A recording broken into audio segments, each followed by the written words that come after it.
Okay, live streaming is preparing. A couple of minutes to set up.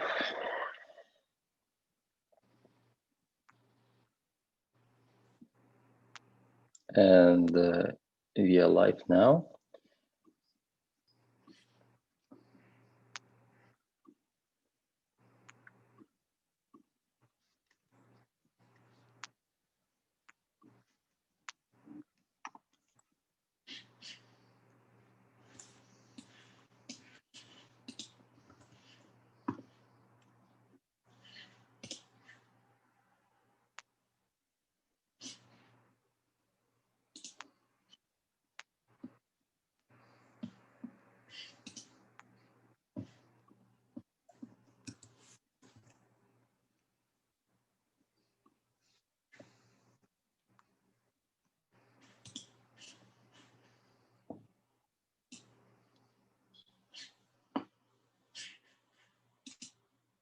Mm-hmm.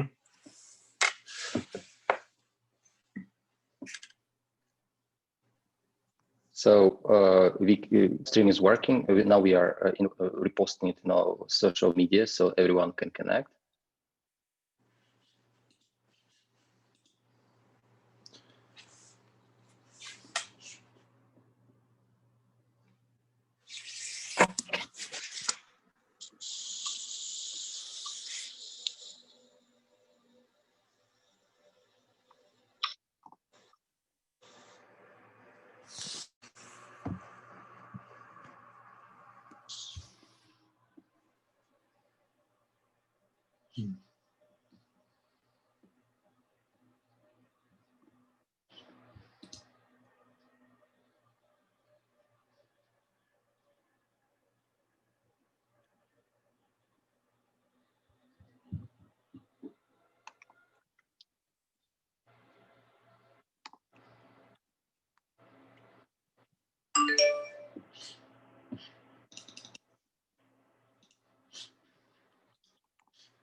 In the meantime, when everyone is who is connected, please repost it on your social media so more entrepreneurs can join our global conference. We are starting in 1 or 2 minutes.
All right, we are live on social media, on YouTube, and welcome everyone.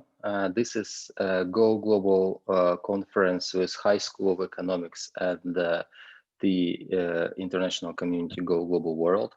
And we're excited to have everyone in here.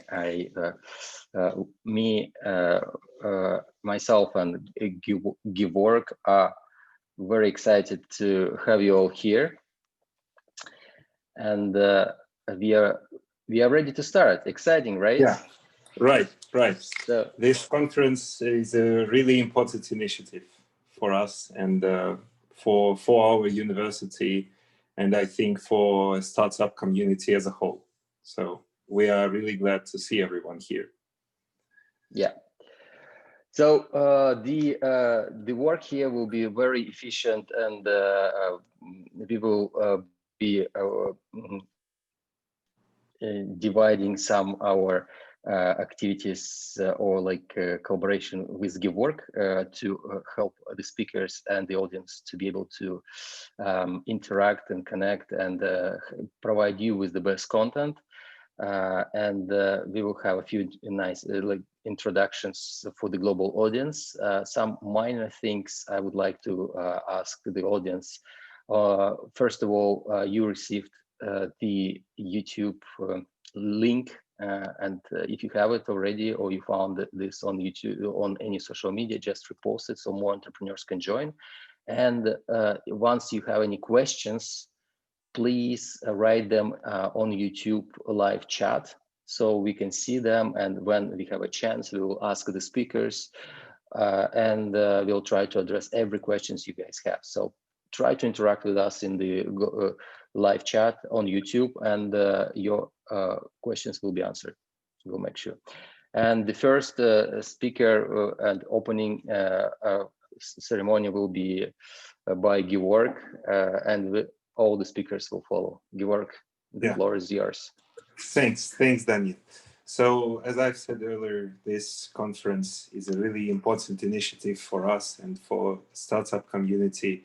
And I myself, as a vice director of New Institute of Legal Management, I'm welcoming Go Global community here in HSE. And I think that when our institute will carry new researches, new analytical work, and provide consulting services, we will connect with Go Global community, new partners, and make new interactions. So to create new lines of technological transfer, to create new opportunities for not only Russian startups, but for the startups all around the world. Because we are, even though we are based as a university, we are based in Russia. We have some campuses in Moscow. We have campuses on St. Petersburg and in Perm, but we are also a global university. We have a lot of academic mobility partnerships and a lot of business initiatives for our students. So we are welcoming members of Go Global community and members from all around the world, from startup ecosystem, to seek new connections, and not only to receive new knowledge, but to make friends and to create innovation. And in these times of crisis, and in these times of many black swans, we are hope to be your guiding light, and we are hope to create new value for the members of the startup ecosystem. So thank you very much and welcome to the conference. Excellent. And this is very exciting moment for me as well, because this is the first Go Global conference we are doing together with High School of Economics, and you guys are doing amazing job for like internationally with students from around the world, and this kind of approach for your students to be able to connect with global audience, with global speakers, is amazing.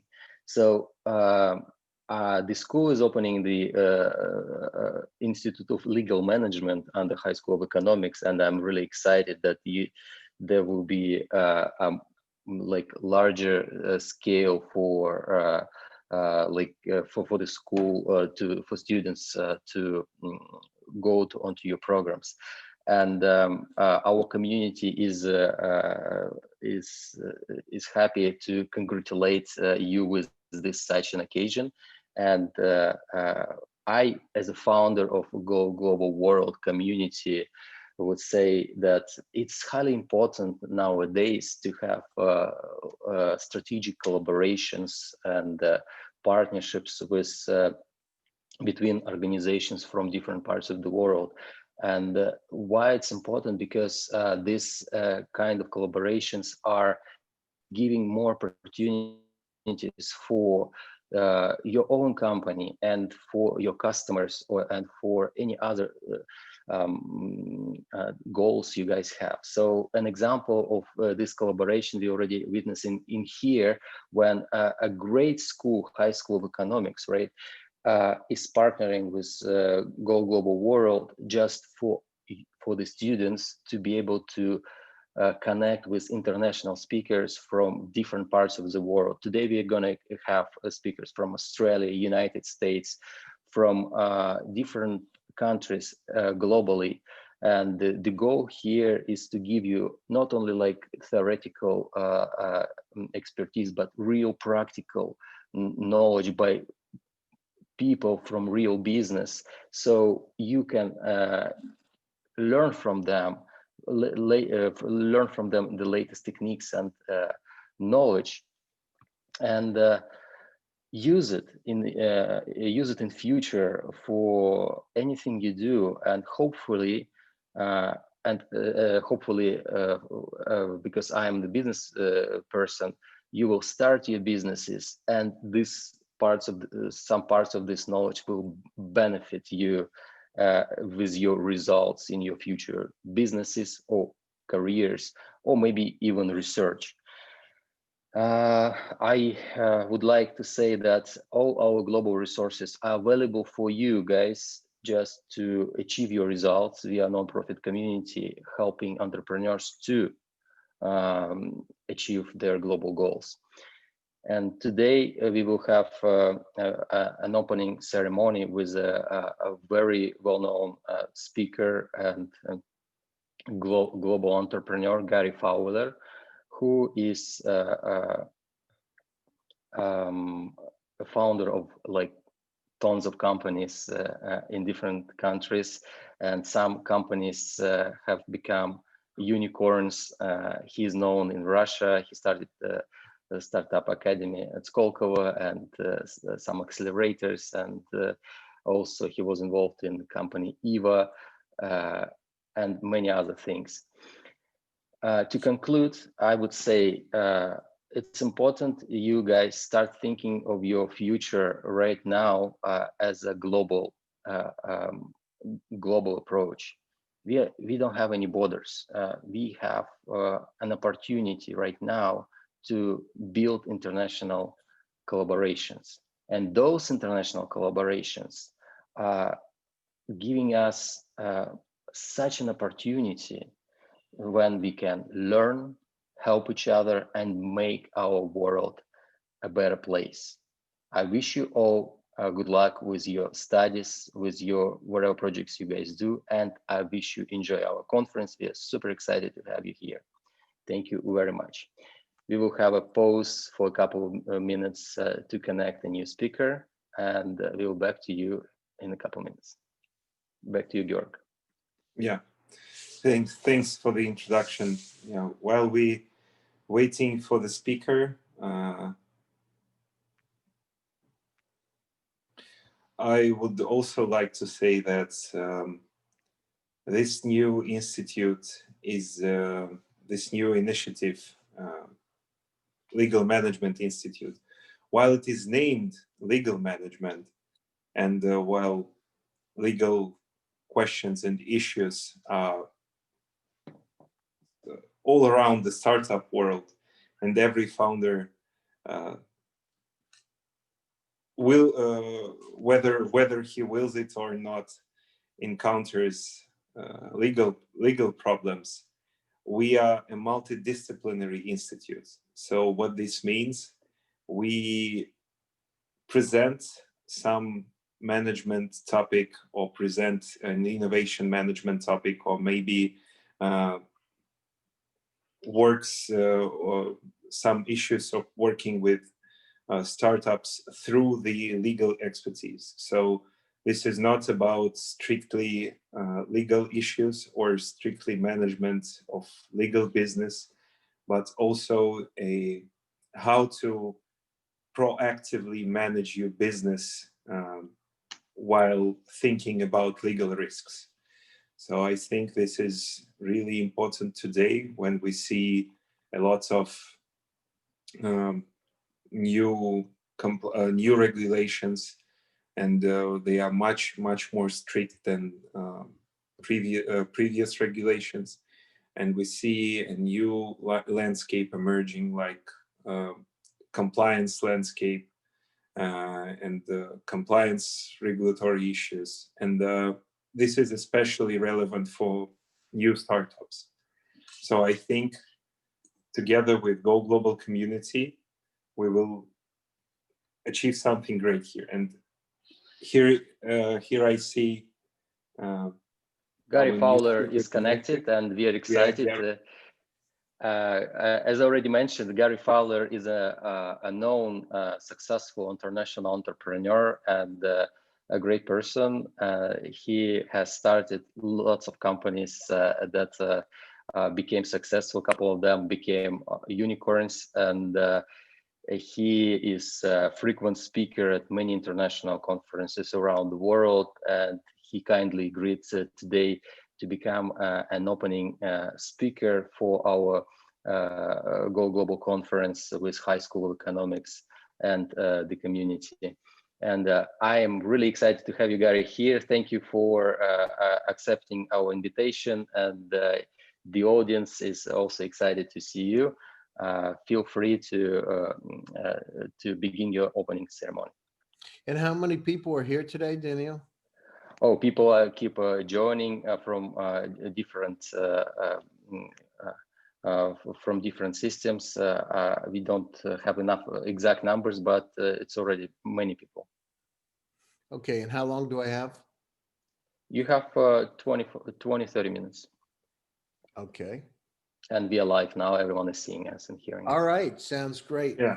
So I'd like to thanks Daniel and George. I appreciate the invitation to be here today. My name is Gary Fowler, and I'm a serial entrepreneur. I've got over 30 years worth of experience. I have 2 unicorns under the belt. And from the Russian perspective, David Yang is my partner in Eva, who is the founder of Abby. And he and I created Eva.ai, which is one of the most successful AI HR tech companies in the world today. So it's great to be here, and I'm excited.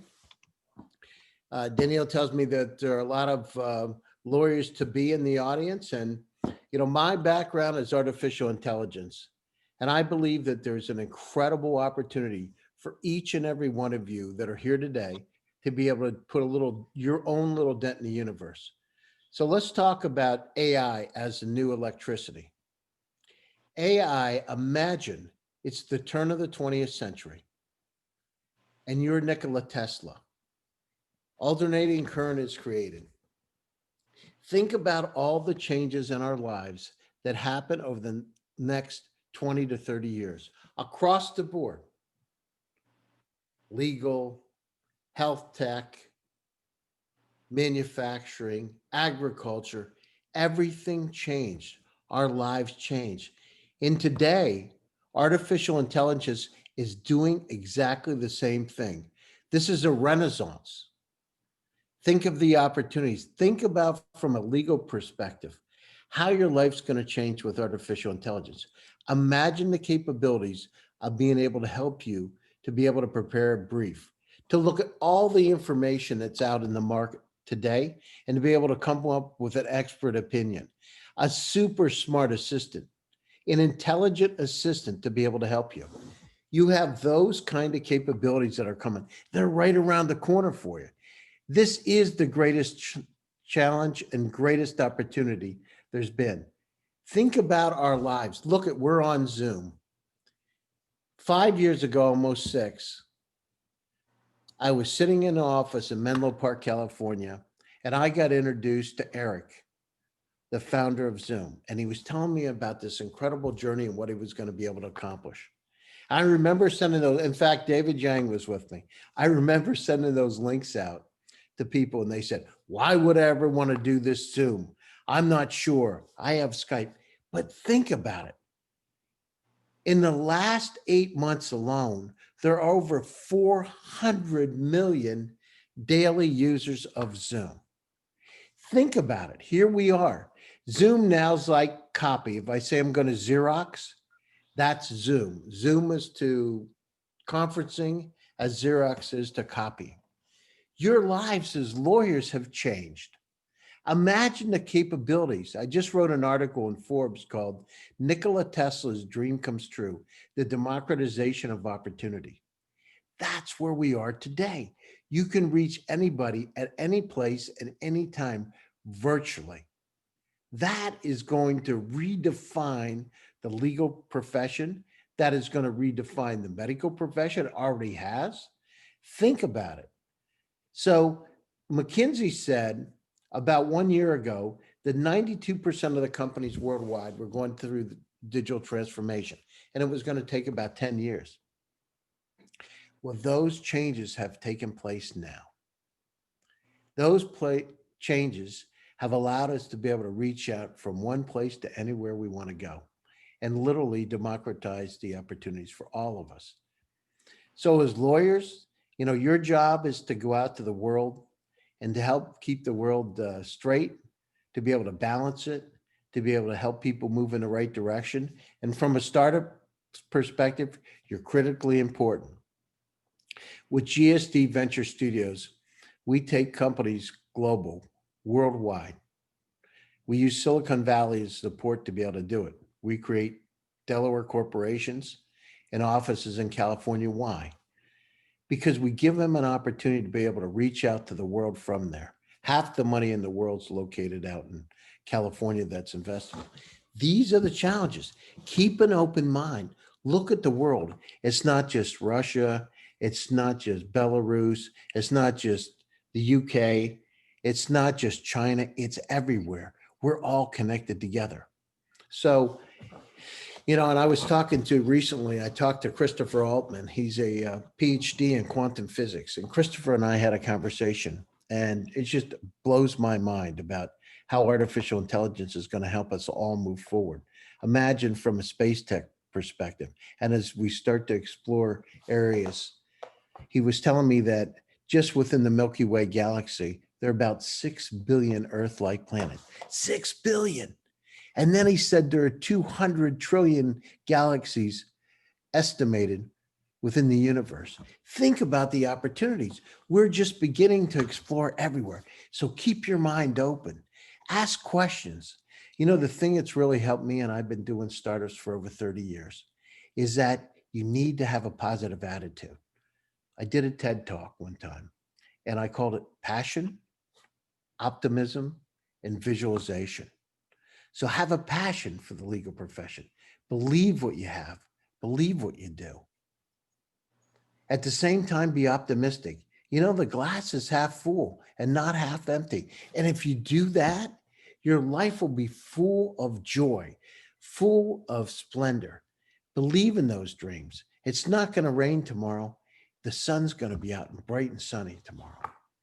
And then the other thing that's really helped is visualization. Visualize where you want to go. Paint those pictures. I'll tell you a story of how I did it.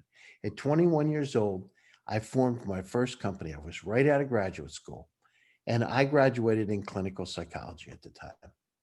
So I was going to either go to medical school to be a psychiatrist, or I was going to go down through, and I even looked at chiropractic. But anyhow, I got out of there and understood it. I wanted to try something else. And I'll never forget, because I believed in the dreams that I could do things. And so one of the things that I did is I went into a bookstore, and I saw a picture of a house, an incredible house. I thought, this is beautiful. And I had just met, about a week before that, a martial arts instructor, a master in Hakaru Jiu-Jitsu. And I remember him telling me that he would go down through and build houses, but that he didn't have any work to do. And I put two and two together. Here I am, 21 years old, right? No money. I said, wow, this is incredible. So I talked to Dale, and I said, Dale, could you build this house? And I showed him a picture of a cover of this magazine. Now, nobody had ever done a house. This is a small town in Pennsylvania, quite like this. And nothing big. 4 bedrooms, 2.5 bathrooms, 2-car garage, the typical house that you would find in the US. But it looked different. There were none of these like this. It was more modern looking in this city. And I remember people, even my parents, saying, why would you want to do this? Why would you want to build a house? You know, construct it. And I saw that there was an opportunity, and I believed in my dreams. Like each one of you needs to believe in your dream. And I went out. I actually got an opportunity, a job at the time, and I was actually selling Apple computers, and I used that to be able to help me build that house to be able to get the loan.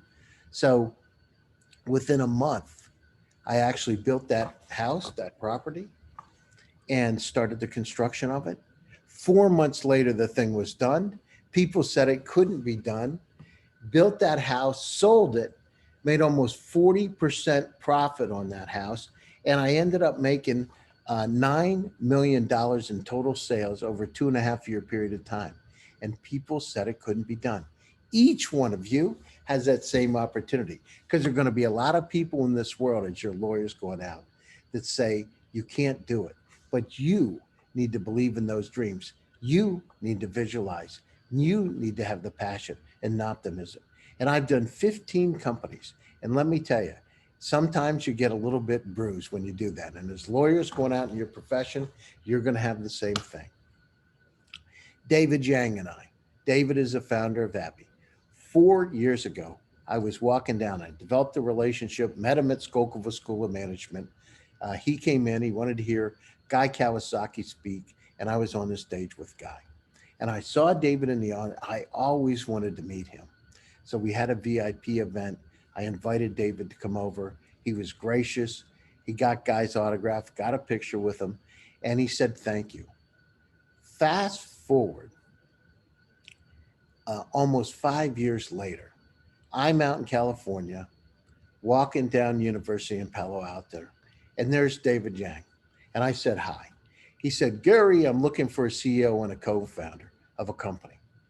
And I thought about it and I said, sounds interesting. I said, let me get back to you. Let me see who I know. 3 days later, I come back. We form a company a week later. That company is now on moving in unicorn to unicorn status today. Imagine that. And it wasn't easy. We started with nothing. We built a company up. You know, 2 years ago, we were working in remote workforce management, and here we are. Believe in those dreams. You know, we raised almost over $15 million, and the company is now one of the top 10 AI HR tech companies in the world. So believe in your dreams. You can do it. But remember, paint those pictures. So, you know, as we're going down through this today with this pandemic, which could last a year and a half, 2 years, even more. What you need to figure out are creative ways to be able to accomplish those goals, accomplish those tasks, to get them done. Remember the use of technology at your hand.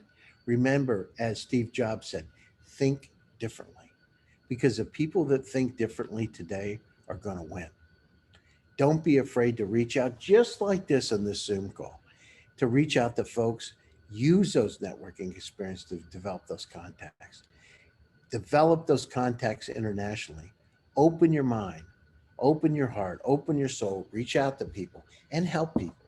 If you have a chance to do something to be able to put a little dent in somebody's universe, do it. And you know, as you give to people, you know, you get back, you reap rewards coming back to you. Don't expect it, but it does happen. And develop that trust. Do the right thing when you go out to meet with people. Think about their interest and how you can help them. Think about the kind of things that they would want. And if you do that, you win. So uh, I think that this, as I said, is one of the greatest opportunities that exists today for each and every one of us, as long as we think out of the box. So with that, um, I want to talk a little bit about how AI is going to be able to help you as lawyers. And I want to talk about how important is to think differently about it. Think about this. So most of the time when people talk about areas like artificial intelligence, they don't think about models being able to be transportable, to be able to use from one vertical market to another, and the opportunities that persist. The same exact models are transportable. Imagine those opportunities. You, as lawyers, need to go out and look at things like trademarks, at copyrights, and patents, because there's an incredible amount of intellectual property that's out there. You, as lawyers, have this new domain. Learn about technologies that are emerging and how those technologies can help you in your profession, and also how those opportunities can be able to help humanity. So, today we're talking, later on today, I have an international conference. I'm talking about health tech and drug discovery and the kind of impact that artificial intelligence is having in those environments. Well, this is just the beginning of the journey, right? We're going to be living longer. There's going to be a lot of challenges that are going to be overcome. And in fact, we did a paper with some of the Skolkova students a few years ago called Living to 120. Imagine living to 120 and all the challenges, all the legal challenges, all the opportunities you'll have during your lifetime. So I think that as I said, this is one of the greatest times that's out there, and that each one of you, face this broadly and move forward. So, with that, Danielle, do we have time for any questions from the audience? Actually, there are no questions at the moment. People just appreciate your inspirational speech, and we are really grateful for such awesome recommendations. Thank you very much for that. And I think we can move forward. You may close your speech. Sure. Let me just finish it off. So, thanks for taking time out of busy schedules today, and I'm encouraged and hopeful, and wish you the best of luck to make your dreams come true too. Go get them. Do the right thing, and as our company GSD says, get shit done, because it's all about the results. Thank you. Have a nice day, and take care of yourself. Bye for now. Thank you, Gary Fowler. And that was Yes. Gary Fowler, the founder of GSD Venture Studios and global speaker and entrepreneur. Thank you, Gary, and have a great the rest of your night. Thank you. Bye-bye. Bye. Thank you. Bye.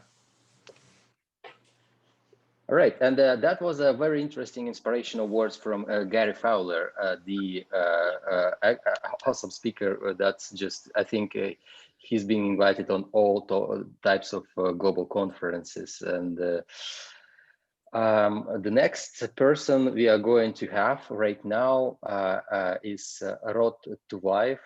He has connected to us from Los Angeles, California. It's pretty late there as well. Gary was from Florida, and Rod kindly agreed to adapt to our time zone and speak to us at his late time.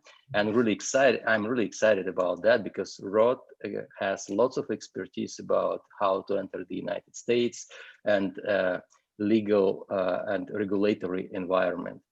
Rod have been a speaker at our conference a couple of months ago at one of the webinars of Go Global. And when we were preparing this conference for with High School of Economics, I think Rod was among the main speakers we would want to invite to speak to our audience. And I'm really excited, Rod, that you agreed and found the time for us. You have like 30 minutes to speak, and the floor is yours, man. Thanks. Hi. Hi. Hi, everybody. So you hear me, right? Yeah, we can hear you well. Yes. Good morning, good night. So I will go to slide. I want to share with my practical expertise and concrete key studies from my business. Just a moment, I'm sharing the screen. just how's your night? Like, how are you doing there? Like, it's like 1 a.m. or like almost 2 a.m. In Los Angeles. I have a lot of Russian customers, so that's why usually I'm working till 4 or 5 a.m. I have a lot of telephone calls from Russia, from Ukraine, and from pre-Baltic countries. So our presentation is compliance and regulatory affairs requirements for startup, for any business, because startup, according to my opinion, so sometimes it's only a PowerPoint presentation, but I'm more business developer, and I'm always thinking how to import the goods, how to launch in the US, and how to make it right and legal. So presentation is regulatory requirements for startups, regulatory issues for biotech. It will be the second part of my presentation. I'm CEO of consulting firm Sanctions Advisor, International Business Development, and CEO of Roadup.us. I'm in Los Angeles, in Southern California. Trade compliance, regulatory affairs, services for launching foreign projects in the US, and head of sanctions practice in Moscow, legal company, Allianz Legal. So go into the next slide. Could you please make this Daniel? full screen? Yeah, full. Okay, I will.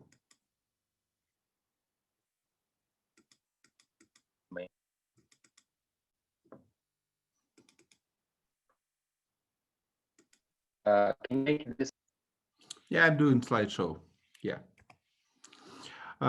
So, right? That's good? Perfect. Okay. Regulatory compliance considerations. So my 19 years in international trade gives me an opportunity to give advice that you should consider 3 facts in order to be effective in your launch in the US. Products should be prepared for the US market on a planning stage.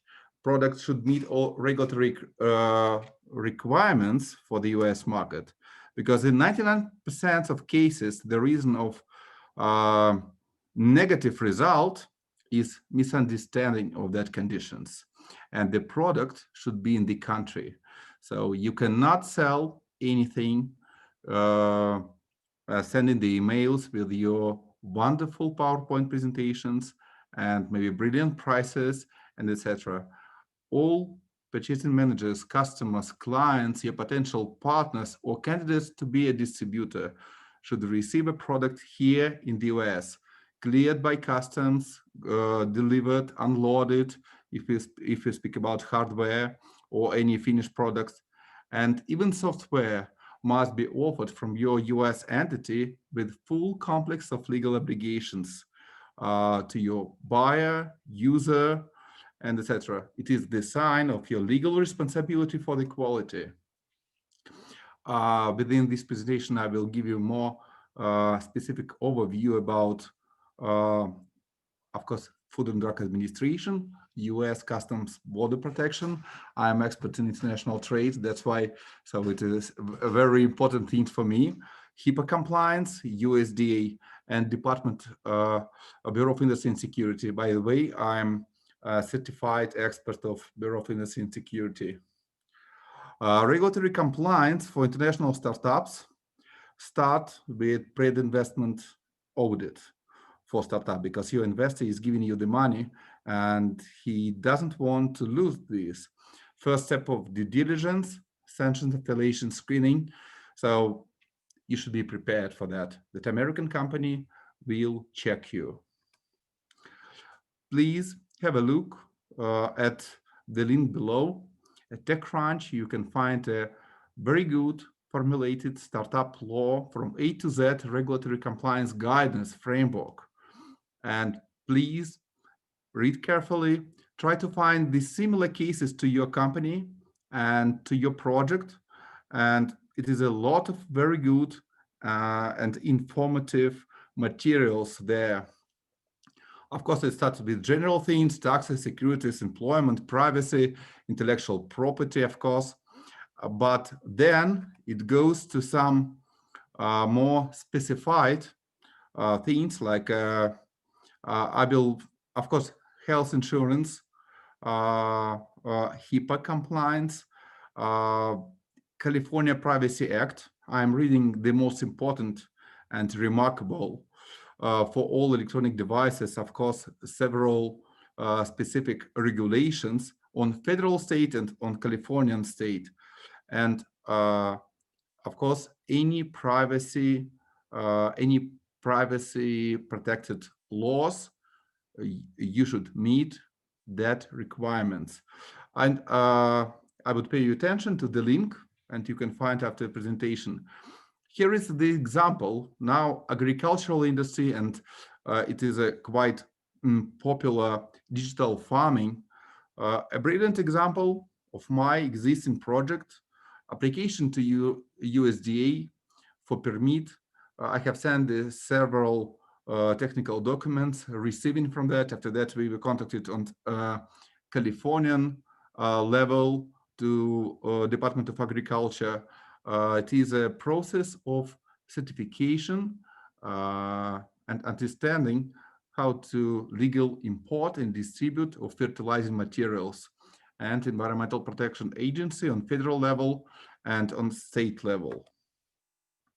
Example from existing project, which I am doing now, food ingredients, wine yeast. The same process, starting from framework, from roadmap, and now we're moving to actual implementation of that roadmap. We in our roadmap we have FDA decision of manufacturer, the exporter from Russia, FDA decision of importer, request to USDA, application for permit, FDA certification of these food ingredients, and then we will go to organic certification. Labeling, very important thing. Any products you will export to the US, please pay attention that your label is a requirements of federal law, and it should be correct. General liability insurance. You should contact to insurance agent, because it's the most important thing in any, we could say, in the majority of cases. Some distributors, some buyers from industrial products for consumer products will ask you commercial general liability, and for them it will be in some cases more important than certification. Very popular today word, e-commerce. So when I'm going to Amazon page, I'm always going to the link here below for compliance requirements, because if you are planning to choose e-commerce as your sales channel, you should clearly understand the requirements. FDA, USDA, US Customs, and after that, the requirements of Amazon or in other platforms. The example of startups, innovations, and software certification, software for 3D printing for metal, and we implemented for this Ventura, South Californian company, the program of in-depth understanding of Bureau of Industry and Security rules and the requirements. Finally, I hope that with our help, they are growing faster. The innovation, the software for monitoring and detection of hazardous water situations, a full complex of compliance issues when we were giving a roadmap for this customer, because the fitness clubs and security companies in fitness club, they have compliance officer, and the data protection, who has the access to production data, so because it's face recognition, and the Californian laws for privacy, so a full complex of compliance compliance as a first step, even for the negotiations about your distributing of your products. Or in this case, it was a combination of software and hardware. Our South California customer, not Russian, bookingpal.com, channel manager for hotels, and we implemented them KYC and risk management system to the first requirements for dealing American company with international customers. The screening system for onboarding level. People from fintech industry or from banking clearly understand about this issue. Anti-money laundering, BSA, and TOFAC sanctions compliance for screening of international customers on onboarding level. 3D printed houses. First compliance issue is California building standards. We call it, in Russia, we call it GOSTs. Here we have our codes, and definitely in California, where we have seismic activity, no doubt. First thing is to realize how long it will take for you and for a product to go through these yes or no gate, we can say it. And of course, EPA, Environmental Protection Agency, will also check your materials. Example of my customer, by the way, the photos done in showroom in Anaheim here. It is a Chinese, innovative Chinese green building technique, clay boards. Now it's very popular new trend for everything green and everything eco. The same certification for Californian codes, building codes, EPA, and all issues we go through before the importation of first containers. Now it's here in the US, promoted, distributed, and the CEO and the founder of this company also expects to go to clinics, because these materials, they are very good for, they have a very serious, very good characteristics for fire protection. Kazakhstan customer who intends to go to the US market, very serious project, and maybe so with several compliance issues, and of course we are starting with hypersecurity, American hypersecurity, and total control of data and everything. And to be honest, I'm sure that not all companies can go through that to final end. But anyway, we are preparing roadmap with the lawyers, with the legal advisors, plus with American hypersecurity companies. E-bikes, charging stations, by the way, completely these stations from Moscow, these photos.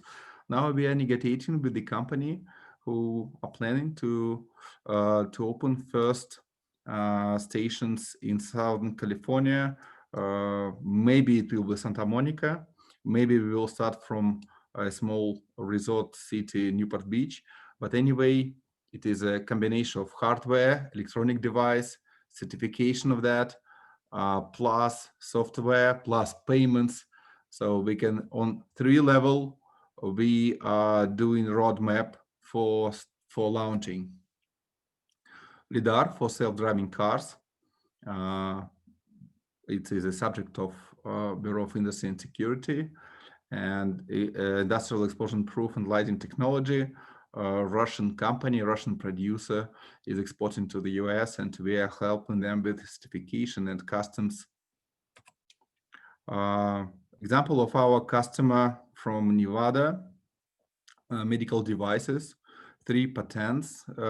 They Chinese manufacturer is doing their devices on private label according to their design. By the way, design is protected and brand is protected.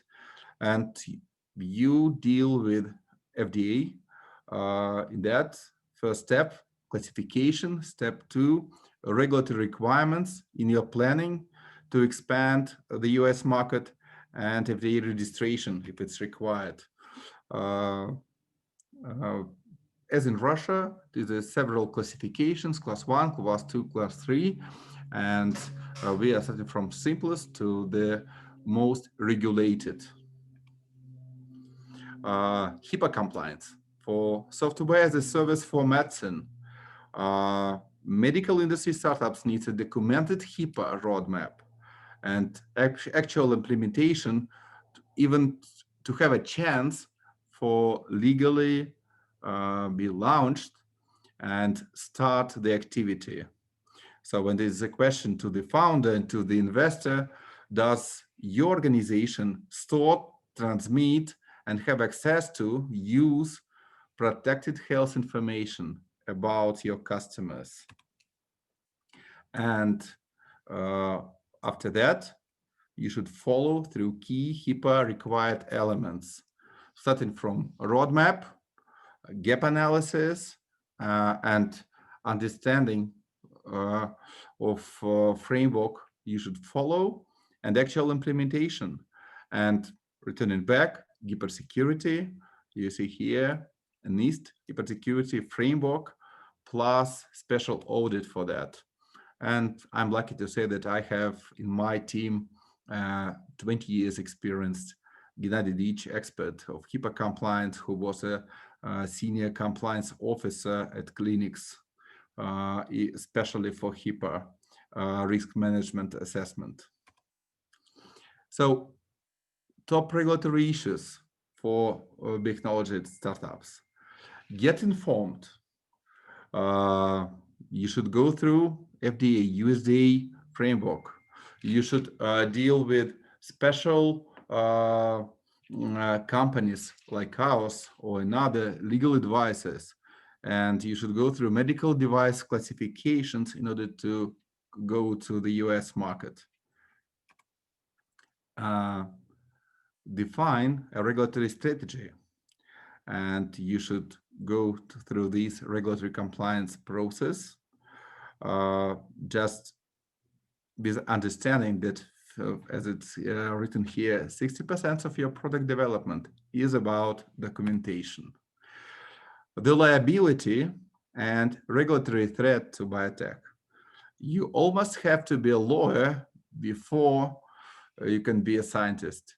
So returning back to general liability insurance and just think 3 times about your legal obligations to your customers in the US.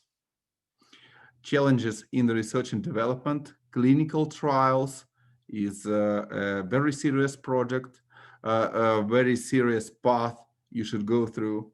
So, and of course, and it's written here, 8 out of 10 drugs will fail in clinical trials. So please pay attention to that seriously. Conclusion, that innovative startups must be fully aware of challenges of compliance issues. And if the requirements are not met within this time frame, so it is a loss of money of your investor. That's why I'm sure that regulatory compliance, regulatory requirements for coming to the US, for importation to the US, and even for first negotiations about your potential with your potential customers is step number 1 in your planning of the US expansion. You can find us at Go Global Vault, and I'm very glad that we are in this community, and also as popular today at Mesta. We have a small chat there, US Compliance and Regulatory Affairs. And you can find me and our company, our expertise, with these contacts, rodapp.us. And I'm ready to answer your questions if you have. Thank you, Rod. A great presentation, and thank you for sharing these details. We do have a couple of questions from the audience from live stream on YouTube and from the students. Just 1 second, I'm going to read it to you. One question is on the account Vigi Stardust is asking a question to Rod. Facing increased compliance costs, what are the sanctions compliance program priorities today? It's the first question. And second question, maybe there are new regulation tax solution to cut the costs. Yeah. So first question, am I right? Estimate cost for sanctions compliance program. So I'll read it again. Facing increased compliance costs, what are sanctions compliance programs priorities today? Priorities. So I will answer this question as I understood that. So just screen the ownership and affiliation, and that's it. American company should be compliant with American laws, and any American entity cannot deal with sanctions entity from China and another country, and even from Russia. And so priority is screening of the ownership. And do you have any ideas or like maybe thoughts of any software in regulation technologies to reduce costs on expensive compliance consulting services? So like maybe the person is asking like, is there any like SaaS type of service to use for regulation? It's my stuff. It's my startup in my head. We'll speak in 1 year when I will present my startup about regulatory compliance in international expansion. But now, this time, I will tell you that. By the way, HIPAA compliance. I saw several online services for HIPAA compliance. There is several services for customs importation requirements. So you should first understand the sphere of regulatory compliance, and then you should start searching for the general software as a service projects for that. But at the same time, I will tell that anyway, nothing can be done automatically. Manual and thinking is much more in depth and much more proactive in order to avoid mistakes. But I would repeat, for customs, a lot of software. For import-export control, a lot of software. For classification of the products, several projects. But there is no unique and general regulatory compliance platform, maybe because it's different spheres. Thank you. Georg, do you have any questions to Rod from the students? Rod, hi, Rod. Hi. It's an honor to have you here. I hope you can hear me well. Yes. Yeah. Our students are quite passive today, maybe because of the weather. But I have a question, if I may. Mm-hmm. So today there are a lot of talks regarding regulatory compliance, and as one of our listeners said, sanction compliance. But the thing is that there is a regulatory issue and there is a business ethics. So what is the connection? So please tell us how does general compliance, regulatory compliance correlates with business ethics and best practices? So maybe how company can leverage the compliance procedures, and how you can, by integrating a compliance system in your company, can promote this new way of doing business, transparent and transparent and by goodwill. So to be honest, I don't see a strong connection between business ethics and compliance. I think so. Any startup consists of software, hardware, or combination of that, right? It could be medical devices with transmitting information to some device through the cloud and etc. And regulatory compliance is just the requirements to launch in France, Germany, or in the US. So to be honest, I don't feel here the connection with ethics, because maybe ethics in business, maybe it's more close to anti-corruption law and some anti-corruption act, when American company expects from the branch in Russia not to give anybody the money and etc. So it's another thing. Now I think that we are thinking about first sales, about business development, first sales. And first sales can be done only based on your compliant, totally compliant, proactively planned framework, and then actual implementation of that. And it's about the phones, it's about any electric device, and serious projects like 3D printed houses. So that's why I will tell you that it's not a level of respect of rules or ethics. I think that the first is the only basis and the only reason to launch and to start sales. Thanks. Thanks. Yeah, by the way, the same issue I'm explaining to the US companies. Don't think that Russian distributor will come to you, will fly to Florida exhibition, and will ask to promote your device. Don't be passive. Go to certification to Russia, understand the requirements, and then go to the market and then start finding and searching for your end users, customers, client, integrators. Thanks, Rod. Welcome. Another question I have is that what's some examples of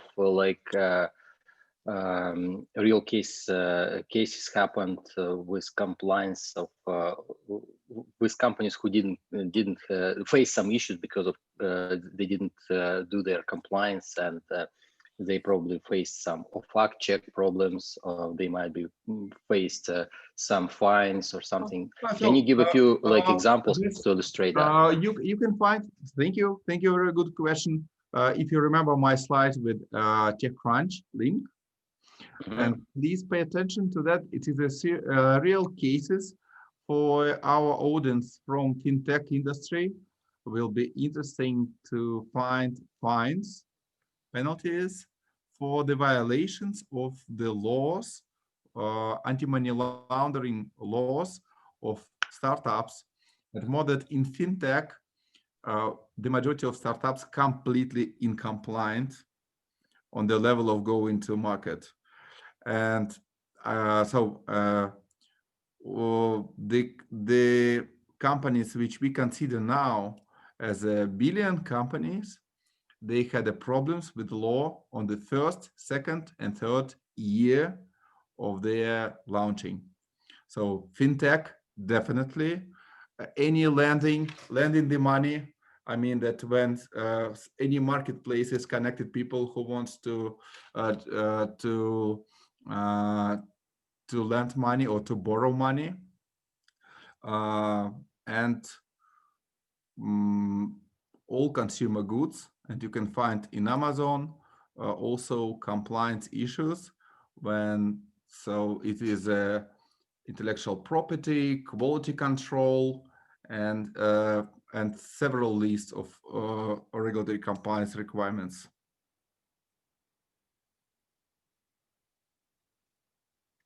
All right. Thanks. Today we are launching. Today the high school economics is launching and they will be preparing students to become lawyers and experts in law.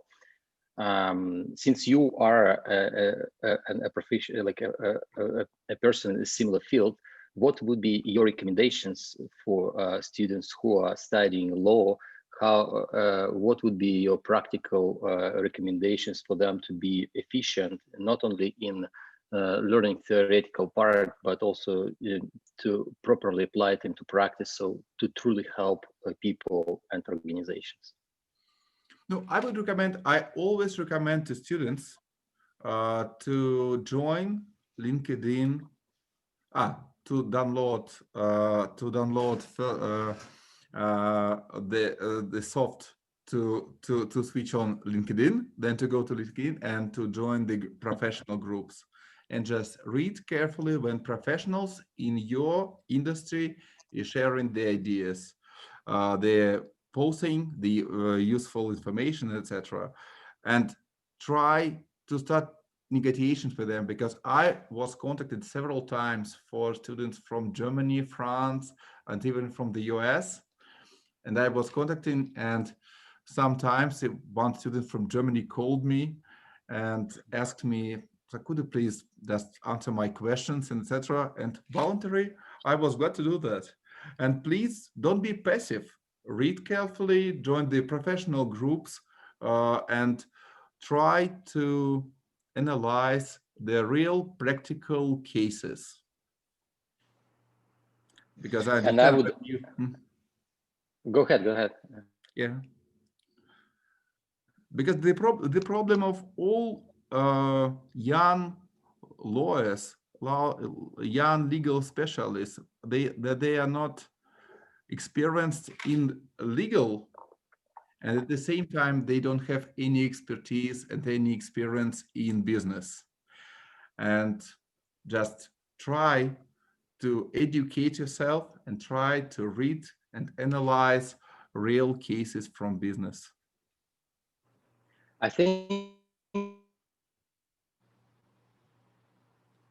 the missions in terms of connecting different groups. I myself strongly believe in the power of network, and going to like professional groups, say on LinkedIn or maybe other professional communities, will become an asset for those students or people who would like to be in that field.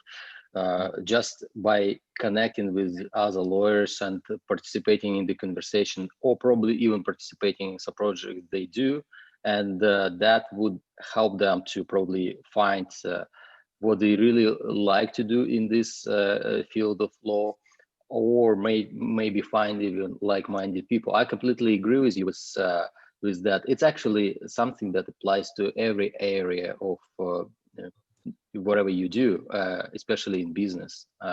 Yeah, that's a great recommendation. Thanks for that. Georg, do you have any questions from the audience? Some more questions? Yes, we have another question from one of our students. So what is the difference between consent and authorization under the HIPAA privacy rule? The concept and Consent and authorization under the HIPAA privacy rule. If these, because as I told, in my team we have a special expert. If this listener will send in a comment this question, I will explain tomorrow. Tomorrow in the morning, my expert will answer that. Thanks. Excellent. And on this note, I would like to thank you so much for your participation. And I like to ask every speaker with your closing remarks or like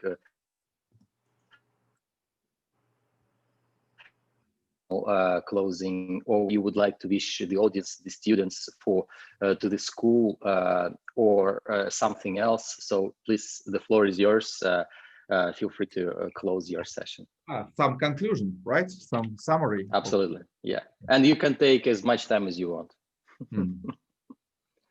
No, first of all, just I would pay you attention that startup, any innovative idea, any innovative project in which you are asking money from some investor and you are trying to bring your idea to the realization. It's first of all business. Business is about the money. Money is when you are doing sales. I'm business developer and I'm trying to focus your attention to analyze clearly what set of mind is in the country you want to launch, what products, what expectations is from that market. Try to avoid mistakes. Definitely, no doubt, you will do mistakes, but try to avoid mistakes on the planning stage.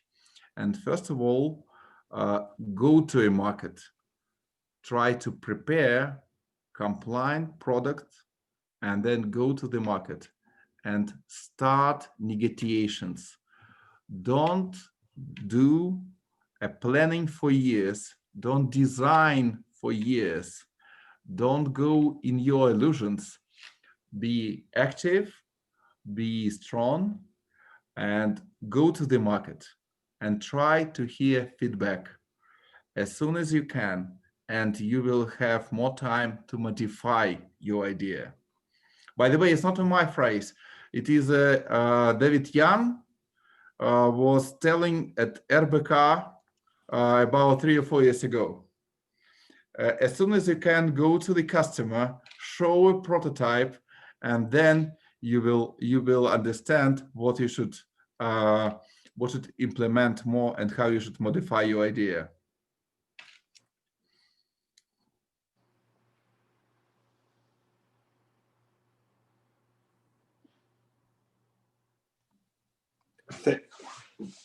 Thanks for the closing remarks.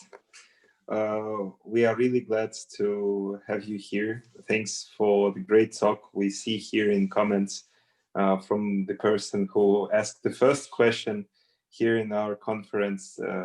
He said also he thanks you and tells that it was a great talk. Also others who joined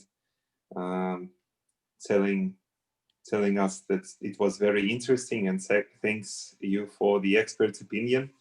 And we hope to see you soon on our other events. Let's do business. Let's do business and be compliant. Bye. So I'm taking my coffee and I will continue listening to your to another presentations. Bye. Cheers. Bye bye. Cheers. Thank you. And that was Road to Wife from Los Angeles on compliance and regulatory environment.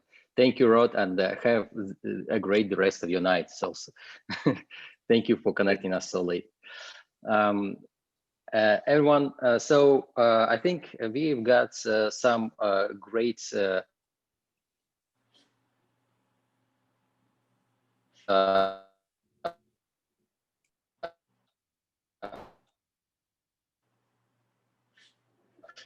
accusation on our chats, and we will and you will be able to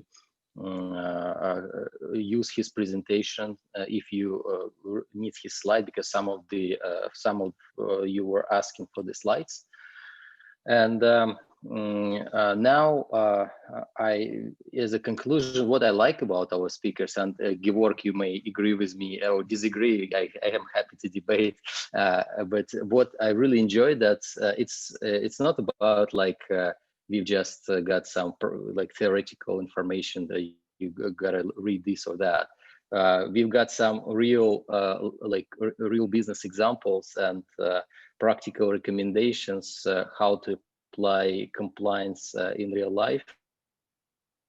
And also I like that Rod said that he also is doing a startup. Yeah, and it applies to startups. Law is all around us, and it's super important because doing business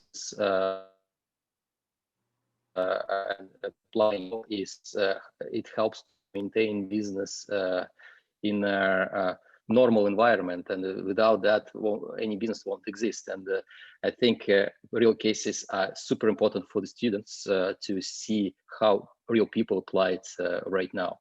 Yeah. What's your opinion on this talk?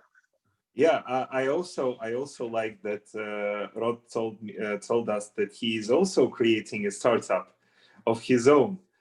So this is great when we don't only see here professional speakers and really great specialists in their own fields, but they are also creating new innovation for their colleagues and for the market. So this is also really great thing to observe, and a really great characteristic of a business leader, so to speak.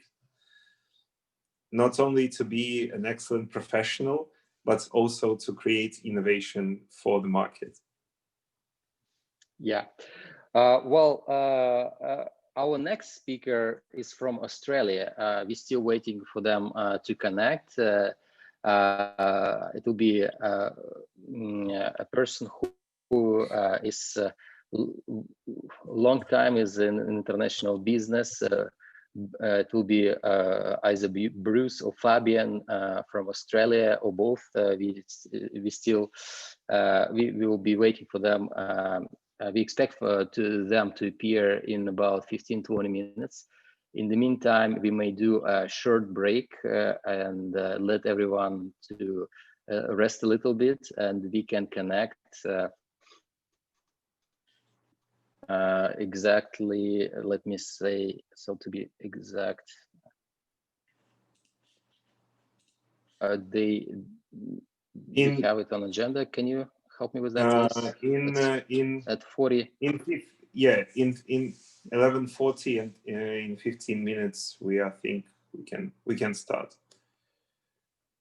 Yeah, we're expecting everyone back in 15 minutes. And if you, Georg, have something to share with the audience, we can do it. But I think we can do a break for 15 minutes. Yeah, I'll post a link to the MindHive platform, so for our listeners to familiarize themselves with the platform, and we'll wait for the CEO to tell us more about innovation and what this platform can do for the business. Yeah, so we will be waiting for everyone in 15 minutes at 11:40 Moscow time. And in the meantime, please don't disconnect. The live streaming will be on.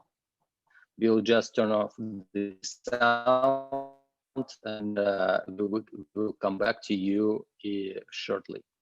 Thank you, and see you in 15 minutes. Thanks.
Hello, hello.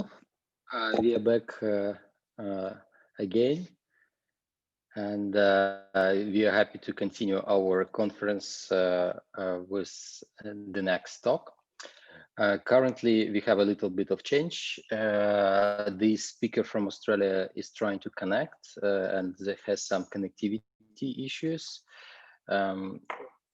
If Bruce connects to us, we will let him do his talk if he fixes his issues. Right now, I will be doing a talk about how to start a company from idea to a successful startup. And I also will have some surprise announcements and some information about our Go Global World community. You guys can ask questions here in the chat on our live stream on YouTube, and we will be addressing all the questions you have. So just feel free to ask anything that you find important for you to know. Let me share the screen just a second. All right.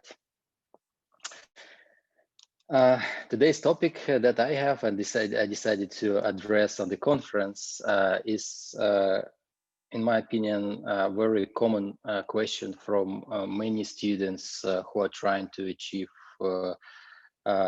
something beyond just a career, but also their own business. Lots of students have ideas and they see how young guys start companies and they like wonder, like, what do I do if I have an idea?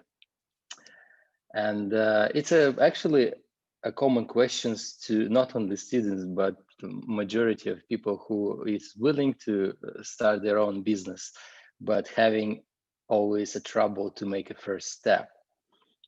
So the first short answer to this, the most difficult is to make this first step, and it's important just to make it so you can move forward, and there will be a next step and the step after it, and so on. Quickly about myself, I am of Go Global World community. I've been an entrepreneur for quite a while, at least 7 years or more. In business, I'm like 16, 17 years. And I was lucky to work in a corporate world, building my career from like very bottom to like top international executive. I've started 3 companies of my own, and currently I am also teaching at top business schools and helping and raise capital. In fact, at one business school where I teach, the students recently raised $2 million, and they started the program from an idea to a product. And once they were about to graduate, they managed to raise a couple of months ago, like over $2 million. Super proud students like you are can achieve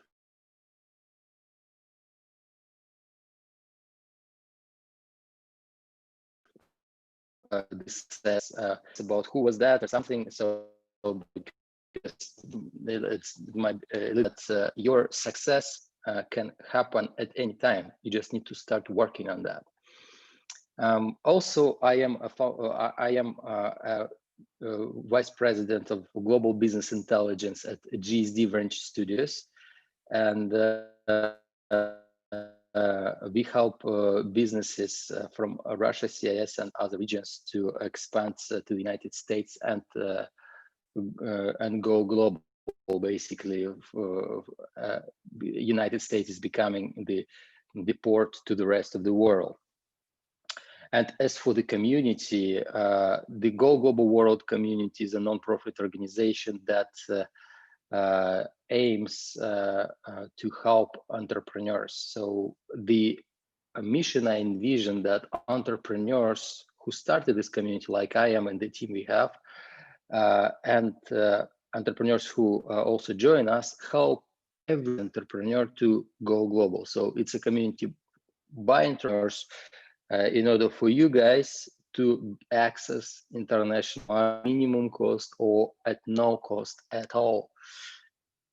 It's like, guys, there are no borders. Just keep all the we are talking about are created by people, by of course governments, and it's important to respect that. But in fact, we all connected right now, and we can do business internationally from any place around the world. We just need to know how, and there is no limit to our success. Before I just, this is my direct email if you would have any questions to me, or if you would like to learn something about Go Global or maybe partner with us or anything. We are happy to help every business to achieve goals. And we are not expecting you to pay us for that, but we would expect from the audience is the community and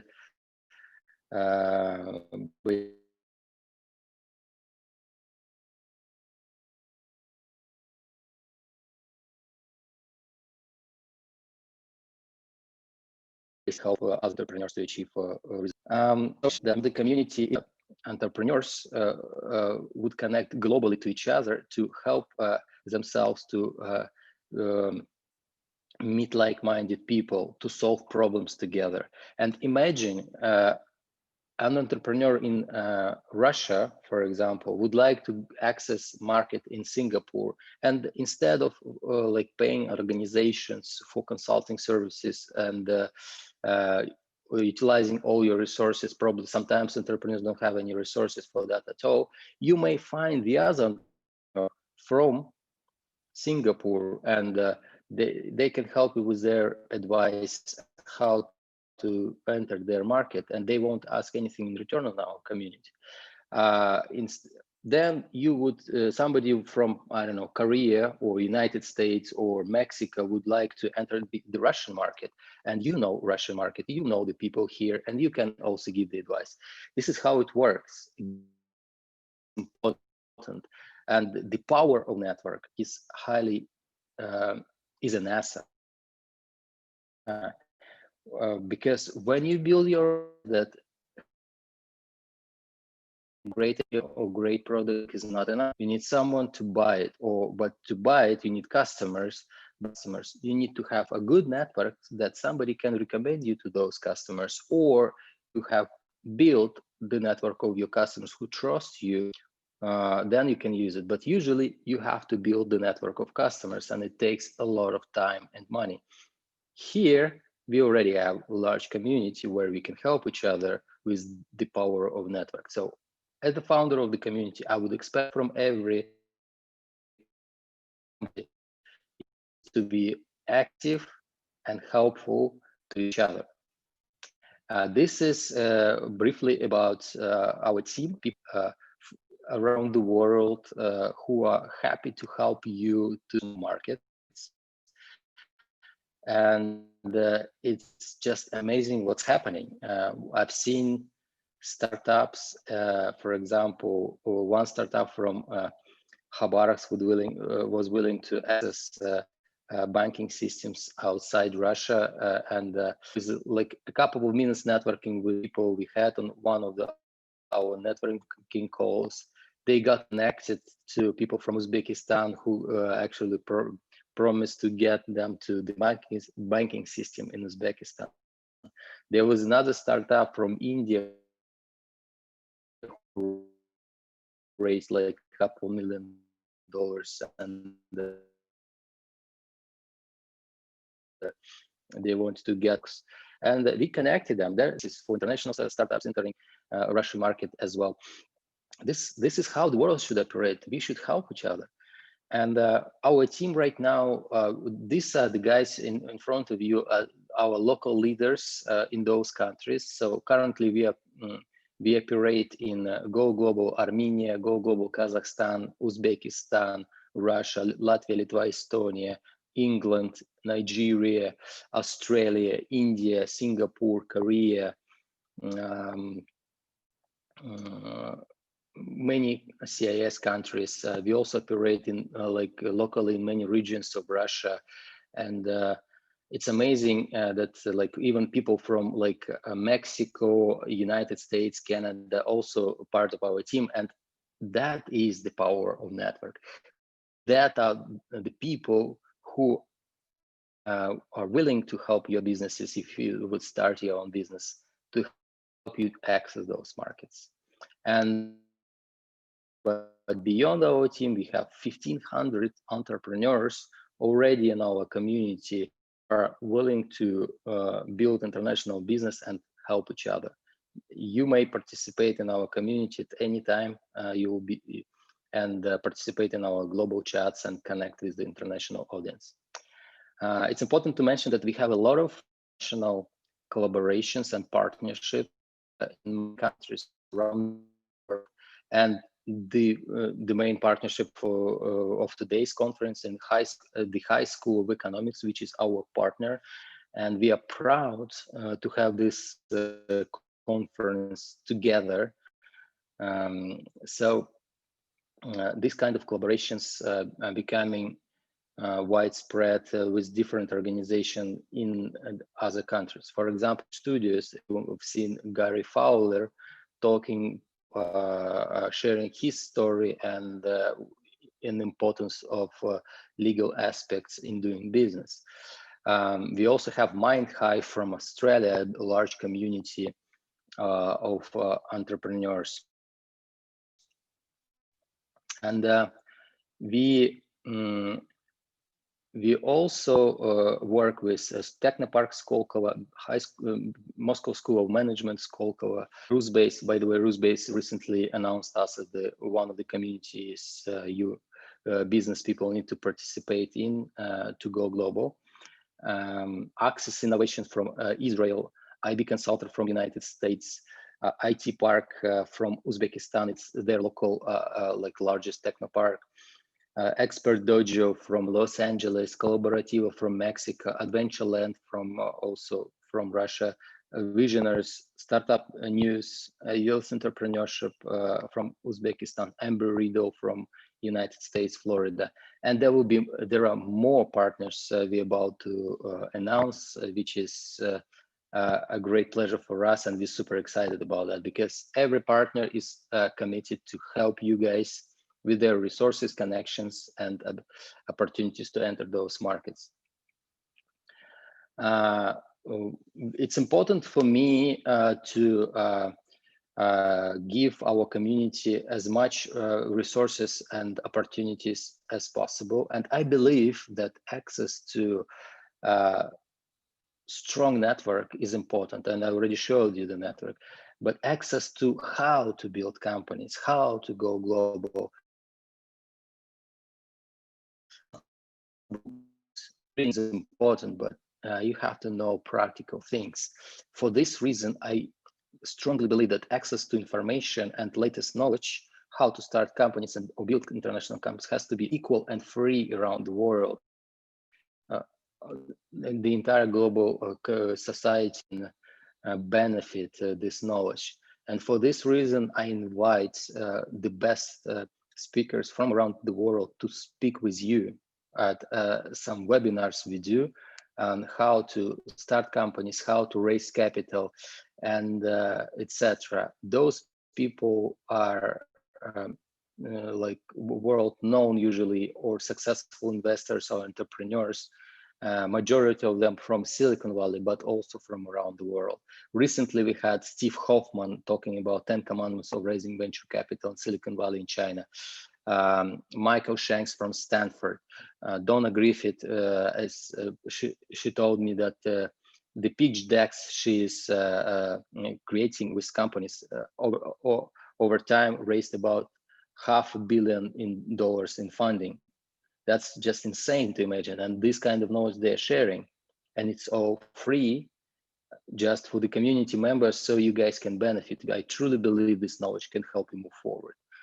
We also had Ben Kaplan, Ilyas Tribulayev. I mean, you probably have seen Ilyas Tribulayev and some of the movies from our Russian famous blogger about Silicon Valley.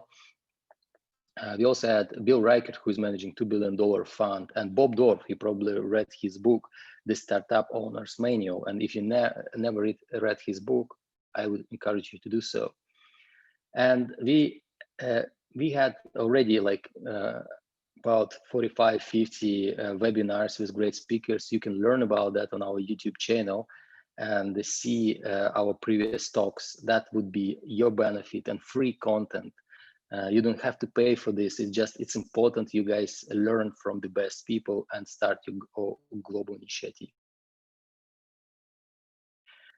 It's very simple to join our community. You just go on our website, Go Global World, and info@Go Global World is my email address. You may scan this QR code and you access our community. And I have great news for you guys. Bruce from Australia has connected to us. His words to give him an opportunity to speak with you. Just 1 second. Hello, Bruce. Hi, Bruce. How are you?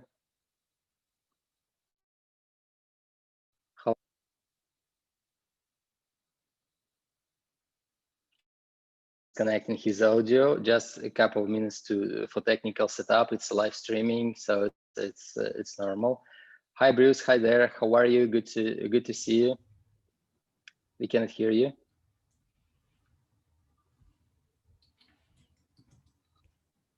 Hello. Hello. Bruce, can you hear us?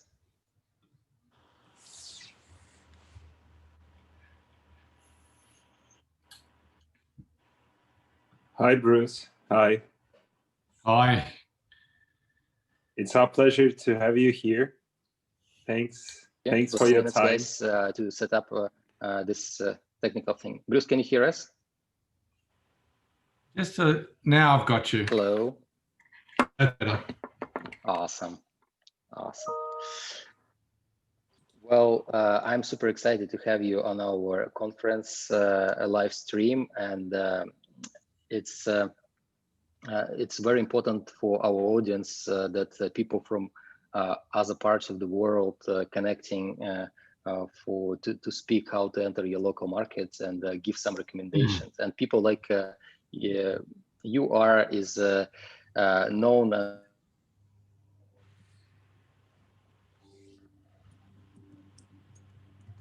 just like for example, where we right now do a global conference with High School of Economics and the Institute of Legal Management. So the audience is willing to learn about how to enter the Australian market and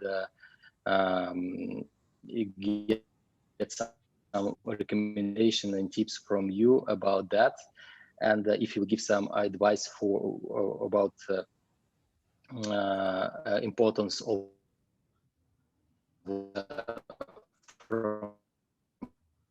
is also and I would also encourage you tell us a little bit about your community mind hive. Some people from our audience could join it as well.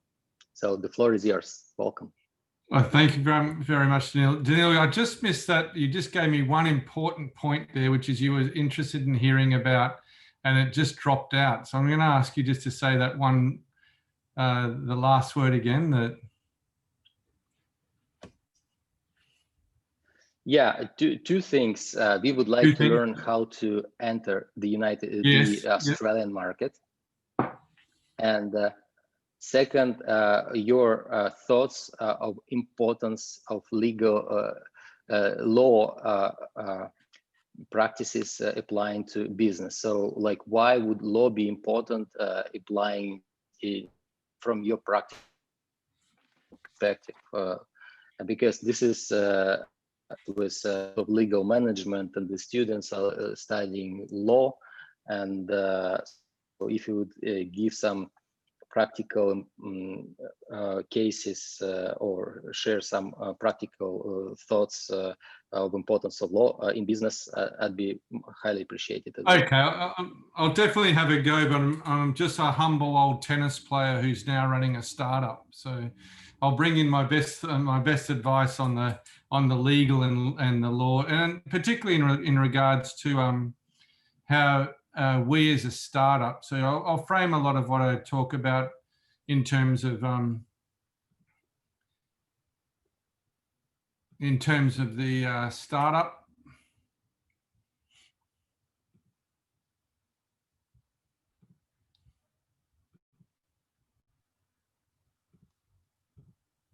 Yeah, in terms of the startup is great. Yeah. So the main topic is how to enter the Australian market, anyways. Okay. All right. Well, thanks, Daniel, and I'm looking forward to spending some time. And then obviously I've been doing the beauty of the current environment that we're in is that you sort of are speaking in lots of different countries around the world, all within a day. So we've been very excited recently to be, last week we were talking at the United Nations General Assembly with Erasmus was running a group there. And we were talking a lot about areas that we're passionate about around collective intelligence. And today and tomorrow we're talking with you, and we're very humbled by the opportunity to do that, as well as in Singapore. And it seems to be there's a certain track here is about how we can become more globally orientated with our work. I used to travel in a plane pretty much every second day of my life. I would go for dinner in Johannesburg and come home after dinner on the same flight back to Australia. I'd drop in at various spots to the west coast of America is very close to us, just 14 hours away. I haven't been to Russia yet, but spent quite a lot of time in Europe and London. But I feel like I've become actually more international by not traveling, by sitting in this room here 2 or 3 days a week in my office. It's been a tremendous shift towards becoming a greater sense of a global village, I guess you'd say. As Daniel said, my name is Bruce Muirhead. It's an opportunity for me to share a little bit about the work I'm doing. And in so doing, I'll talk to you about some of the legals about coming into both this country and that we're involved in. Australia is a great, I mean, I'll be a promoter of Australia, particularly Queensland. So Australia is 8 states and territories. Those of you who don't know it. We're currently all boarded up with COVID. So politically, we've found that each state and territory is boarded up trying to reduce COVID spread. Interestingly, I live in a state, Queensland, that currently, touch wood, is very fortunate not to have any COVID cases entering in at this stage. But it has brought a very one nation has actually been broken up quite a lot by these border closures. One of the most important things, though, is that we have Slack, which brings together a huge number, some 1,000 to 1,500 innovators across the country. And those innovators that we are really are critical to our future success of the Australian economy as we progress through COVID. Some of you may know the company Atlassian, which is a large, probably our largest tech company. Aside of Atlassian, we have another company called Canva. These are unicorn companies in Australia that are coming out. It's quite interesting in terms of the tech culture, the startup culture in Australia. We've been quite successful during COVID in a couple of key areas, and one of those is crowdsourcing. In Australia, we have companies like 99 Designs, Freelancer, and Airtasker. Those are 3 really good examples of companies that have established themselves on 99 Designs as crowdsourcing designs. freelancer is crowdsourcing consultants, and Airtasker is taskers, people who are willing to. I have someone who helps me fix up the yard, mow the lawn, and those sorts of things, who I got through Airtasker. And Airtasker has been a great example of almost cloud task staff, and giving people new opportunities. Those companies are global. We have a number of companies in Australia which are going to become unicorns. We believe company Clipchamp out of Brisbane, Queensland, where you can edit film in real time online in the cloud. We predict that is probably one of the next unicorns that comes through. We have quite a lot of fintechs. So the chair of my company is the chair of Zinja, which is one of 3 or 4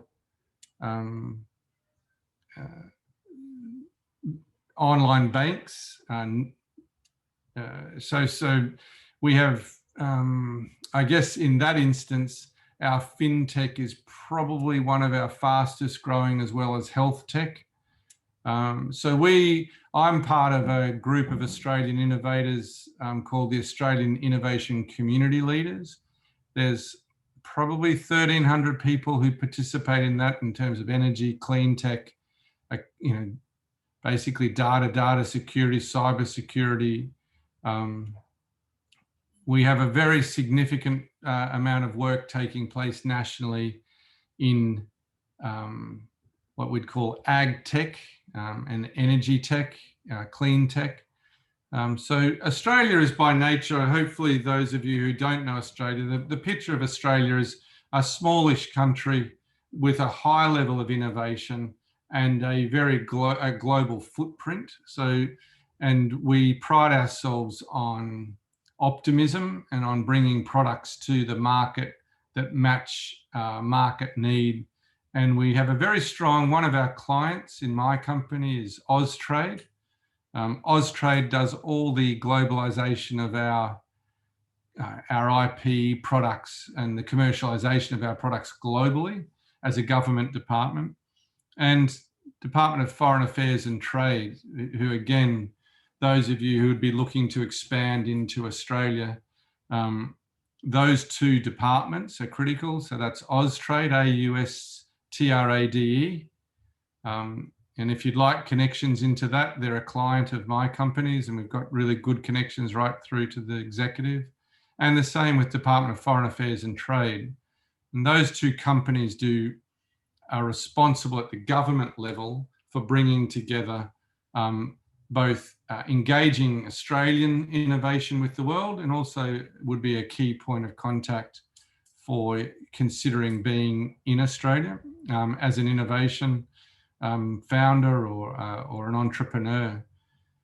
To place where I sit, I'm in crowdsourcing too, and we're creating what we'd sort of say is a connector between problem owners and problem solvers. And those problem owners and problem solvers are a 2-sided marketplace. So we would, if you had to have a comparison as to what we might look like, our business model is not dissimilar to Airbnb, where there's spare bedrooms in people's houses that they make available for travelers. There is spare capacity for problem solving in the community on Earth, whether that be consultants, academics, researchers, government leaders, citizens, but there's a spare spot where people are willing to give their ideas and solutions to problems. And so we've created a platform that throws a net out and allows a marketplace to exist between problem owners and problem solvers. And we believe that sometimes ideas come from the strangest places. So pre this tech revolution we're experiencing right now, we probably had older problem solving methods, which were more linear, more step by step. We're now looking at a problem solving strategy which is more non-linear and more able to be the unusual suspects solving the old problems. So we've done a lot of work around commercializing our company's IP, technology, and so forth.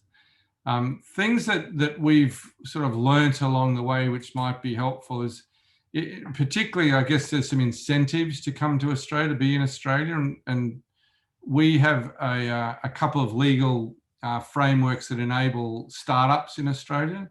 Two very important ones are, there's a program around research and development tax as a model. So if you're an innovation company undertaking research and development, you've got a huge opportunity to claim tax benefits on your company to execute your innovation. So we have been recipients of research and development tax each year that we've been operating. It's actually kept us going in these early angel sort of periods, early stage venture. We are building an algorithm called a wildcard algorithm, which match makes the unusual suspect who can potentially solve your problem with the problem owner. We've found there's a great story I can share with you. For example, with the technology of predictive health through wristbands, General Electric put out a call for problem solvers to come together to find an algorithm that could predict a heart attack and then tell the recipient of the heart attack, and they're mainly 50-year-old plus men, that they would get a text message letting them know that they were about to experience a heart attack in the next few hours. Who could create an algorithm for them? What outcome happened there was that instead of who you'd expect, which might be health data experts, health algorithm experts, universities, consulting houses, it was actually two young hedge funders in New York who sort of adapted financial modeling and algorithms to match health model and algorithms. It's one of hundreds of stories of just an unusual problem solver being brought to the table by a problem owner putting it out there. And you see XPRIZE, you see a whole bunch of platforms that are rising up saying there's a new way to solve problems. So we've spent quite a bit of time in experiments, and in Australia, one of the first legal frameworks we are given, particularly around our tax environment, is that we are able to receive quite a significant amount of tax benefits on revenue and expenditure for the company and investment and so forth. Another benefit in Australia in terms of from potentially considering doing work in Australia is we have an early stage incentive scheme, and it's by acronym is ESIC. In ESIC, you receive a 20% tax rebate for investors in your company. So it's quite attractive. My investment community accesses that, and it helps early stage companies benefit from that. Those early days where investors have to take a bit of a risk with you, there's a softening of that risk by offering a early stage investment benefit of 20% tax reduction on your investment. In terms of how we work, in terms of the commercialization processes within Australia, we've tended to work, we have a very significant amount of support provided again by government with programs like accelerating commercialization, which is millions and millions of dollars get spent on assisting, coaching, mentoring, and investing in the commercialization of your IP. And so an example would be Clipchamp, which will be, we believe, a future unicorn. It began its early days in Australia with a significant support from accelerating commercialization. Structurally, we work with one of the big four legal firms here in Australia, Minter Ellison. We've been spending the last 2 days with them. Startups, by nature of their sustainability, are always looking at new ways to generate revenue and income. And just a case study of the last week or so in our life as a startup here, we're doing a crowdfunding, a national crowdfunding exercise where we're hoping to raise a couple of $1 million by giving small investment opportunities for individuals and citizens who would like to have a stake in our company. So we're working with a company called Birchal, BIRCHAL. They're one of 2 or 3 crowdfunding platforms that exist in Australia. With Minter Ellison, we've been working around how does a company like ours take on potentially thousands of investors. So traditionally, our structure has been, our constitution and shareholder deed has been specifically focused on some, probably, I think about up to 20 investors, where we see great advantage as a company, which is an ecosystem of about 60,000 subscribers and members.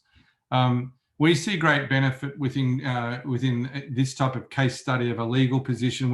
We see great benefit with bringing together our ecosystem, our community, in having investment in the company that they're part of. It's a tremendous opportunity to get buy-in. It builds activity in the company, engagement and stickiness.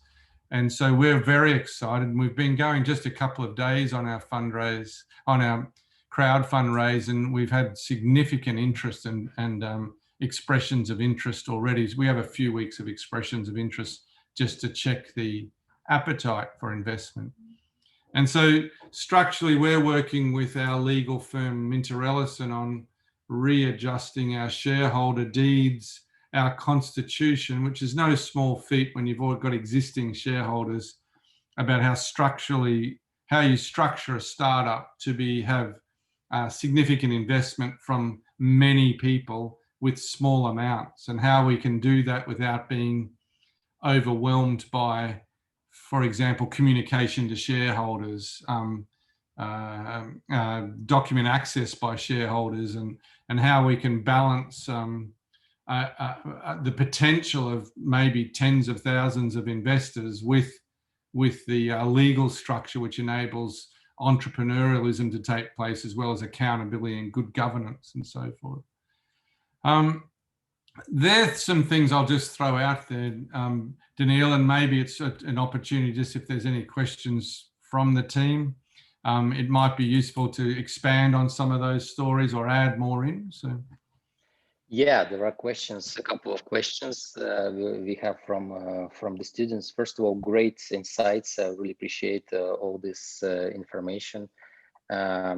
First question is if you could elaborate, and you may repeat a few things.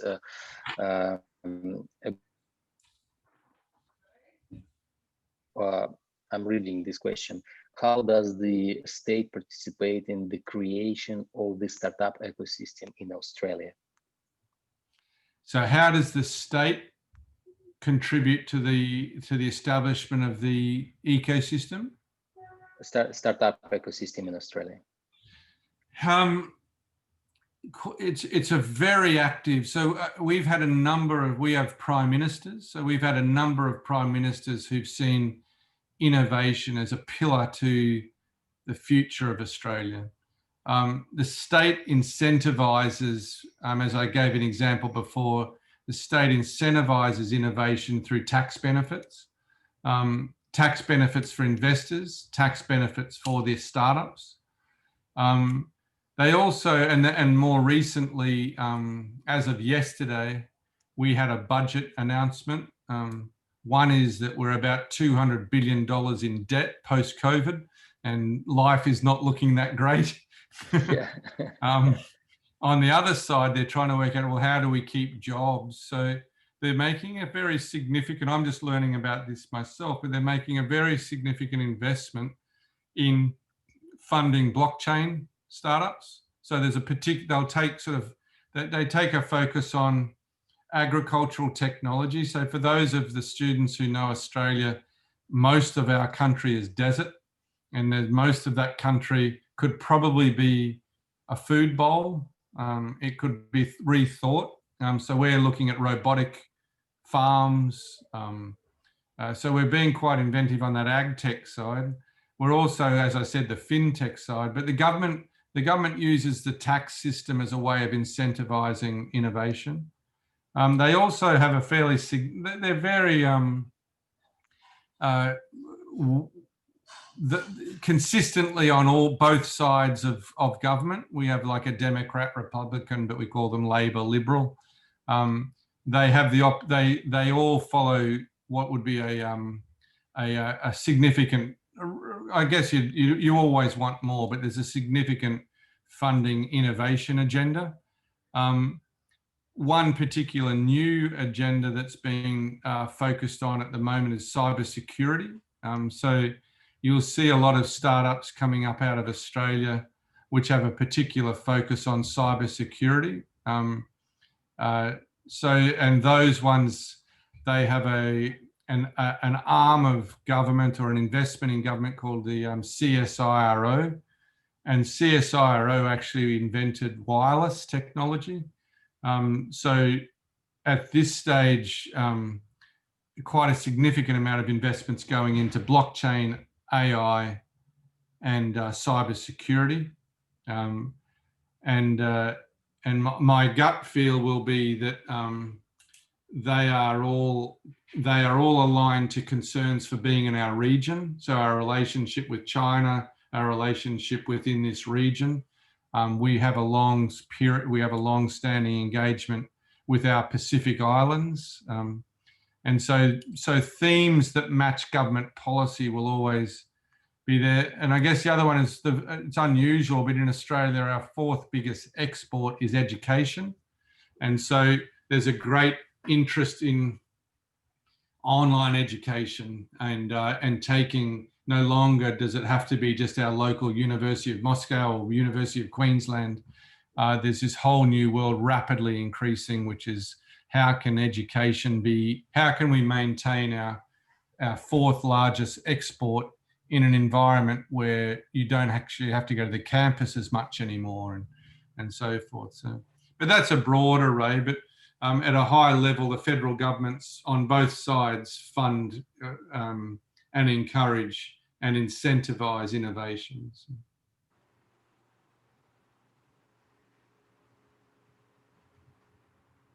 That's impressive how you guys see that. That's I think that would be a good stimulus for international startups to come to Australia and do business from Australia internationally or work with Australian companies.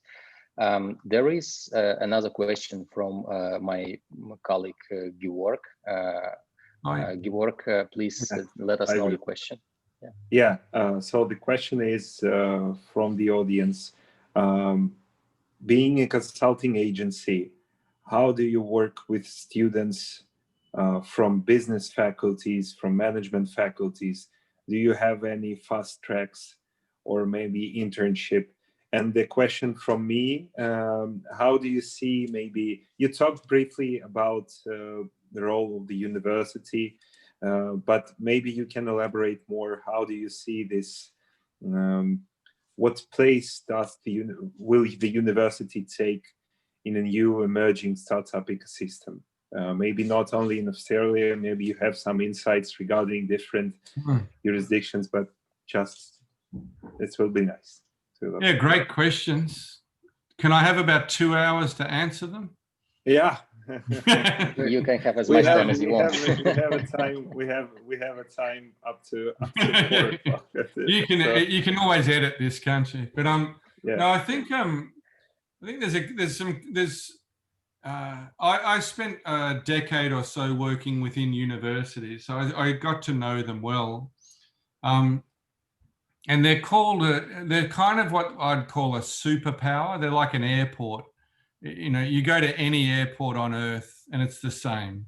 It smells the same crappy music, but beautiful architecture. If you go to a university around the world, they all feel the same. Like, I love going to the University of Stanford. I actually love going to universities more so just to walk around them. You know, they've all got character, but they're all kind of, and I call it a superpower. And theoretically it's called a superpower. And then there's a concept of folk power almost, which is the local and so forth. I think there's just this huge opportunity for universities to rethink themselves, to be connected. So there's a one part of this which is, I think when I spoke to one of the team at yours at the university, we were talking about students who are in China, San Francisco, and in Moscow, and this connectivity between these common sites. There's just this huge, if you step back, you can easily think about creating a global brain of students. You know, right now students exist all in these patches, but and it's more than just going beyond Zoom or, you know, there's an actual capacity, there's an opportunity for the future of universities to restructure themselves to be learning in the real-time process of solving problems. And so if you sort of think about this notion of collective intelligence, the freshest, the newest, the most disruptive, the most annoying ideas come from students in universities who are really, you know, they're testing ideas, they're banging heads, they're debating, they're arguing.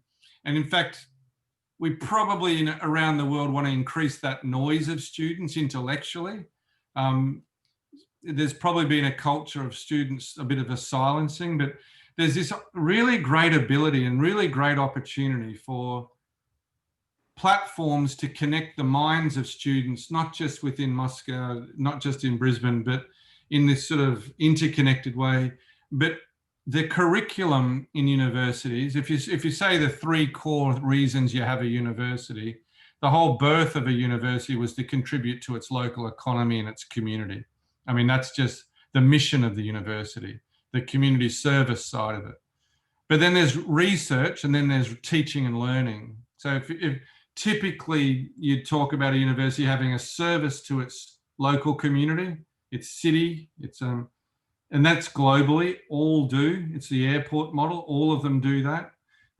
And all of them do that in some do it great, some do it not so great, some sort of use a different, you know, don't do great at all, probably. Then there's research, which we all compete on. And then there's teaching and learning. But just imagine if you could connect teaching and learning and action research in the process of learning on real world problems. So right now we have COVID. There's a problem there that's not just health, it's economic, it's mental health, it's physical health. Imagine bringing a bigger brain to it by being able to connect those emerging ideas and evidence-based ideas, but make it part of the learning. So what I believe you're going to see in the next 5 to 10 years for university relevance, you're starting to see it a little bit with Singularity University, examples like that coming out. But universities, people want to be part of something with purpose. People want to be part of something where they're learning, communities of practice. And people want to be part of things which is actually bringing new knowledge, research into the world. And so, you know, Singularity is a little bit in front of people in some ways. It's probably not grabbed the traditional market. But so I think there's a huge opportunity in the future of universities to center the core of their activity, service, teaching, learning, and research around solving real world problems. And I think the emerging generations will do that. My company is obsessed with those sorts of discussions. So we wake up in the morning, we just want to talk about it again, then we go to sleep. I'm talking about it. It's 8 o'clock at night and I'm here at home. I've just been all day on the phone, all on Zooms. It's the future for us is, if there's 7 billion people on Earth and increasingly we're connected, the faster we can get to problem solving with a broader perspective of diverse ideas. So what keeps me up at night is how can we, in practice, put collective intelligence into the university system. How we've done that practically is we've brought 400 business students together in a university to collectively work with problems with industries. And so, like there's, like dating sites, matchmaking a date. Industries have problems. Students need to find problems and solve them.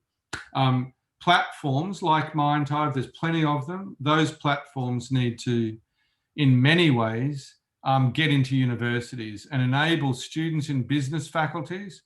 I have 5 at the moment working in MindHive. And those students are working on onboarding Deloitte, on working with American Express, on a whole variety of global companies, and they're in there working and solving problems. So really practically, if you have these platforms, you enable independence of students to participate in problem solving with future employers and clients and so forth, and future investors in the university. So the university's self-interest should be how many thousands of businesses want to join our platform to put up problems that enable our students to, in real time, solve problems, then turn that into learning, teaching, research. Okay, I'll stop.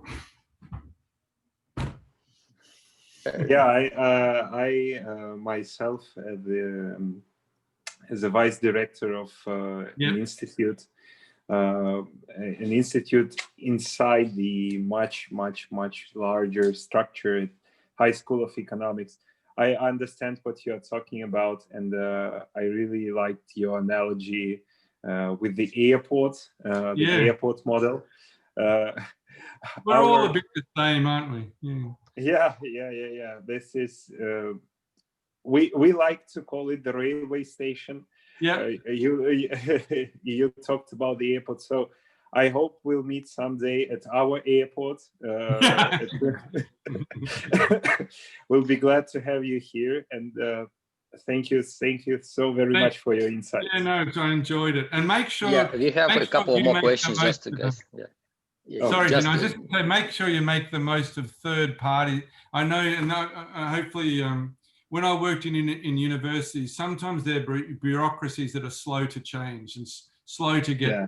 If you can use third-party innovators, you de-risk it and you enable that university to stay like that. But I just encourage you, there's a heap of startups in this space, and it'd just be so exciting for a university to embrace them and let them test ideas and all those, and more than happy to put ours into the pot and be a part of a test. But I just think universities sometimes end up being a bit staying in that slow thinking rather than letting innovation pop. But anyway, I won't go on. But thank you very much for hosting me on. Yeah, we have a few more questions if you don't mind. There is another question from the live stream we have. I posted this also in Zoom chat, so you can read it, but I will read it out loud. So in case my connection drops, you can see it as well. From Guis Borisovich, thank you for your talk. To bring the number of investors you are talking about, why did you choose to develop a complicated shareholder structure rather than use an STO security token offering? I wish he'd, how do I pronounce his name? I'm sorry, Daniel. Juice. Juice? I wish I'd met Juice earlier. Just Juice. Yeah, I wished I'd met Juice earlier. I'd need to learn a little bit about a security token offering, and whether that's something which I can take on board and understand whether in Australia we have. Let me just quickly check on that while I'm talking with you. Whether we have that as a we've chosen where it's not. I guess we haven't seen it as complicated. It'd be nice to be able to talk to Juice about the complicated shareholder structure. It's relatively traditional, but crowdfunding exists. You have access to crowdfunding as well? Is that? In Russia, we do have a couple of crowdfunding platforms, but also we have access to international ones. And this person said that his name is James. James, okay. Okay, so blockchain, one of the issues we have in here,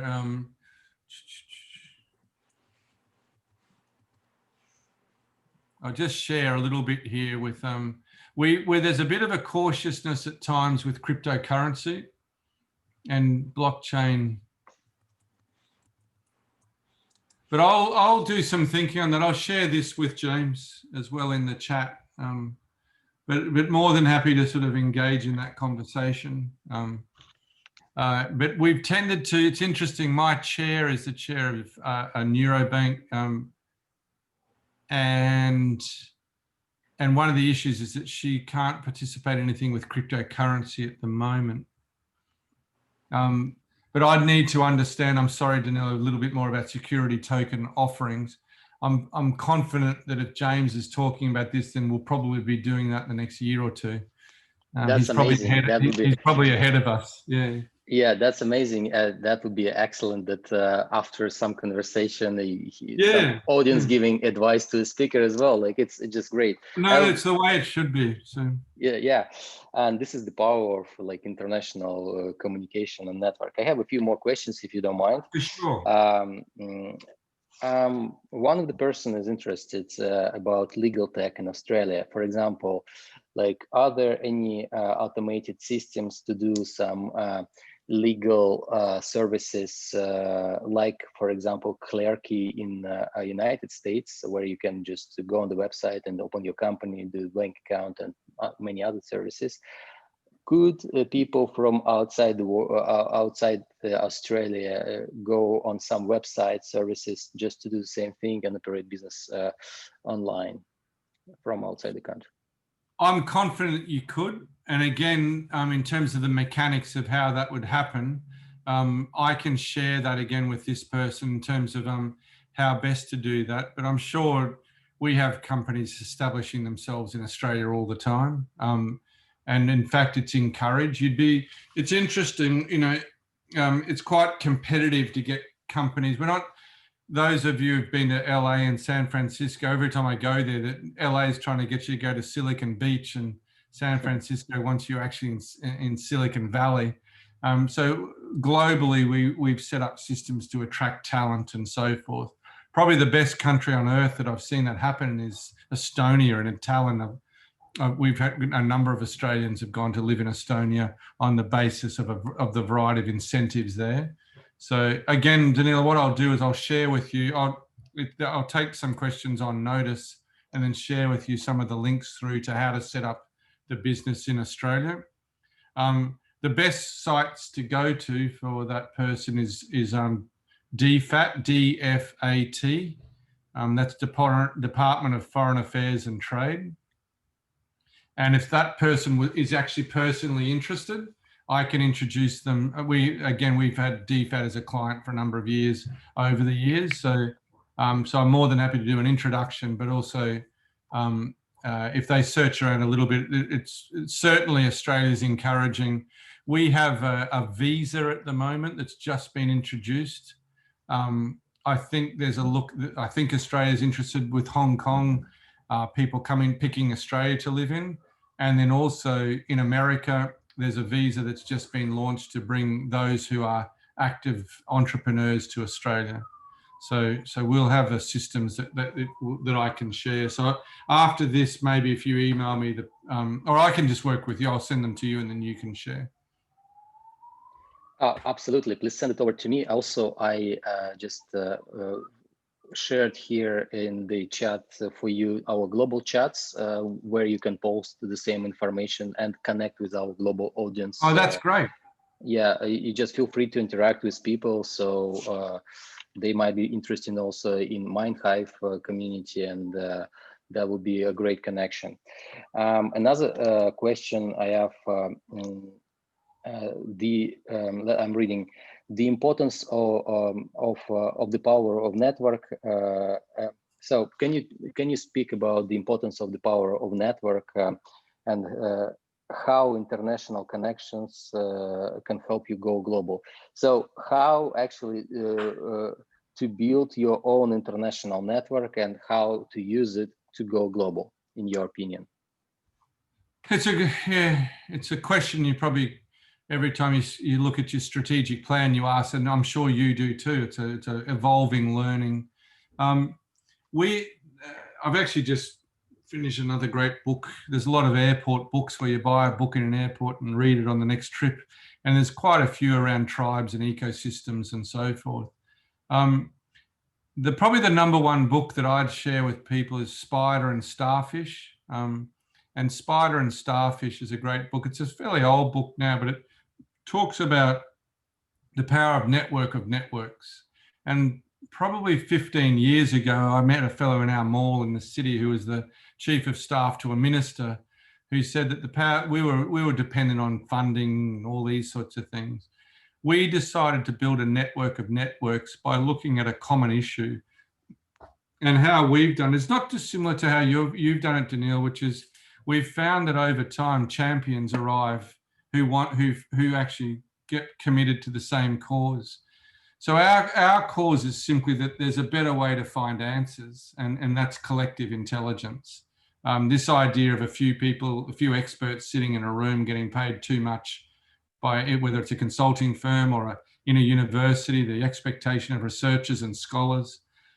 So we know that even through Google search, the keyword collective intelligence is moving very quickly to becoming more mainstream. But the network of networks model for us is to build out basically communities of interest and build two-sided marketplaces. So in Mindhive, for example, we have what we'd say is our drivers and riders. We have people who want to learn and people who teach and consult and provide answers. So you've got a very good marketplace where people can receive a few different personal benefits. Most humans in most of our community want to network with other smart people. They want to get profile and stay relevant, and they want to make money. And so they sort of, those three things drive self-interest, and self-interest drives collaboration. So interestingly, we've talked about, do you need to set up do you need to set up offices in other countries? We've decided at this stage, we've been approached by India, whether they could look at having a Mindhive India just for the country. We've been approached by a global Big 4 company. Can we just have Mindhive just for our company? But our ambition is to actually have a global collective intelligence platform. And so you often, as Daniil, you'd realize you get challenged by potential sidetracking ideas, which would turn us into an idea management software company where we build software for companies, which is a cool thing to do. But we want to be better than Facebook type of thing. We think that authenticity, we think LinkedIn is about how many certificates have you got. It's not really, if you went to a LinkedIn dinner party, it wouldn't be that interesting. We want to create a really interesting dinner party of a mixed, diverse group of people. And so we're really looking for a central element of curious people, not so much a professional networking and recruitment site. So if you looked at what's at the heart of Mindhive, it's those people who are curious and those people who are looking to contribute. So it's an ecosystem with a common value system where we talk about three elements. We're abundant thinkers, we're achievement orientated. Our goal is always to be altruistic with our time as well. So we have 3 A's, and so build the culture, find the champions in each country. We're raising a couple of $1 million.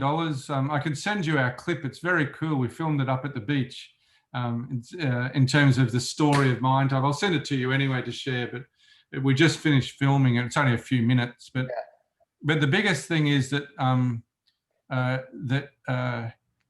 we think that it's about 150 countries, and I think, Daniil, we're not dissimilar. You're talking about an ecosystem of innovation and innovators and entrepreneurs and learning communities, and so I think there could be a number of these in different ways. You can belong to many tribes, and so for that person, I think it's more finding the core reason and the problem, I guess, and building platforms in this case which are intuitive, nice, fun to be in, and so forth. So I'm not sure that was a bit of a scrappy answer, but hopefully it touched. No, it's actually a great answer, and I completely agree. In my opinion, the power of network is highly important for any businesses and for any person who would like to succeed in whether it's a career or approach or you want to build your own business. But the network is open you doors and also gives you expertise, knowledge, and opportunities. And the sooner you start building your own network, in my opinion, the better, the stronger your network will be. But building the network is also not only taking from the network, it's also giving back to the network. And what you are doing at MindHive is absolutely amazing as well. On this note, like I would just, since you touched on MindHive, what would be the major description of MindHive you would like to share with the audience, and how people would be able to join your community that you're building in Australia? I think it's an opportunity. Like, I'll just say one thing. I'm a little bit older than you, and one of the things that you're doing, which is really impressive, is you're taking, I call it a long game. Building an ecosystem or a community is not something you do and then it's done and then there's 60,000 people within our communities. That's probably been 20 years of dinners, face-to-face, and building trust. And you and I have met through a trusted friend, and that what's that book, Speed of Trust? So I wouldn't go into building ecosystem and networks unless it was a medium long-term strategy. I think that the benefit here for me, in terms of with MindHive, if people within the community want to join, and I'm particularly interested in the university engagement too. I think there's a huge opportunity, as I said to George, this idea of connecting real-time learning and partnerships that matter make you get more engaged.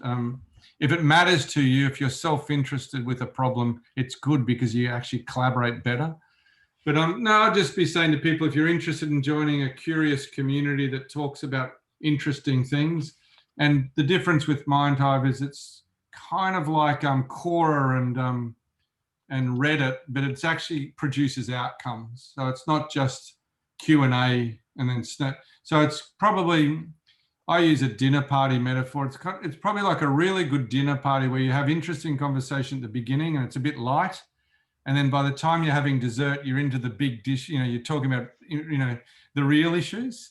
And then by the time you're saying goodbye at the end of the night, you've actually formed new connections and friendships. And so it's a little bit different to that sort of instant chat talk or Slack or what's good is my new product head's written a little bit about that on the front he's redesigned the website to tell some of those stories, but I'll share with you probably the best description we've done of MindHive so far is just a film we produced, just a few minutes. But the outcome of joining MindHive for any of your communities, that they can have it for free. It's a partnership agreement sort of with you as a informal engagement. We can help each other grow. And so if people want to use it for teaching and learning, you can have students, you could have a class of students working on a project and sharing ideas together. You can have it for looking for a job. Right now, we're trying to solve how do you get a job post-COVID. We were in probably the #1 newspaper in Australia just today. They wrote a story about us. So we're kind of sexy in the new tech world at the moment. This type of idea of remote collaboration. We're all any tech that's doing remote collaboration. So it can be used across multiple areas, but we're a curious community. We're at the end of the day, we're trying to work out how to better find answers to the challenges we've got, and that might be the questions that I've been asked tonight. Could all be put up on MindHive. How do you build it? How do you build out an ecosystem globally? How could we use security token offerings to reduce complex shareholder structures? I mean, if we put those up, you'd get a few hundred people jump in and give ideas. And you get a little bit of a name for asking cool questions. When you're at a dinner party and someone's asks a cool question, you get that type of thing. It's like people want to talk about it a bit more. So. But thank you very much for the opportunity. It's been a tremendous. Yeah, I think we're ready to wrap it up. Georg, there are no more questions for us, right? Yeah. So Bruce, thank you so much for your time. It's been amazing to hear all your insights and recommendation about Australian market and learn more about your community. I'm sure the audience will be interested to connect with your community, and we will be sharing all the information. On the last note, what would be your final closing statement and probably some inspirational closing things you would like to share with the You're making it hard. It's been about a 14-hour day, Daniel. Say again? You're making this hard. It's been about 14-hour day so far. So I have to be inspirational right at the end. No,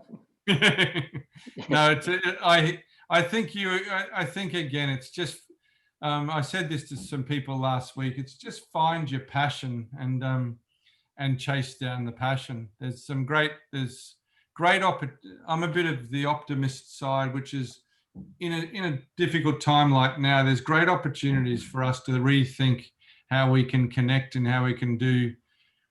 I believe in connecting people for good is probably the very basic thing. And if we can more and more connect people for good, and that might be in various ways. For us, it's about connecting good ideas to problems. But if we can think about how we can connect better together for good, then that to me is that's what drives me. And so everything else follows. The tech almost becomes secondary. The passion and the desire to have a better world is what drives us. So if we can answer questions which have been considered to be unsolvable, that might be issues to do with health in communities, aging populations, it might be our own families. If we can just bring better and faster and more interesting voices to the problems that matter to you and I, then that's a contribution we make to making the world a better place.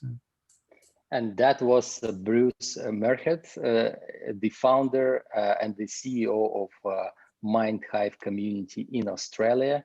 Bruce, thank you again so much for joining us today, and have the rest of your evening. Have a great night. Thanks, Daniel. And good. Can I just say, great work. Keep up all the good work, man. Cheers, then. Thanks. Cheers. Thank you. Cheers. Bye. Cheers, bye. Bye. Everyone, please stay. We have another speaker joining us to speak about to speak about how to enter the US market. And I'm letting Wilma Hamladze from New York, not New York, she's actually in Maryland, close to Washington, DC.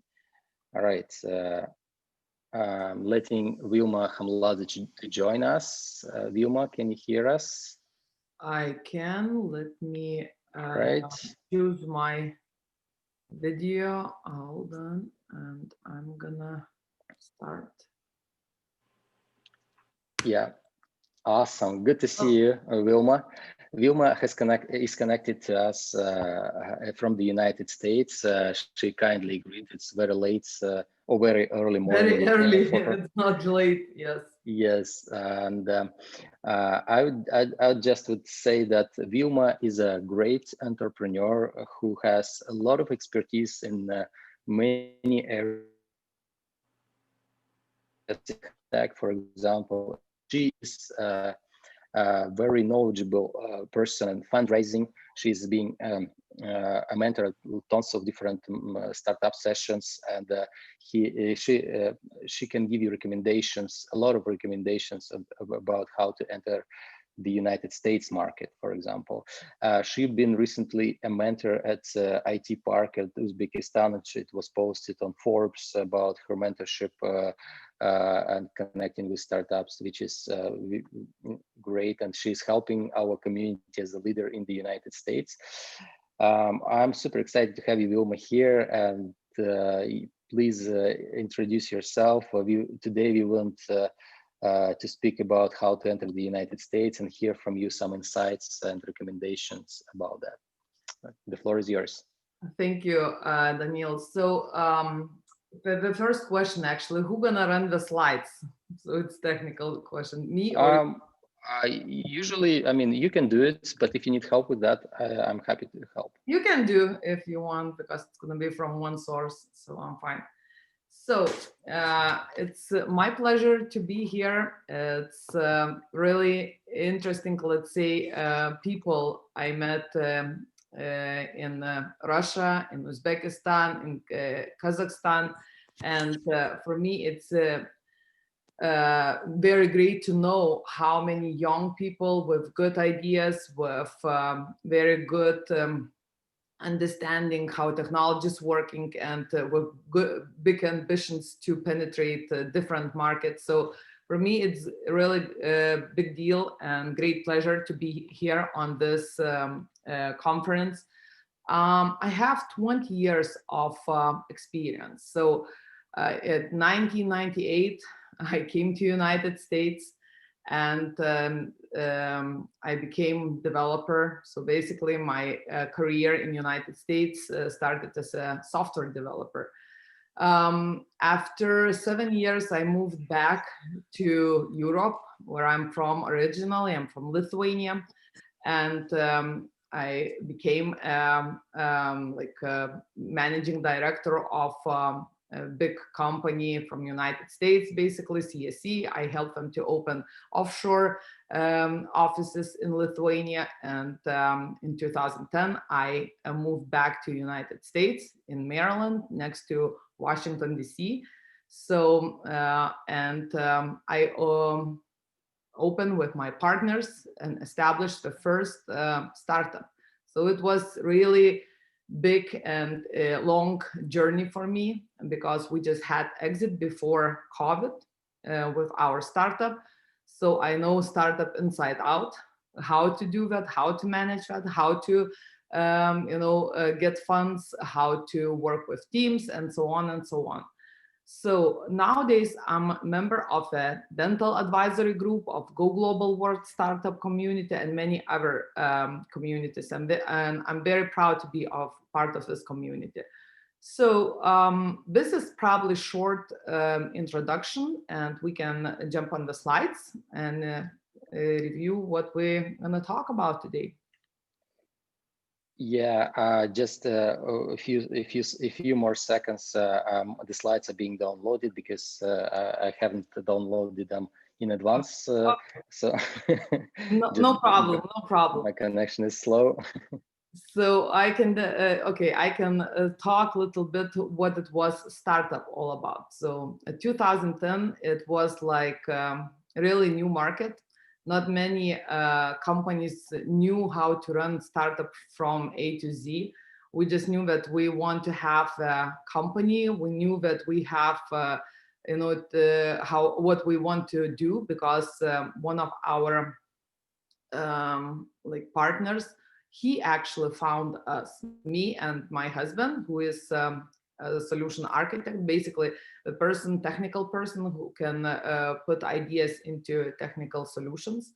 So medical doctor contacted us and asked to help him to develop electronic medical records. So at that time, we knew that it's going to be a huge project, and we didn't know how to approach. So we said that we're going to approach with little things. So basically, we're going to start with MVP, which means prototype.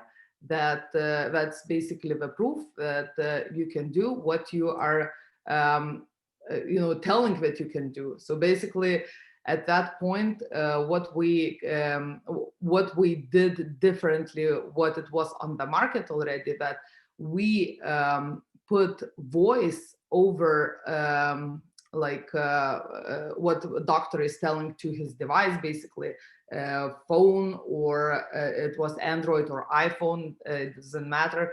And we converted that into the text and put into electronic medical record. So basically, doctor, instead of typing, he was talking, and all his messages we converted into the text, but not just like text, but it was medical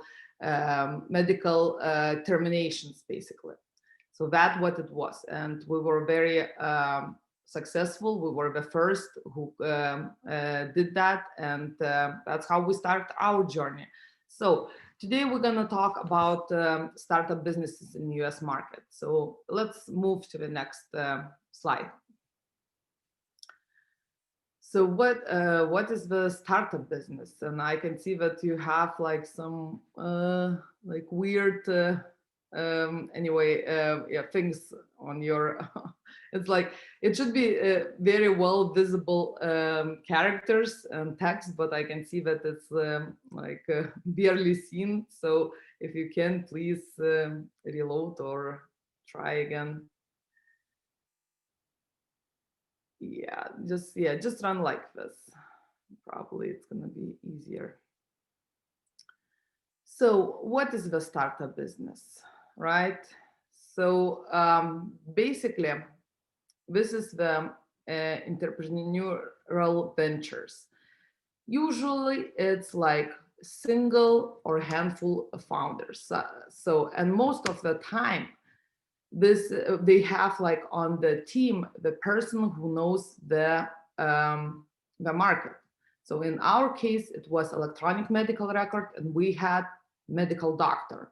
So we used all his knowledge. It was a young guy who just graduated medical university and knew what he wants to do and what is missing on the market. So early stages or its development. So basically it's small teams, limited budget, no office, lean management, and until we're gonna prototype or create the MVP. So basically developers we need, right? So it's gonna be developers. The business perceives a market demand. So basically a successful focus on filling demand or gap, which is on the market. If no demand, difficult gonna be penetrate the market, right? Also, competition is very aggressive everywhere. So you really need to understand if market needs what you are creating, what you are developing, what you are trying to accomplish.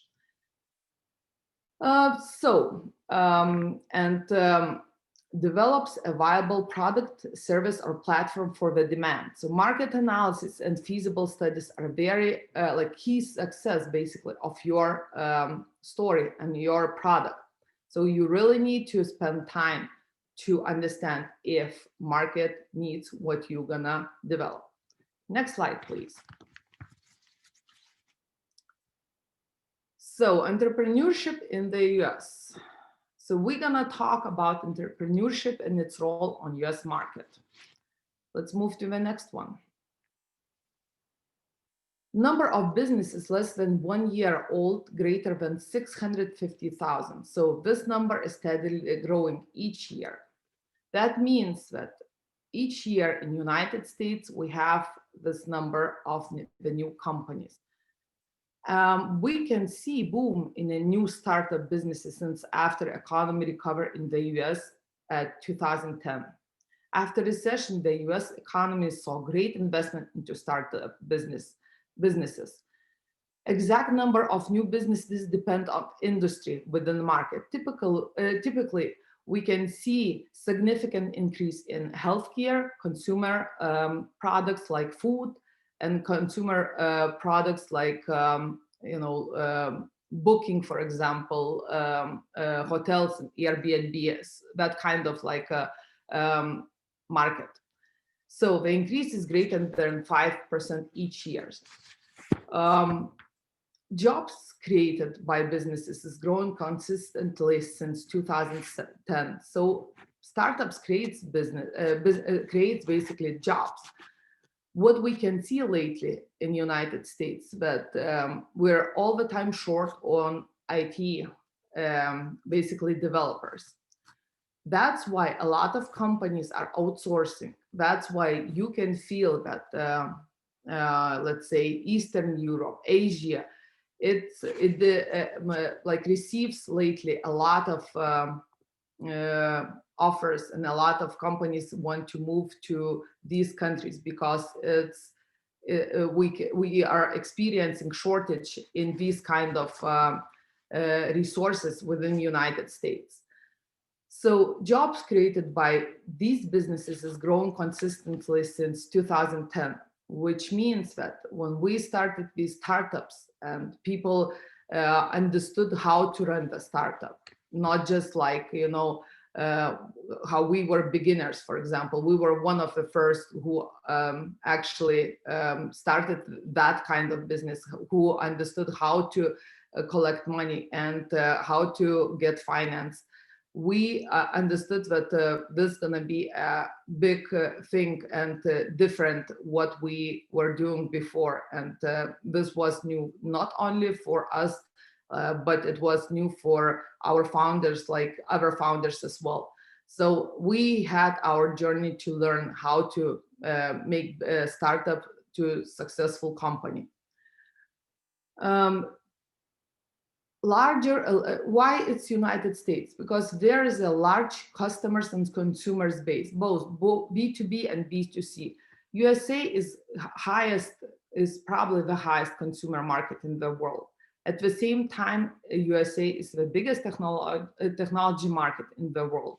So as you know, like B2C, the startups grew up like DoorDash, Uber, Airbnb.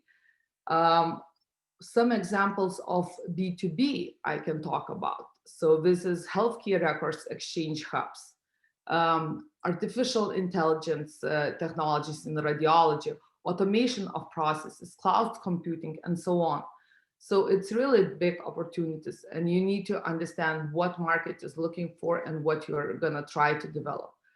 Large pool of investors within the USA market. More than 150 billions invested in startups in 2019. So basically before COVID. There are different kinds of investments. Family and friends. So that means that people who you know, seed angel investors, grants from government, venture capitals. So it's like different opportunities you can find in the United States in regards of investors.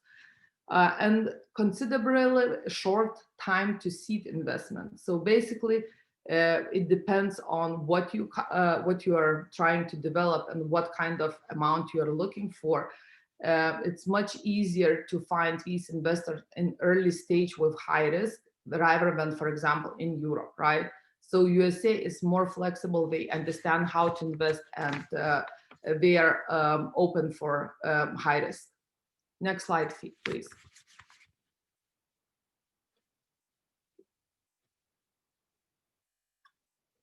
Why to choose USA, for example, not Europe? We're gonna talk about the differences in the last slide, but why to choose US? And I can see that more and more entrepreneurs and startups are looking into USA, even if it's like Asia or it's Europe. Everybody wants to penetrate USA market, and there is why. As a business grows with sales, cost centers within business see positive, profitable position within operations. In the USA, demand is very changing. To remain compatible, business tackle vertical and horizontal extensions. USA advantages. Vertical, you have large pool of client base and need niche market subsegment to target. Horizontal, create customized solution for each need or subsegment. So basically, you have opportunity to grow horizontal and vertical. It depends what kind of marketing strategy you are choosing. High success rate of startups. 40% of startups are profitable within with an additional 30% breaking even. So which is showing a very high success rate. Growth because of large consumer and B2B market. So basically, you have big opportunities here within the United States. You can open your company within 6 days. So It's in Delaware. We have a very special, let's say, process where everybody is using Delaware corporations, and it takes 6 days for you to open that company and few days to open account. That's it. You're good to go with what you're gonna receive. Diverse funding options. Venture capitalist firms invested greater than $150 billion per year. So this is just venture capitals. And think about the other ones, angel seeds and family and friends and the different kind of options. There are even like platforms on the internet where you can gather your finance basically and ask for the finance in these kind of platforms, and people are just giving money for the great idea.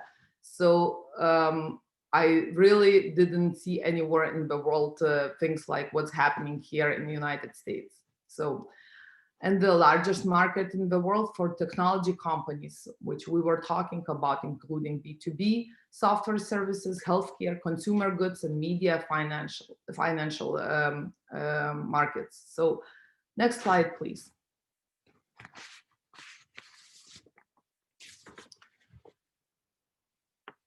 Risks within the USA startup market. So of course we have risks. It's not so smooth everything, and we have some risks, and we need to think about them before we are opening company and starting our startup in United States.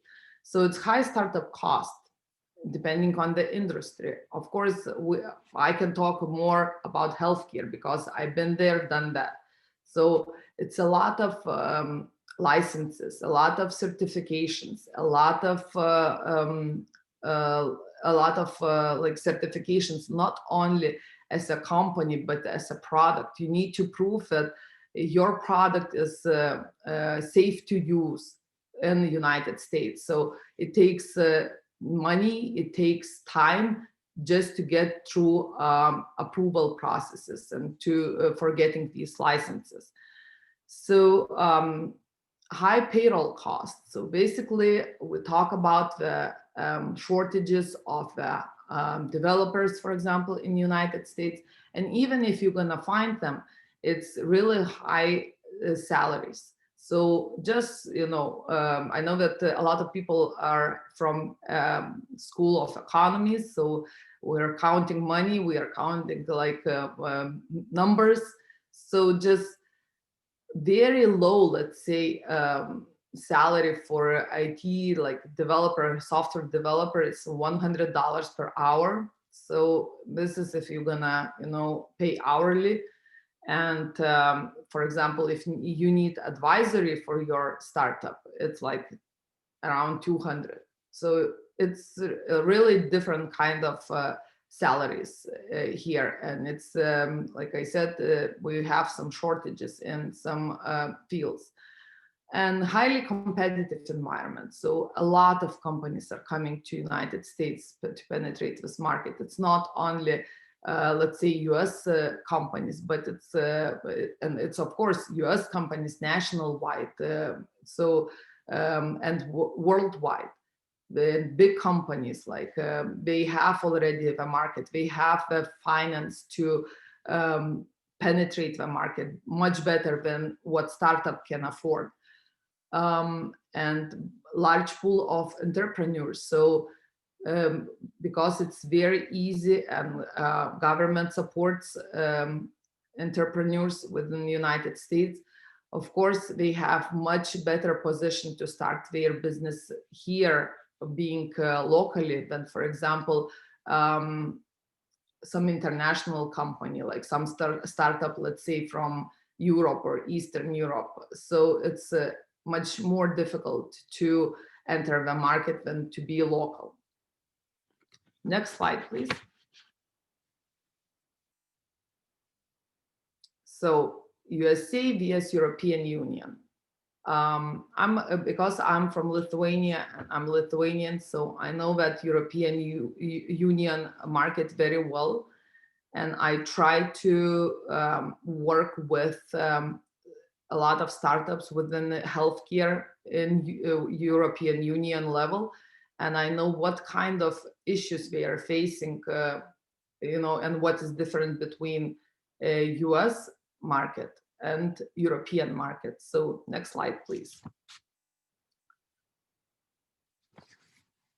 As you can see, the slide is crowded. So USA, as we talk about, its larger customer base, right? Larger investor base, higher funding required as well, because it's much bigger competition, greater chance for extension and growth. So if you gonna penetrate market and enter market the right way, with all your studies, with all marketing studies, you're gonna be targeting the correct customers. Of course, your extension and growth gonna be much faster, because here is like much more opportunities and more companies, and everything is just bigger, right? Considerably larger continental startup hubs like Silicon Valley, like East Coast megacities. So it's nowadays, it's not only Silicon Valley, which is like known for startup hub, but it's like New York, Houston, Washington, Los Angeles, you can name it. It's probably every large city has the hub where they are helping startups to grow, and helping with offices. They are providing, like cities providing help for these kind of companies, because through like since 2010, it was already visible that Silicon Valley did the right thing, and a lot of companies grew because of their help. So now each city understands, even small cities, I can tell you that they understand the need of startups in their region, because who knows, maybe that's gonna be breakthrough technologies, and we're gonna just win from that. So everybody wants to invest like in these kind of new technologies, but not everybody understands technologies. In my experience, I met a lot of investors who has like willing to invest into IT, but we don't understand that market. So sometimes it's difficult to explain what you are looking for and what is like gonna be benefits for that person to invest in your, for example, product. But still, people are investing, and they want, and this is very like attractive in United States, to get investment from easy, like we are calling easy money.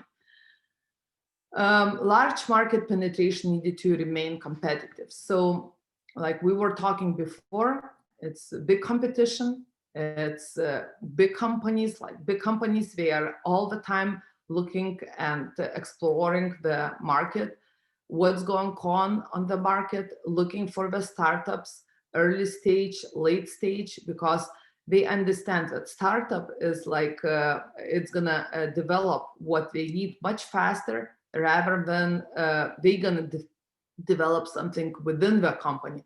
So what we can see that big companies are acquiring startups, and they want these kind of products to belong to big companies. So it's sometimes very difficult to stay like independent company if you want to remain like startup and then independent companies. So most of the times, big companies acquiring smaller companies. More focus on sales, because US, it's all about sales. It's all about how much you're gonna have, like what kind of profit you're gonna have with your product, with your services. So and this is actually difference from European Union, because in European Union, majority of investors, they are looking for the proof of concept, for the quality of the product. They are concentrating on the product itself more than on sales, because they know that that's gonna be like sold if that's gonna be a good product. Let's say I can talk about healthcare, and I'm gonna talk about that when I'm gonna touch European part. So consistent growth required in single large market. So of course, US, it's like one country. Even if it has different states, you can, you know, sometimes we're looking at that like little countries, but it's still one country. And you have the same kind of laws in all states. It's like if you have certification that your system is working in United States, it's approved to work in United States, that means that you are good to go to any state. It's going to be New Jersey, Montana, or, you know, Florida. So it doesn't matter. Where Europe, it's like every few hundred kilometers, you're going to have different country, different certifications, different government, different laws. So that's where your startup will spend money and time just to get things done in that local market. So what I'm offering and advising startups which I'm working with, that European market you can use as a sandbox, as a proof of concept, and then move to something bigger. And of course, it's United States.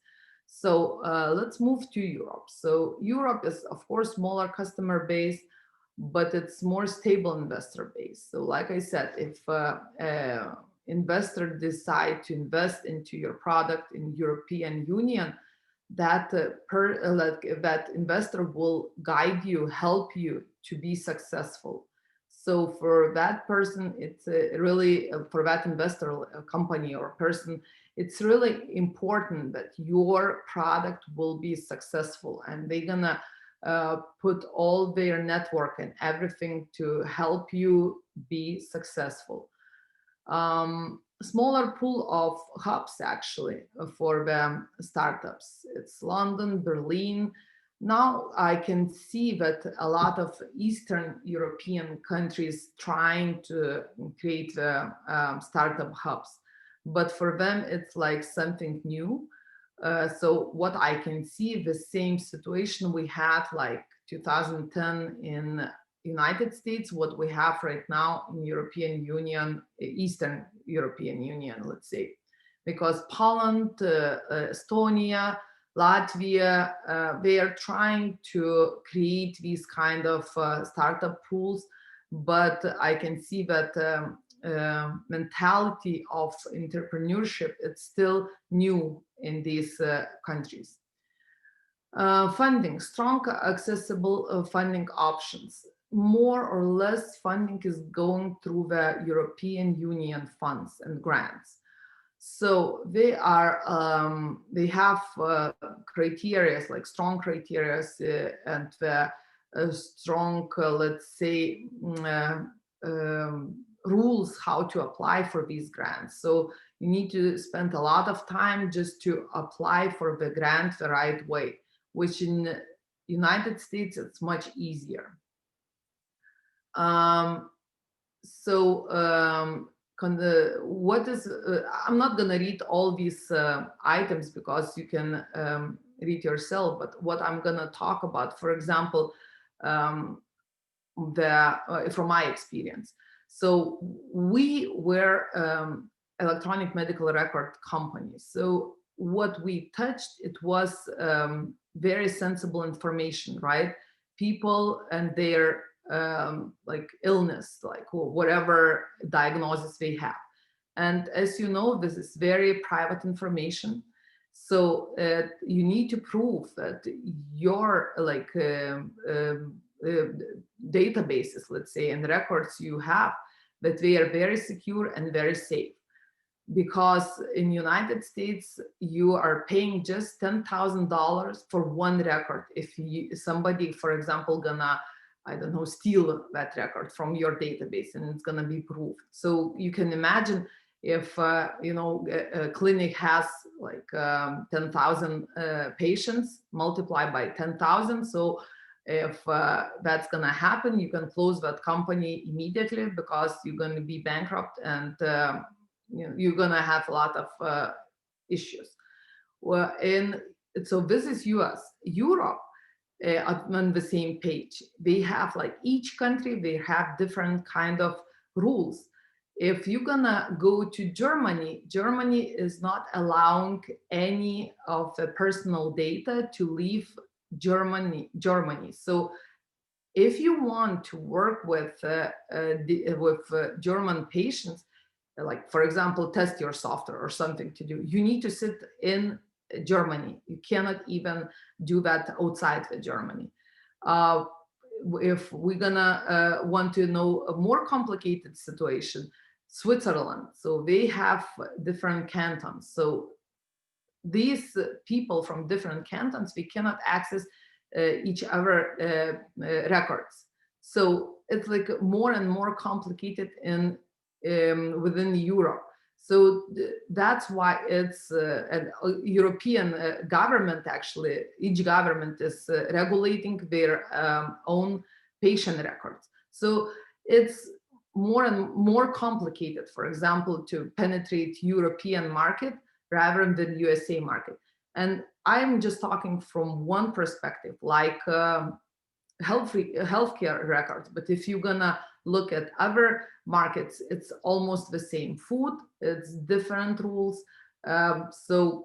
Quality standards is different rules. So it's you need to think when you are trying to enter European market. And my advice to everybody, if you have startup, use one country in Europe just as a sandbox and go to USA, because it's going to be much easier to enter that market. I think that's all for today. Thank you for your attention. That's amazing. Great talk. We appreciate such a detailed comparison with Europe and United States. My first question would be about, I mean, let's get straight to the point, right? Tell me more about real fuck ups or like real startup mistakes that people usually do when they form companies. And from a legal standpoint, like let's look at like forming a company, like what type of structure to choose, like what entity, like would be LLC, C Corp, if you're talking about the United States, and why. What about European? And also, if you would compare this with between Europe and the USA,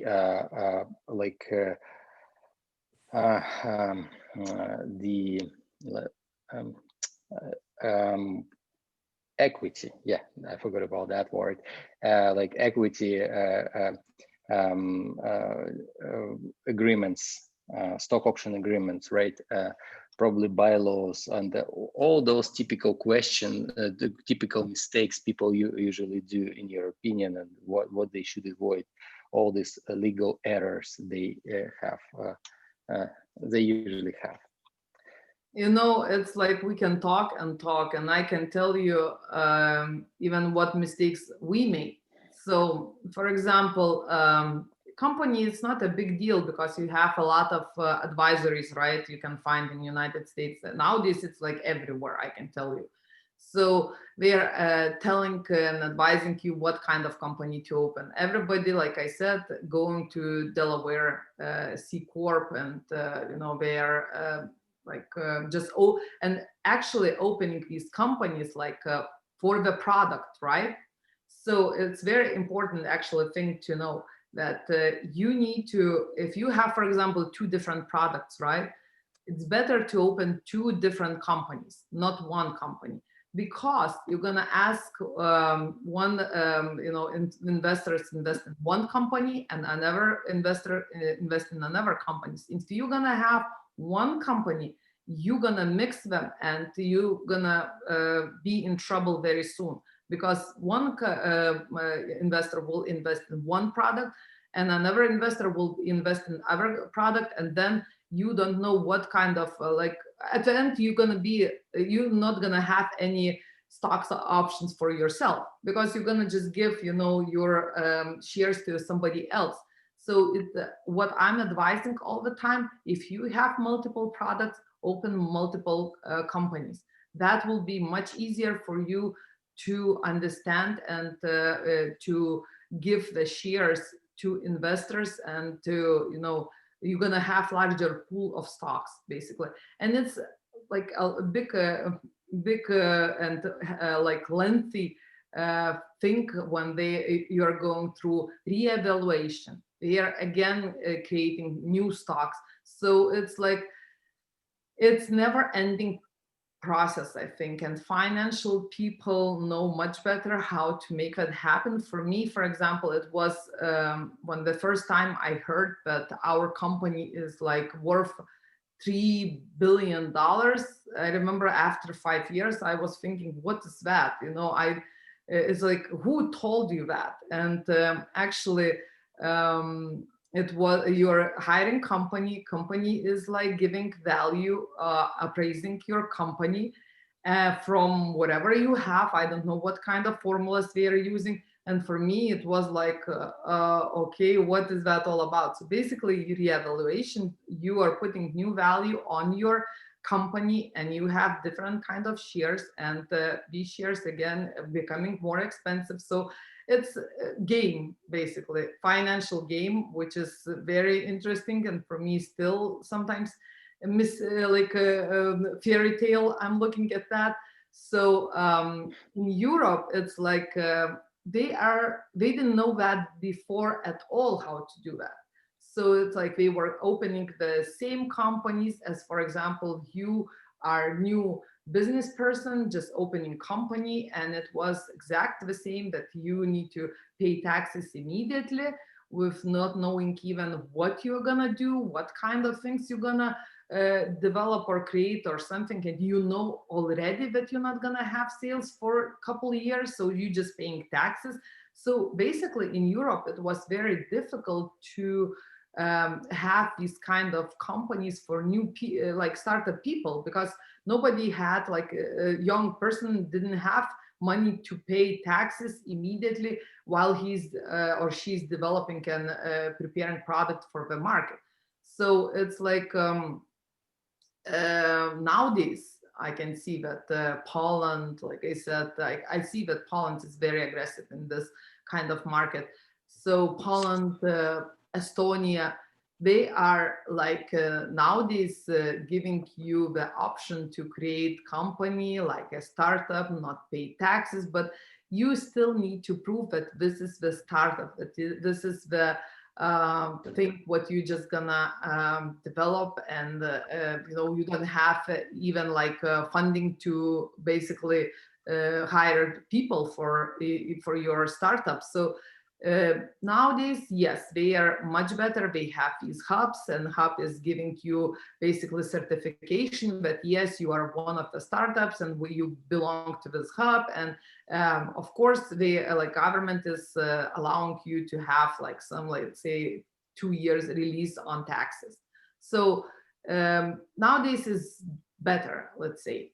Where US, it's already like a normal thing, like everyday thing. You can just like establish that company and you're good to go. Nobody is asking you to pay anything until you're gonna have profit. I can see that. Thank you. Great question. We have a few more minutes before next speaker is joining us. You have a question? Just a quick question. I'm listening. Yes, I have a question from the audience, a quick one. Where exactly startup in US? Maybe a specific state?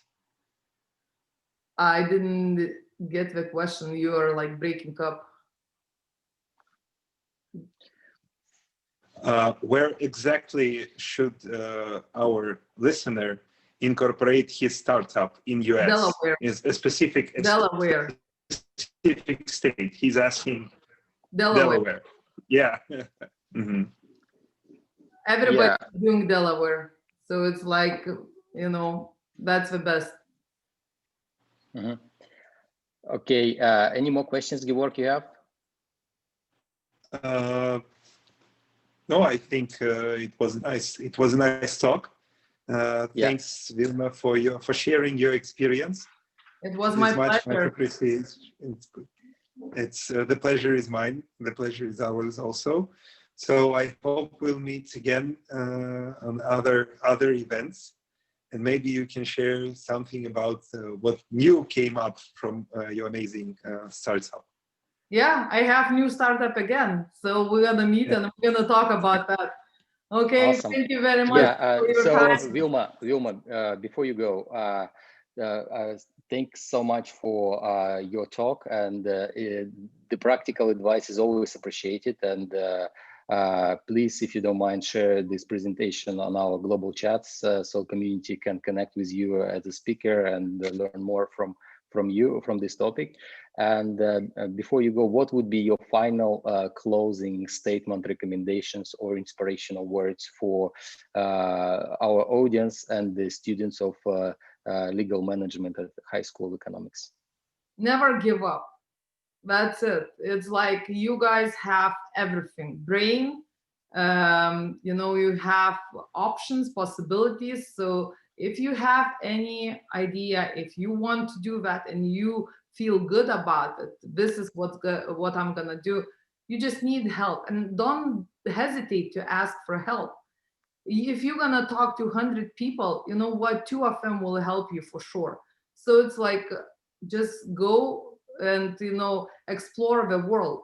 This is my advice, because you know, what is the problem with smart people? Smart people think that they don't know enough all the time, right? So it's like you are thinking like, oh, I don't know how I'm gonna do that. No, just go and ask for help. And if you need any advice, just, you know, connect with me on LinkedIn. I'm gonna, you know, be the one who gonna guide you, you know. And if I don't know how to do that, how to make that happen, I will find the help for you. So never, you know, give up. That's my advice for everybody. Thank you very much. That was Vilma Hamladze from the United States. Vilma, have a great the rest of your night, or a nice start of your morning. Goodbye. Okay. Goodbye. Thanks. Bye-bye. Everyone, please stay with us. We have another speaker coming in. It's Derek Distenfield. He's joining to us. Just give us a few moments. Derek, you there? He's connecting. And I mean, that was a great talk, right? Georg. Yeah. I never seen like such detailed comparison with the European business startup ecosystem versus United States one. That's pretty cool.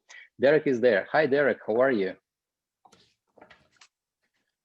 I'm good. How are you? Oh, you're great. We just had great speakers from different parts of the world, and you are the next one.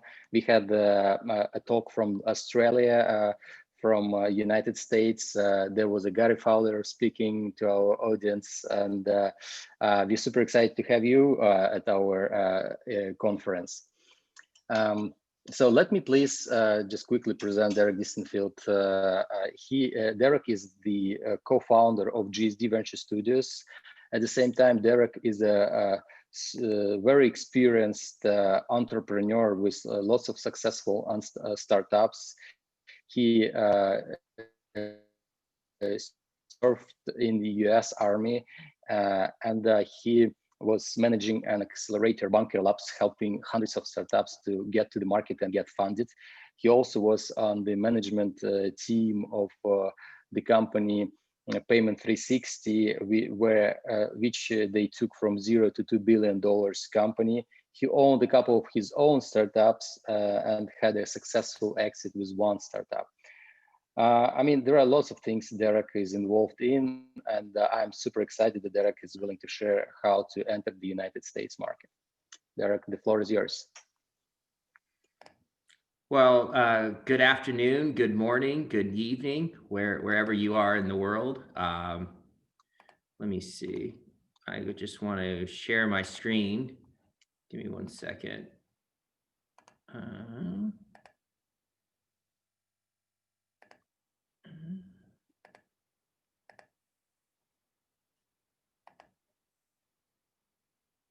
Okay.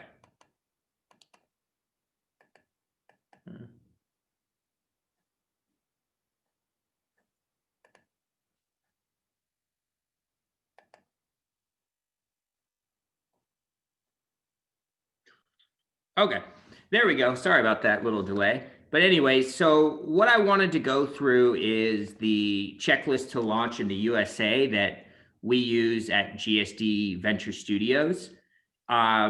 It is a highly packed checklist with a lot of things to unpack. And I am going to place it in the room, and you guys can grab the deck and use it as a checklist as well. And I'll give it to Daniil and he can publish it to make sure you guys get it. You can also send me an email and I can send it to you as well.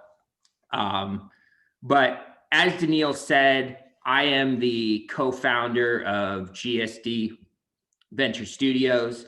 I started that with a gentleman by the name of Gary Fowler. And Gary has been working internationally for many years. He started one of the first accelerators in Russia. He was a co-founder with EVA that he started with a guy by the name of David Yang. And he's also worked in Silicon Valley on several initiatives, including working with Click Software and other companies. As Daniil said, I myself, I've worked in several startups from $0 to $2 billion.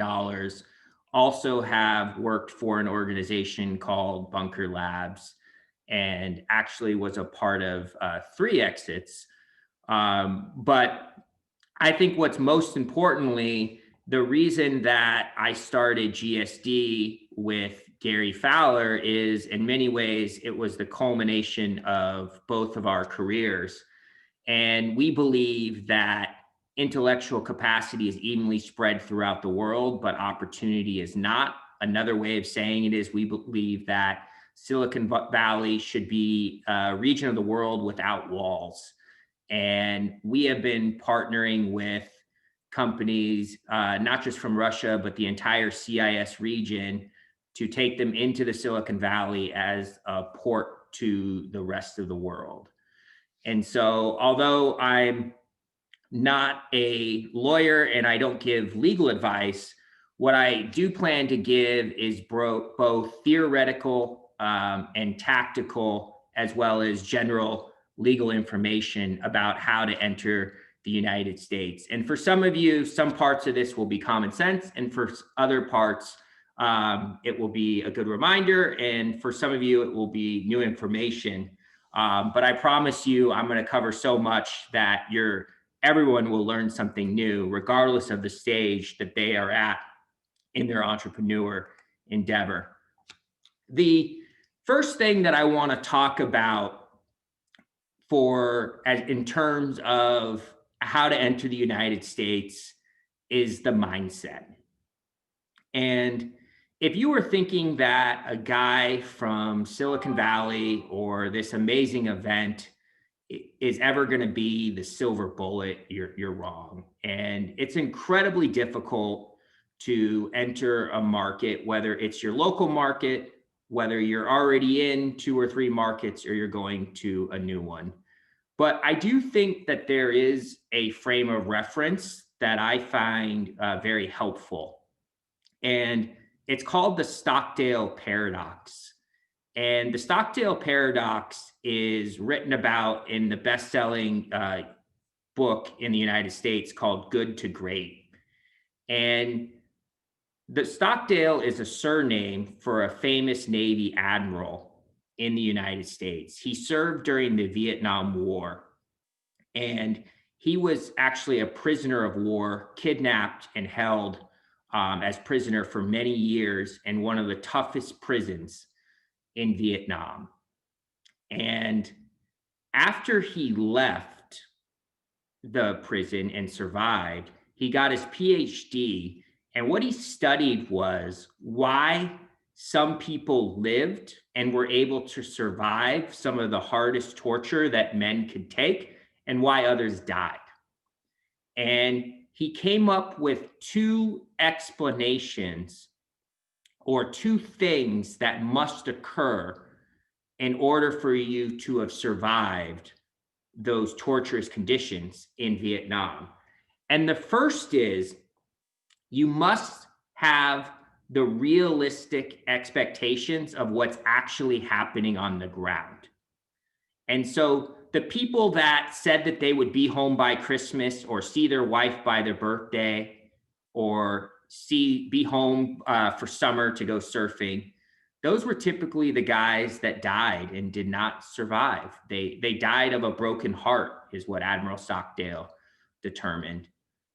But he said the guys that said, hey, we're not going to be home, it's going to be hard, it's going to be difficult, those were the guys that survived. But they had to have one other thing coupled with that belief, is they had to also have the unbelievable confidence that you will survive. And I think that this is a great story in terms of the mindset that you must need to go global. You have to understand that it's going to be difficult, but you also must maintain your unbelievable, your relentless spirit that you will succeed. And that's how you ensure that your startup will survive. The second thing that I wanted to say is that entrepreneurship is a lifestyle. Certainly, whether you're operating in one country or many, you got to have the support of your family. And I don't necessarily mean financial support, although for many of us, that's sometimes the case. But I mean that you are taking on a lot. If you're already operating in one country and you're thinking of now going into the United States or going into parts of Europe or Australia, wherever that case may be, this is a lifestyle choice that impacts much more than just you. And I would make sure that you get the support of your family. Okay, so now what I want to do is switch to some very tactical things. Some of these I'm going to fly through because they are meant to be as a checklist that we use with our companies. But the first thing that we do is we want to figure out as quickly as possible how viable your idea. Whenever you're expanding your business into a different country, whether it's the United States or Mexico, you have to determine the viability of your idea as quickly as possible. Steve Blanks refers to this as your leap of faith assumptions. So what are the things that absolutely must be true? Or in other words, what are the things that you are so sure about is the reason that you are expanding? And then test those. And typically it's around figuring out who wants this product, who is it, what is the problem you're solving, and who will pay for it. And what are the quickest, most least expensive, fastest experiments you could run to get data to back up those leap of faith assumptions. Start that right away. The next thing that you want to do is become a known expert in your industry. Develop a community, read, write, become that expert. And I'll talk more about the importance of community in a second, but using that community will help you establish customers, establish credibility, establish knowledge from those people that you build. Next thing is to build a business model.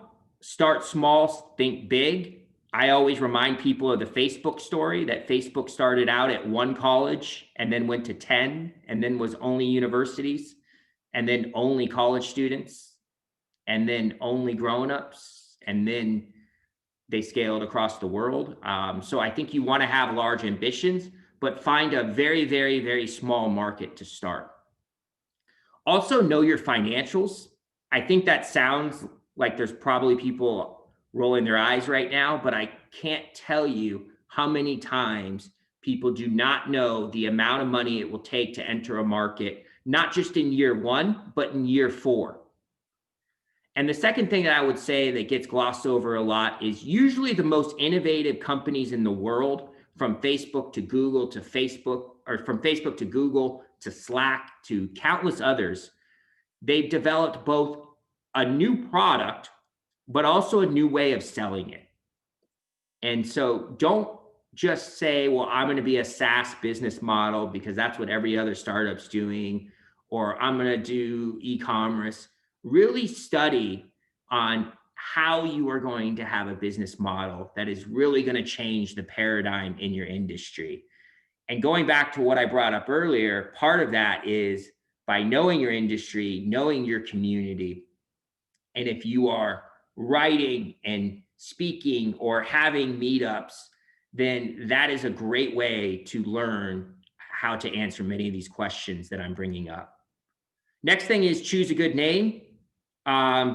Quick tip, don't use the words enterprise or solutions in there. Make sure that you're checking the domain, social, the Secretary of State. So each state in the United States has a register. So where you're planning to incorporate, check there. And you could also check with the trademark office. All right, next thing is incorporating. First thing I want to say is don't be scared. One of the great things about the United States is something called limited liability protection.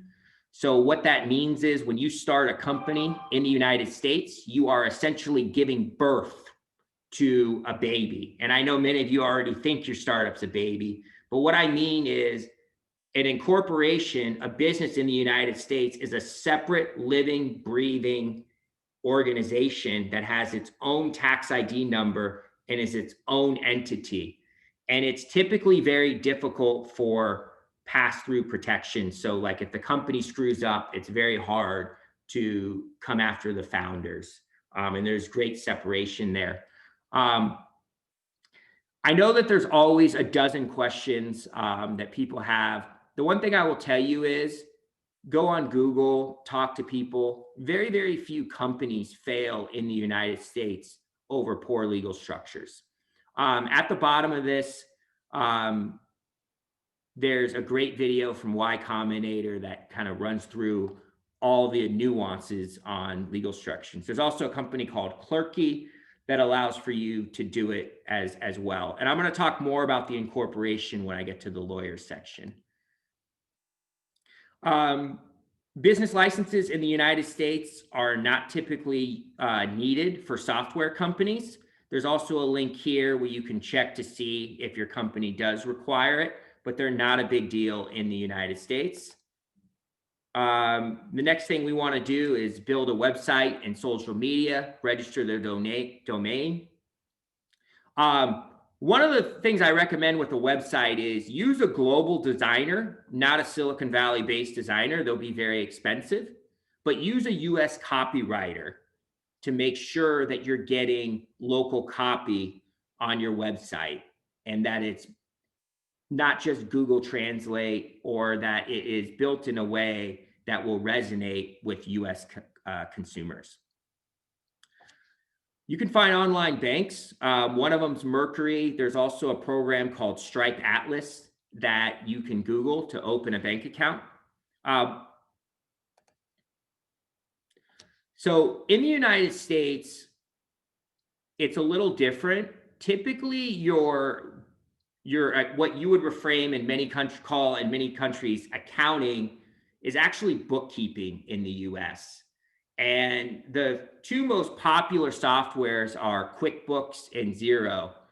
And what you would want to do is get somebody, a bookkeeper, not an accountant, to set up your invoicing and your books with those softwares and then manage those.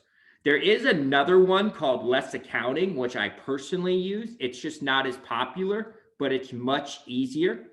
And so for context, it's 20 bucks a month, and I pay a guy $1,000 a quarter to handle all of our incoming and outgoing expenses and balance our books. Next thing you know, and this is a provocative statement, is make sure you have a co-founder agreement, and it should be in writing. And there's not really a formal legal document for a co-founder agreement, but the second provocative statement I would say is all co-founders should be on a vesting schedule right away, especially if you're anticipating taking any form of capital, whether it be debt or equity.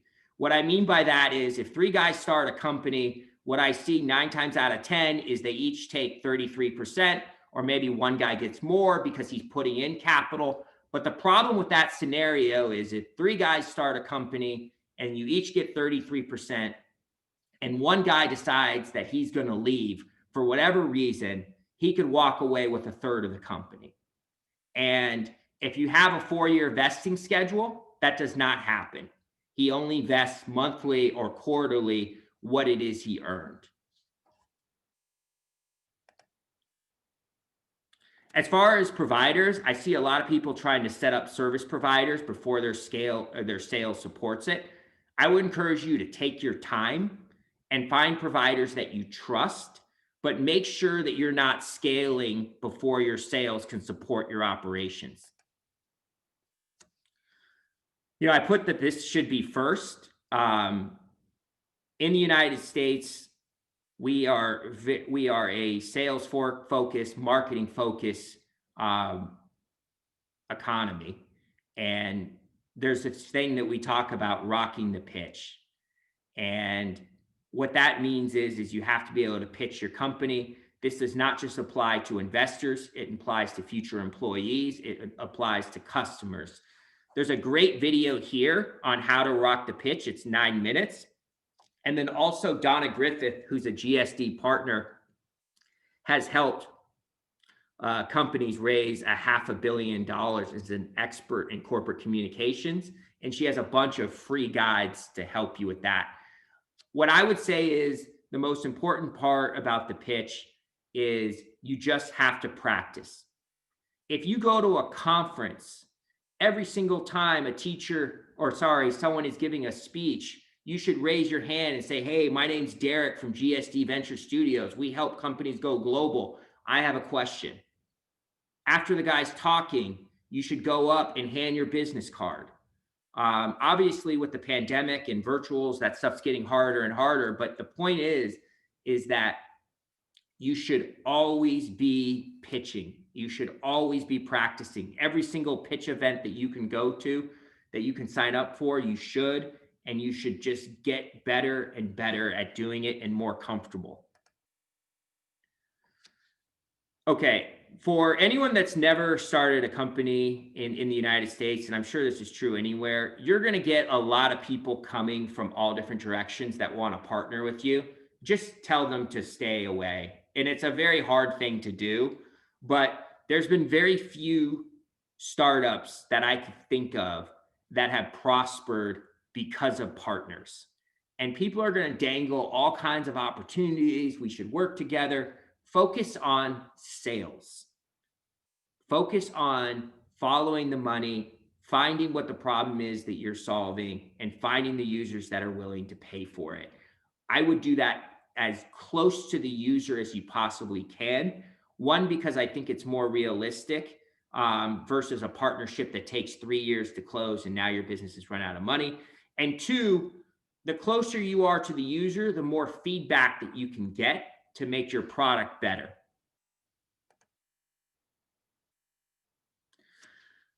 In that lines, a lot of people like to use surveys. I think they're not a good thing to use. I think there's a few reasons why. Number one is, usually the people that open surveys are your raving fans, the people that love you. The people that hate you, just delete them. So you're not going to get an accurate pool. The second thing is I think customers lie. I don't think they mean to lie, but I don't think they tell you always the truth. And, you know, in the United States, one of the best-selling cars there is the Jeep, and the brand Jeep. Typically, the brand Jeep is sold to outdoor enthusiasts that are interested in the environment, that are high-end, that like smooth rides. And what's so funny about the Jeep is that couldn't be counter to that sentiment. They are horrible on gas. They're horrible for the environment. They're horrible to drive. Yet outdoorsy people that are concerned about the environment, that have a lot of money, buy them because they're buying the lifestyle. And if you would poll people and take that information, you might never have made the Jeep.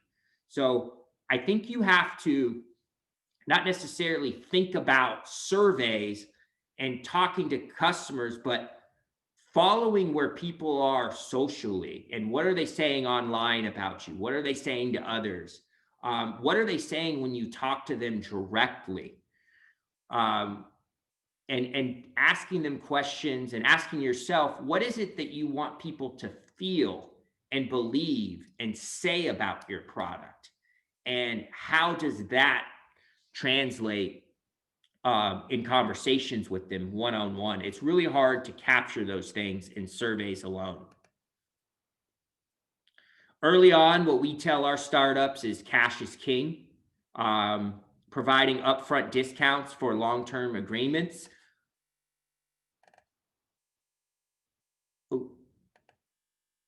Another thing that we do at GSD, and I think you should do, is think about an advisory board.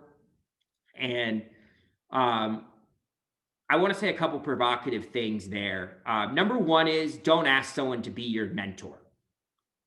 As somebody that talks to startups all day long, it's a very uncomfortable position when someone calls me up and says, will you be my mentor? One, I don't know what that means. And two, it sounds like a really big commitment when you position it that way. I think asking people for specific asks and asking them how you can help them in return is a much better thing than putting a label like a mentor. The second thing that I would say is, oftentimes people try to find mentors, advisors, inner circles of people that are so far ahead of them. I want the CEO of Yandex or Bill Gates to be my mentor. Well, the reality is that Bill Gates has no idea how to raise a Silicon Valley A round. He would not be helpful to you. In fact, Bill Gates probably has very little idea how to manage 20 people, because it was so long ago that he did those things that his advice would be irrelevant. So Gary Fowler, my partner, talks about the rule of threes. And what we talk about is you should find 3 people at least in your inner circle. Someone that is in your industry, that has relevant experience, someone that is in your phase. So if you're pre-seed, seed, A round startups, find someone that was just in that phase, like 6 months ago. And then find somebody that has raised capital recently in that phase of capital that you may be raising in. And I think approaching your inner circle like that will set you up for success. Okay. Because we're at a legal conference, I wanted to talk about United States attorneys. So first thing is, bad legal documents don't blow fundraising rounds, but the wrong attorneys do.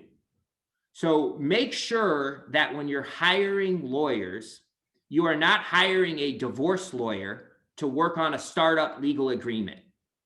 In the United States, lawyers are very, very specialized. And you really want to find attorneys that are focused on startups if you have a startup matter. When you're doing an IPO, you want to hire a lawyer that is focusing on M&A. Another thing is, as you know, U.S. attorneys are expensive. One of the ways that you can keep legal fees down is if you follow up quickly with lawyers. Because here's the deal. You're going to tell a lawyer something they're going to have it in their head, and then they're going to ask you for 6 things to follow up. And if you take 2 months to send him those 6 things, he's already forgotten your case, and now he's going to charge you by the hour again to refresh his memory. So keep the conversations moving so you could stay top of mind and stay fresh in his head, and let him or her be able to quickly work on your case while they have it. That will save you time and money with the lawyers. The other thing in the United States, lawyers can be a great source of referrals, especially the large startup firms. So one of the things with startup law firms in the United States, like Cooley and Wilson Sonsini, are the 2 big startup firms in Silicon Valley. They are about as hard to meet as venture capitalists, but they are worth it. And if you can get connected to them, they could be a big, big source of referrals and help. And oftentimes those big firms will defer legal fees, meaning they will not charge you any money for the initial setup, as long as you agree for them to be your lawyer during the fundraising round. Now, a lot of times in the United States, when we're with GSD, we have a lot of companies that want a Russian-speaking lawyer that also can help them both in Russia and the United States. And what we always recommend, and what I've seen work the best, is either find a global law firm that's based in both countries, or have a lawyer from both countries on the team. I see a big problem when you have just a US guy that doesn't understand Russia, or just a Russian lawyer that doesn't understand the US. I think it's better to have one cohesive team for both countries.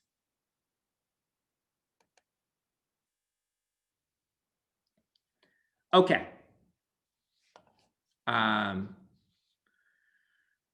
So now what I wanted to do is take a couple minutes and give you some tactical advice on how you can use a community to recruit, indoctrinate, and spread like wildfire. So this is a framework that I used when I started Cult Following, which is a marketing firm that created online and offline communities for both large brands and smaller brands in the United States. And that firm really was this framework where we would recruit users, indoctrinate them into paid users, and then spread like wildfire. And I just wanted to give you a couple quick examples of what I mean, both on a micro and a macro level. So here's a company here. I'm not going to go to the Facebook page, but this is a company called Hire Club. And a friend of mine, Keaton, started Hire Club. And Hire Club, oops, sorry about that, is a pretty straightforward company. They are a 2-sided marketplace that provides career coaching for people looking for jobs. And when Keaton first started this, he had the same problem that any 2-sided marketplace has, whether it's Yandex, Uber, or Hire Club, is you have to find, in his case, the coaches and the people looking for a job. And so what Keaton did first, before he built the website, before he tried to build anything, before he tried to sell anything, is he identified the problem, which was people need jobs, and people looking to fill jobs need to find those seekers. And so what Keaton did is he developed a community. And unlike Daniil's Go Global community on Telegram, he built it on Facebook. And you could certainly use Telegram or WhatsApp or Slack or whatever. But he built a community on Facebook where he allowed people that were looking to have jobs filled, post them. And he also provided advice to people looking for jobs. And if you check this link, it's a great community in on Facebook, over 37,000 users, and they're all actively engaged. Once he built that community, then he launched this site. And so what was he doing? So the people that were offering jobs became the coaches, and the people that were seeking jobs now had a platform where they could get a little bit more help than the free community was providing. I think one of the challenges with any community, and Daniil could speak of this better than I can, is you have to be disciplined with the community. So in Keaton's case, he had very, very strong rules that he forced people on both sides to uphold. So no recruiters were allowed, only direct listings. No formal ads were allowed, like Indeed or Craigslist kind of stuff, where it was very informal but specific ads. And he had lots of other rules. You have to apply to attend. You have to be truly looking for a job. So it is hard, but those of you that are saying, I don't know how to build a community, my concern with that is, well, the same challenges that you have building a community are going to be twice as hard when it comes to getting a customer base. So if you don't know how to build a community, I would then challenge, well, how are you going to get customers?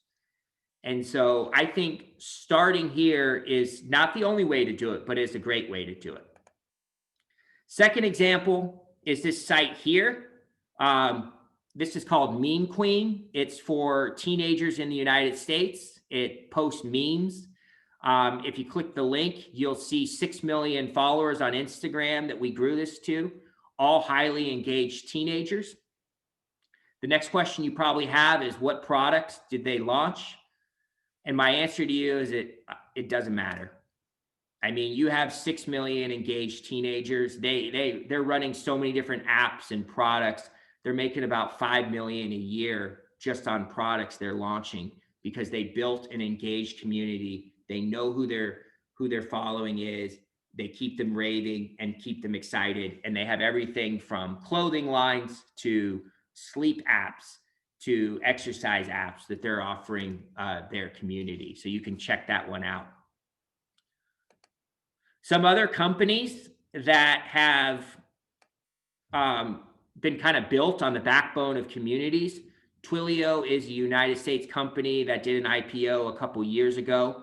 What they did is they built on the backbone of the developer community, which has really been done a few times in the United States. There's platforms like Docker, like DigitalOcean, AWS in many ways is built on the backbone of developers.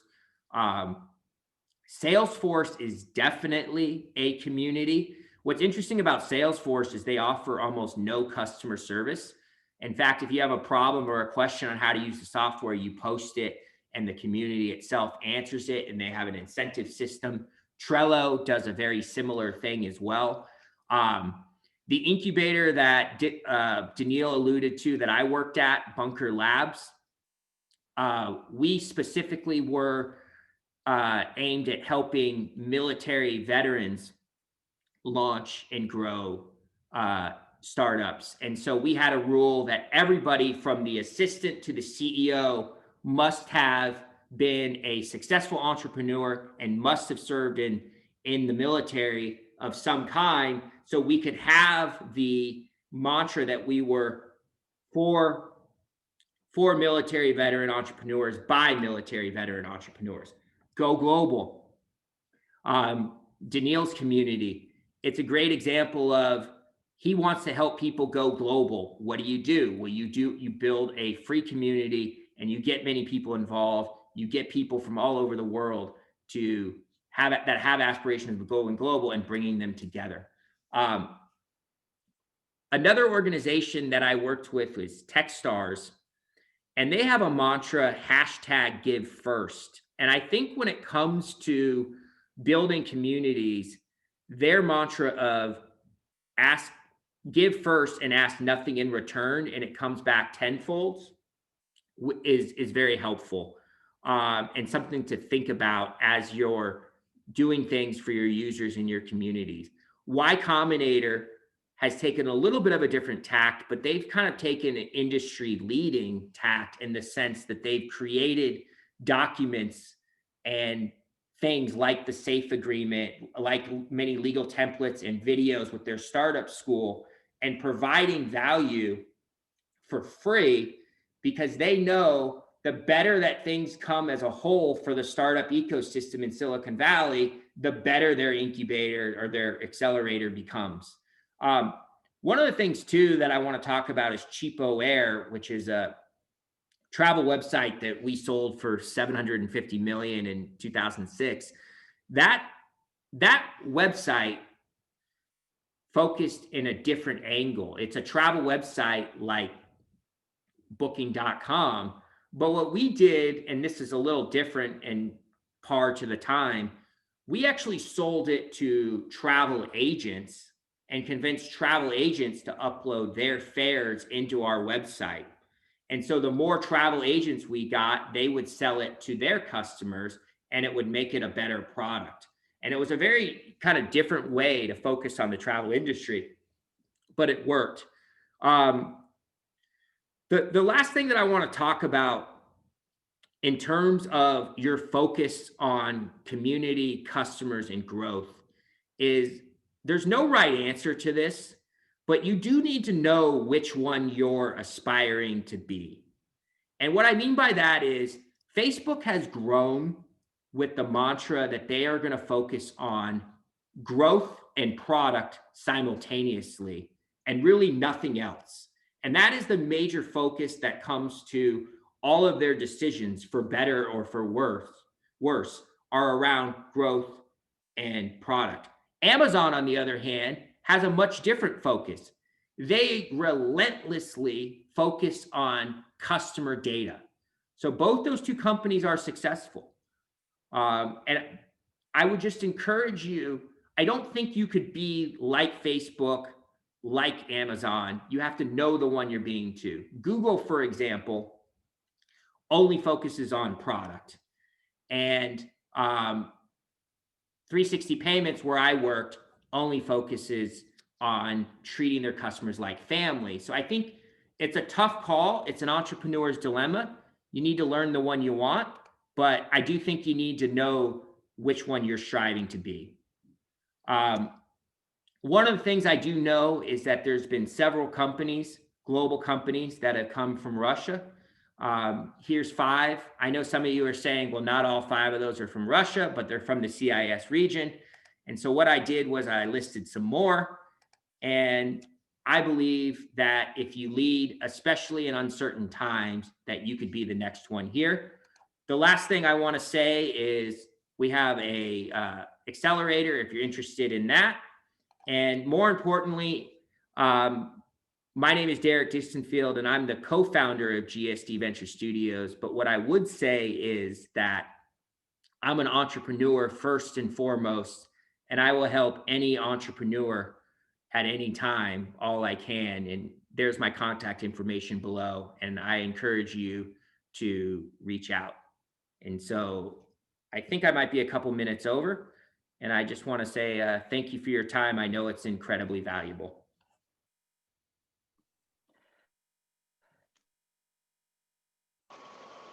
For us, such detailed explanations of how to start companies and actually build companies. You know, I like a little provocative questions, and I know that you are the best to answer those provocative questions.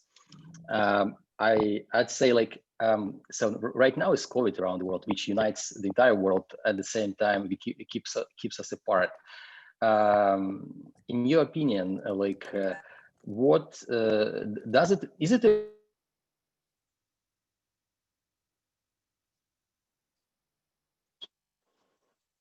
not to enter the United States? Like, do you believe it's impossible to make sales outside, I mean, remotely, or or is it like just you need to wait until the borders are open and you get to the United States market and then you'll just run your business? And so you see where I'm going, like.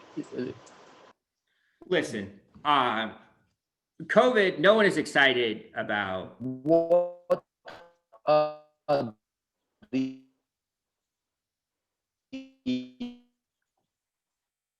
obstacles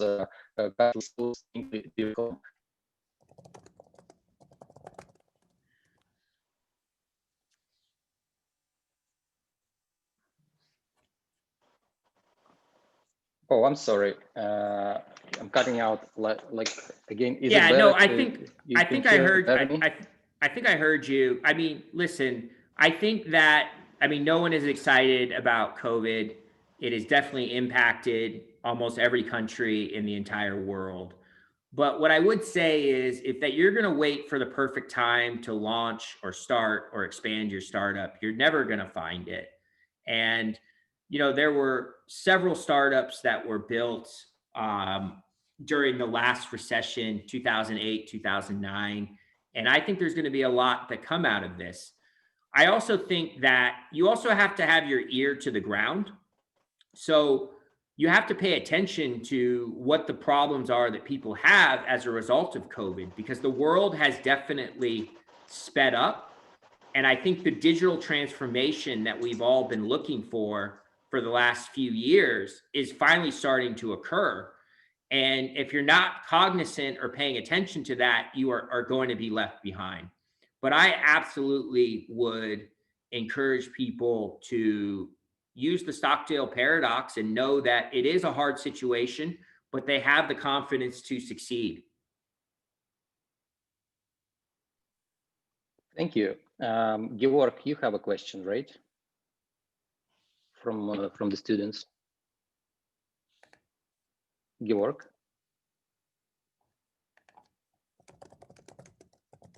Yeah, Georg is there, just maybe connectivity issue. Yeah,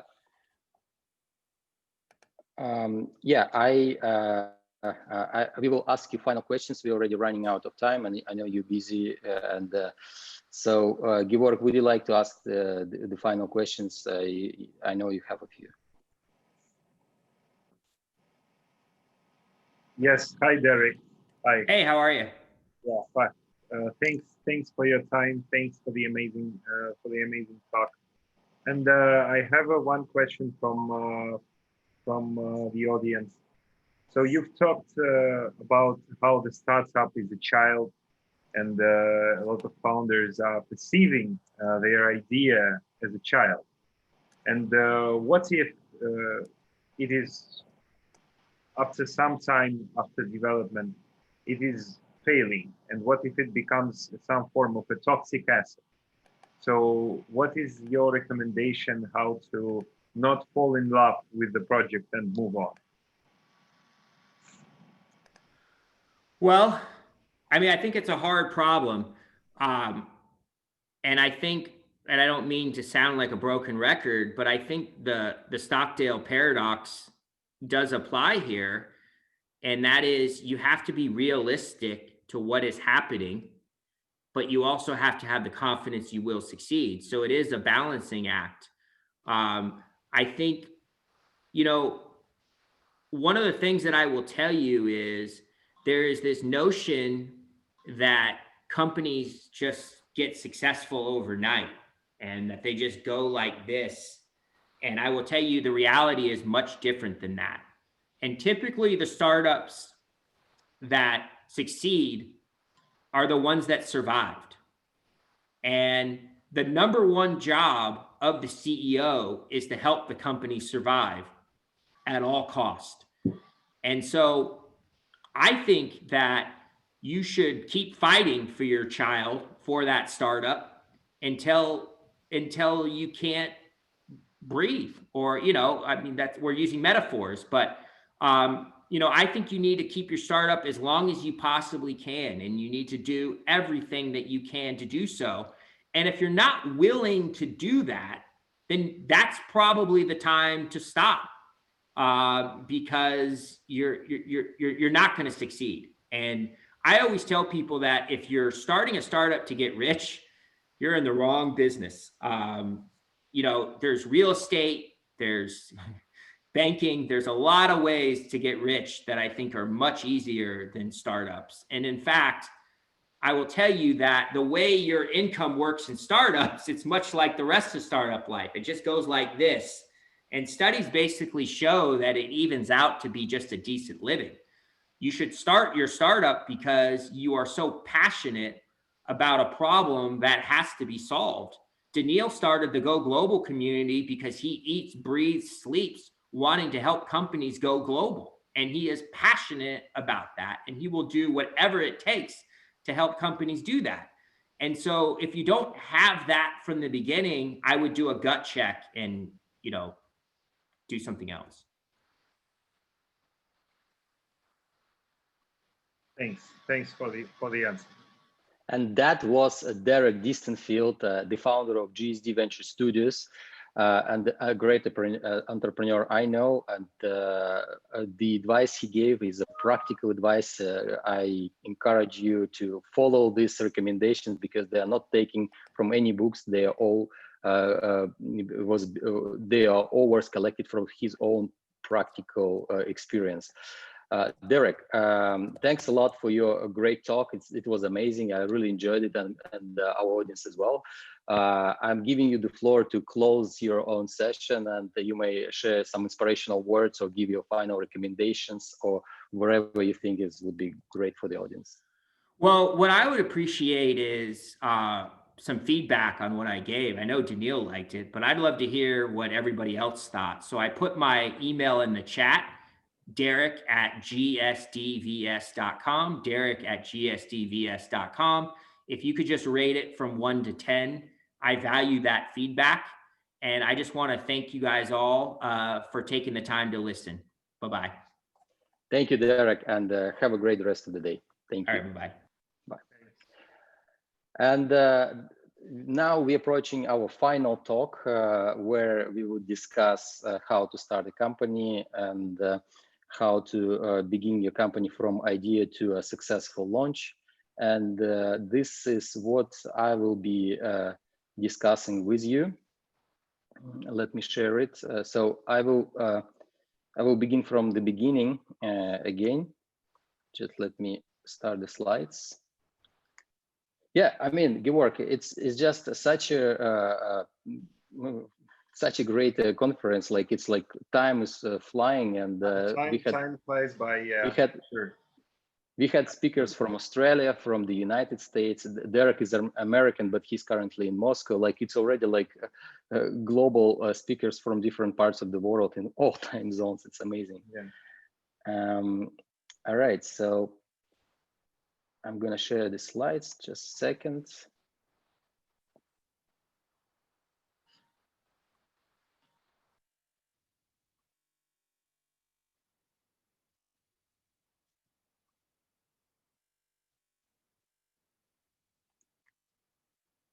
Okay.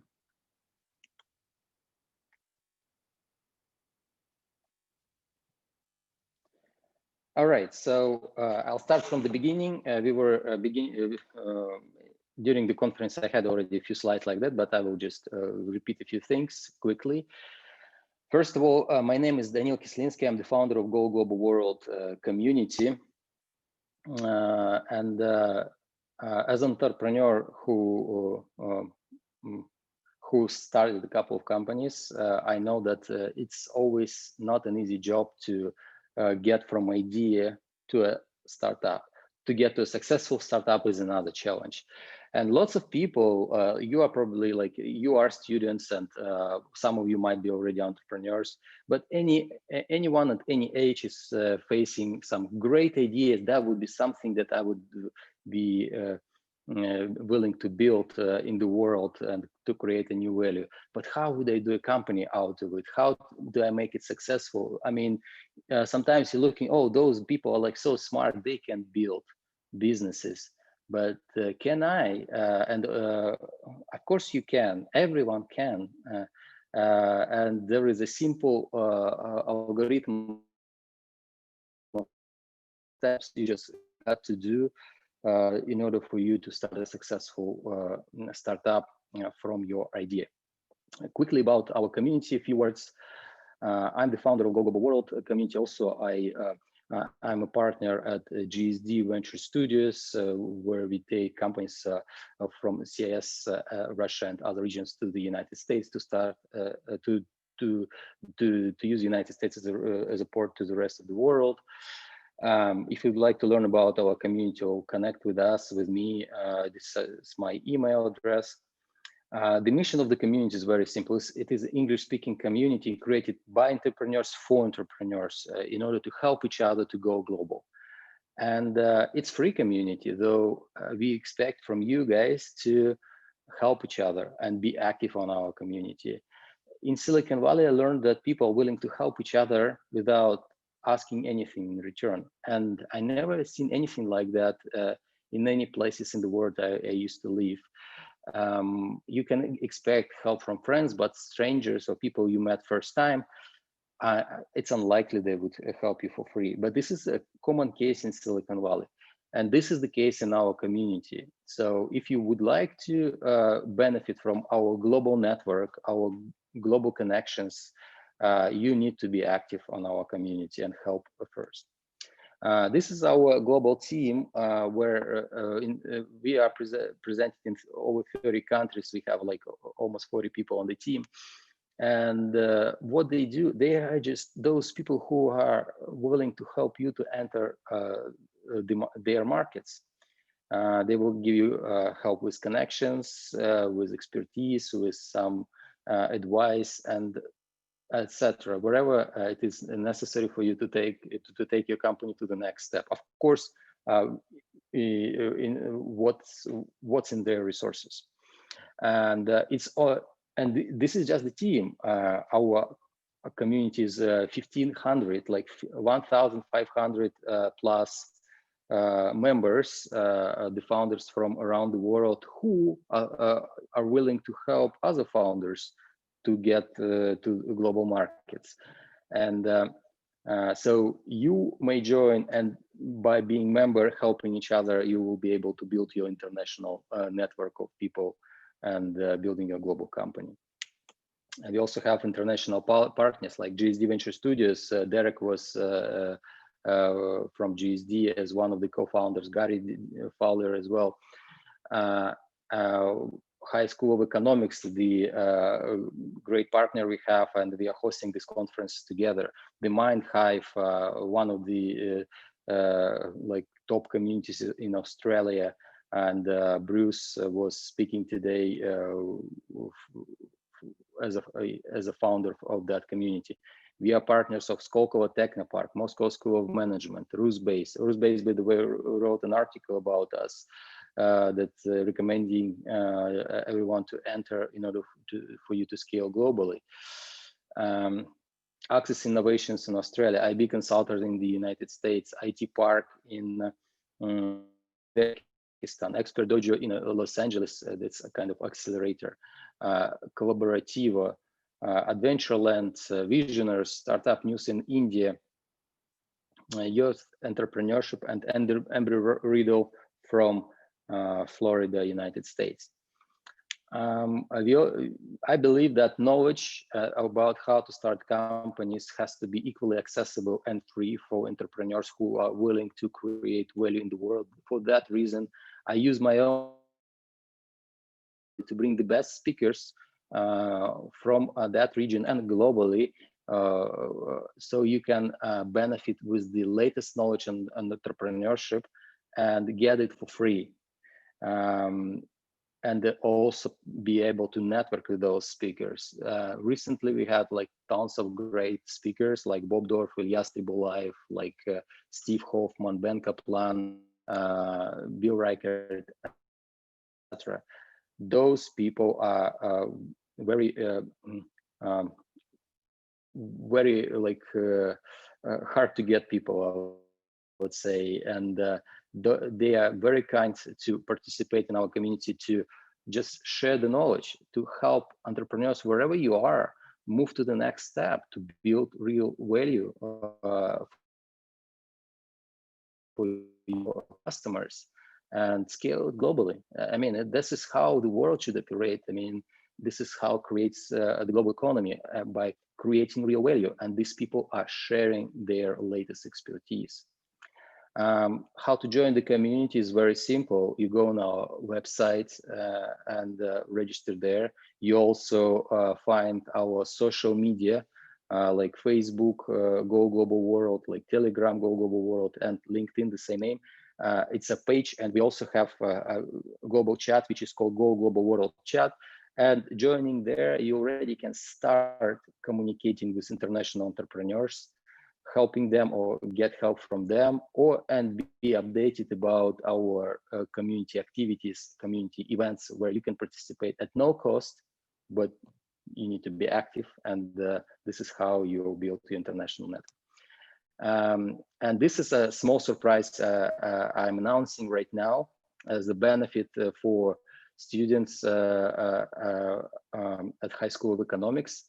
And as a benefit for our community, you would be the first people to use our Telegram bot in order to randomly connect with people from different countries on the community. So the intention of this bot to randomly find two people once a week, so you guys can connect and increase your network globally. So for example, you're in Russia, you might be connected from someone from Australia. Next week, you would be able to be, the system might connect you with someone from the United States. And these people could help you with your needs, and you can help them with their needs. And who knows where it will take you, but this is what you can find in our community. So find it, Go Global World bot on Telegram, or just scan this QR code and enjoy. I'd be happy to see you and connect with you there. Another thing, let's start and get back to our presentation. So from idea to a successful startup, how would you start a company when you have an idea? Well, it's a good question to answer for many of those who are in the beginning of their entrepreneurship journey. And to be brief, these are the main steps I believe are important for you to do in order for you to get from your idea to a successful startup.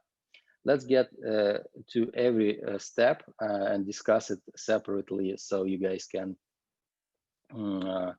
learn more about that. And while I'm talking, please ask your questions here in the YouTube chat, so I'll be happy to answer them right after the presentation. Let's start from the beginning.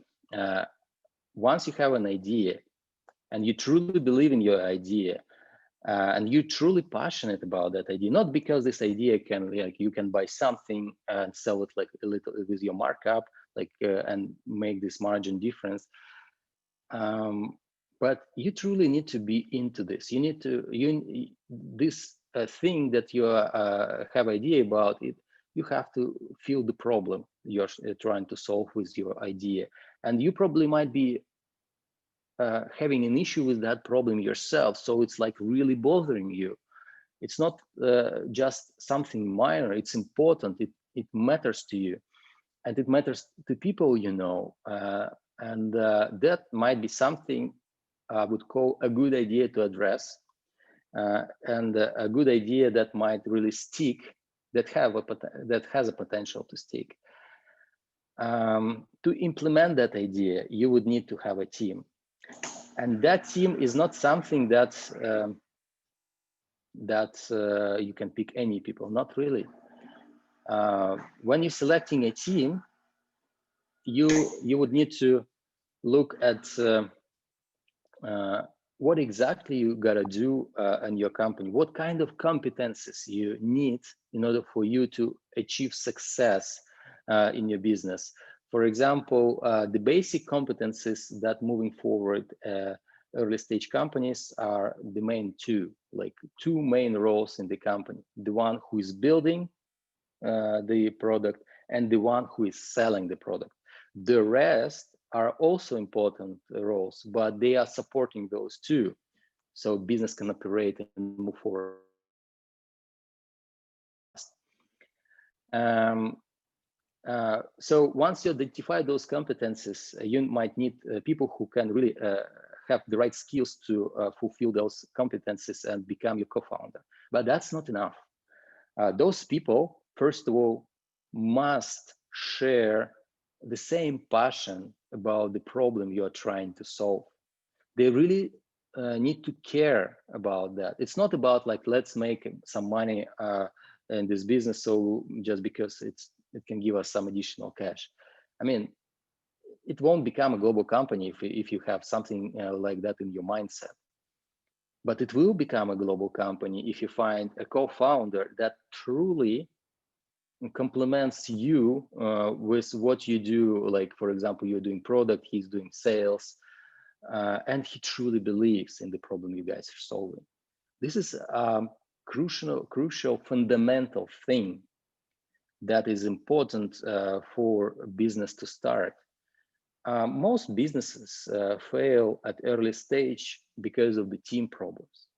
So you need to establish the right focus of the right team in the beginning, so they truly share the problem with you. And you need to also to fairly treat them. So for example, the main co-founders usually have equal shares, like 50-50. And that creates trust. Without having a trust in the beginning, you actually can fail your business later on when you will be far ahead and might be already raising capital or raise capital. And then you just facing the trust issue. I mean, it just will kill your startup.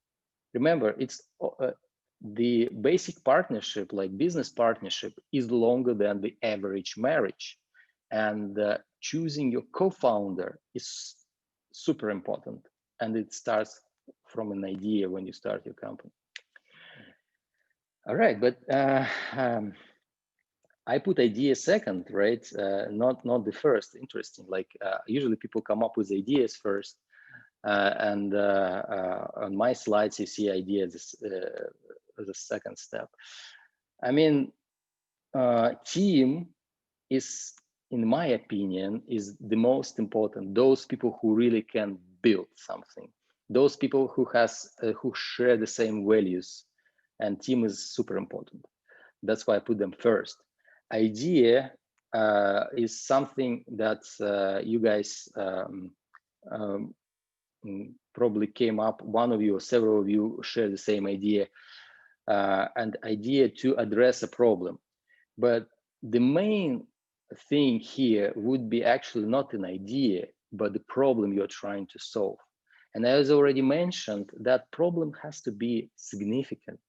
You know, one of the great corporate manager once told me at a multinational company I used to work in, when you talk about the problem, like he described this as a fish, right? Put this smelly fish on the table, like so that means like identify this problem as like the significant, the most significant pain of this problem, and it has to be really significant not only for you but for other people, for your team, for your future customers, and then it will take your business forward, because it's not like nice to have some average problem that nobody cares about, but people really care. And then the solution that you would provide, you don't have to sell it. It's like an opportunity for them to get rid of that problem and get happy. That's important. So value is the next step when you are addressing the problem. Like the value proposition is important. But before you go to value proposition, solving the problem, you need to understand for who you're solving this problem. So then we go to the next thing, is the target audience. Oh yeah, you may say target audience is a boring thing, and actually it's a fundamental thing. The deeper you identify your target audience, the better you would be able to able to provide what your target audience really wants. So focus on several things. Identify your target audience, not only by demographics, but psychographics. Identify their age, sex, profession, location, and also look at their interest, look at their other things that can describe them. The more details you find about, the deeper you understand them. Without that, you won't be able to like shoot right into the target, and you go spread yourself thin, and probably would just waste too much resources and put your business in danger, and you might probably fail if you don't really understand your target audience. When I talk to entrepreneurs who start their companies, like, who's your target audience? And they usually answer like, everyone. Like, I mean, you're creating an app for everyone, but do you really believe that some like people of age of 60, 70, somewhere living in Siberia in the countryside would be your customer? Are you seriously consider everyone to be your target audience? Of course not. Then who is your target audience? And bear in mind, it's okay that somebody that outside your target audience would use your solution, but it doesn't have to be your target customer. You need to narrow down your target group, like by age, by profession, by industry, but by wherever criteria, so you can focus on this niche market and succeed there, providing exactly the value they are looking for. And okay, we identify target audience, we understand their pain, and the next step for us is to provide the right value proposition addressing this pain for this specific target audience. Not for any target audience, but for this specific target audience. All right, so we have value proposition, we identify the pain, target audience, and probably we already can start the business, but in fact, now you also need to do some homework and understand your competition. Understanding competitors is crucial because when you come up with a solution, you shouldn't build something that is already existing. You, in fact, need to identify the niche where you would be not only better, but you will be able not to compete, and you will be able to dominate. You, like Derek Distenfield likes to say, you become a category king, and this is how you succeed. But how would you do that? Doing that is there are some techniques, and you may learn about positioning. And but first of all, you just need to see what are your who are your main competitors and how they build their solutions for their customers. What are different features and benefits they provide? And in order for you to build the right positioning and benchmarking, there is a thing called benchmarking. The quick way in the beginning you can do is to build your positioning is to divide your competitors into groups, 2 groups. First group, actually divide things, values they provide into groups. So identify 10 main major competitors, and in first group you identify what exactly they do, so they maintain to be successful. And once you identify all those things, like for example, they have 24-hour service support, they have an international website, they have sales team operating in every country, and you just keep developing on that. They probably long time on the market is another one. They probably already have enough capital and all those things. And once you put this list together, you may start building your benchmarks. How? Very simple. You just select those things from the list that you can address already now, and you can be relevant to the market as your competitors. Of course, you cannot address things like having enough capital. Of course, you cannot do have a team in every country around the world, but you can identify some of the things where you already can be relevant to the market and equal to your competitors. So your product or your value proposition can address them. This is how you become relevant to the market using that benchmarks. But how to be different, differentiate from your competitors. So your product is not considered as the same as your competitors do, and you create your own niche. So you create another list next to that one, and you identify for every competitor those things where they fail in front of your target audience. So they probably fail, they don't have good customer support, and they don't have 24-hour support, and you may do. They don't work in they don't provide like specific requests the customers are trying to ask. They are not efficient in providing something or doing something. So you just create what they don't do, where they fail, what customers complain about, and this is the exactly area where you have your golden opportunity.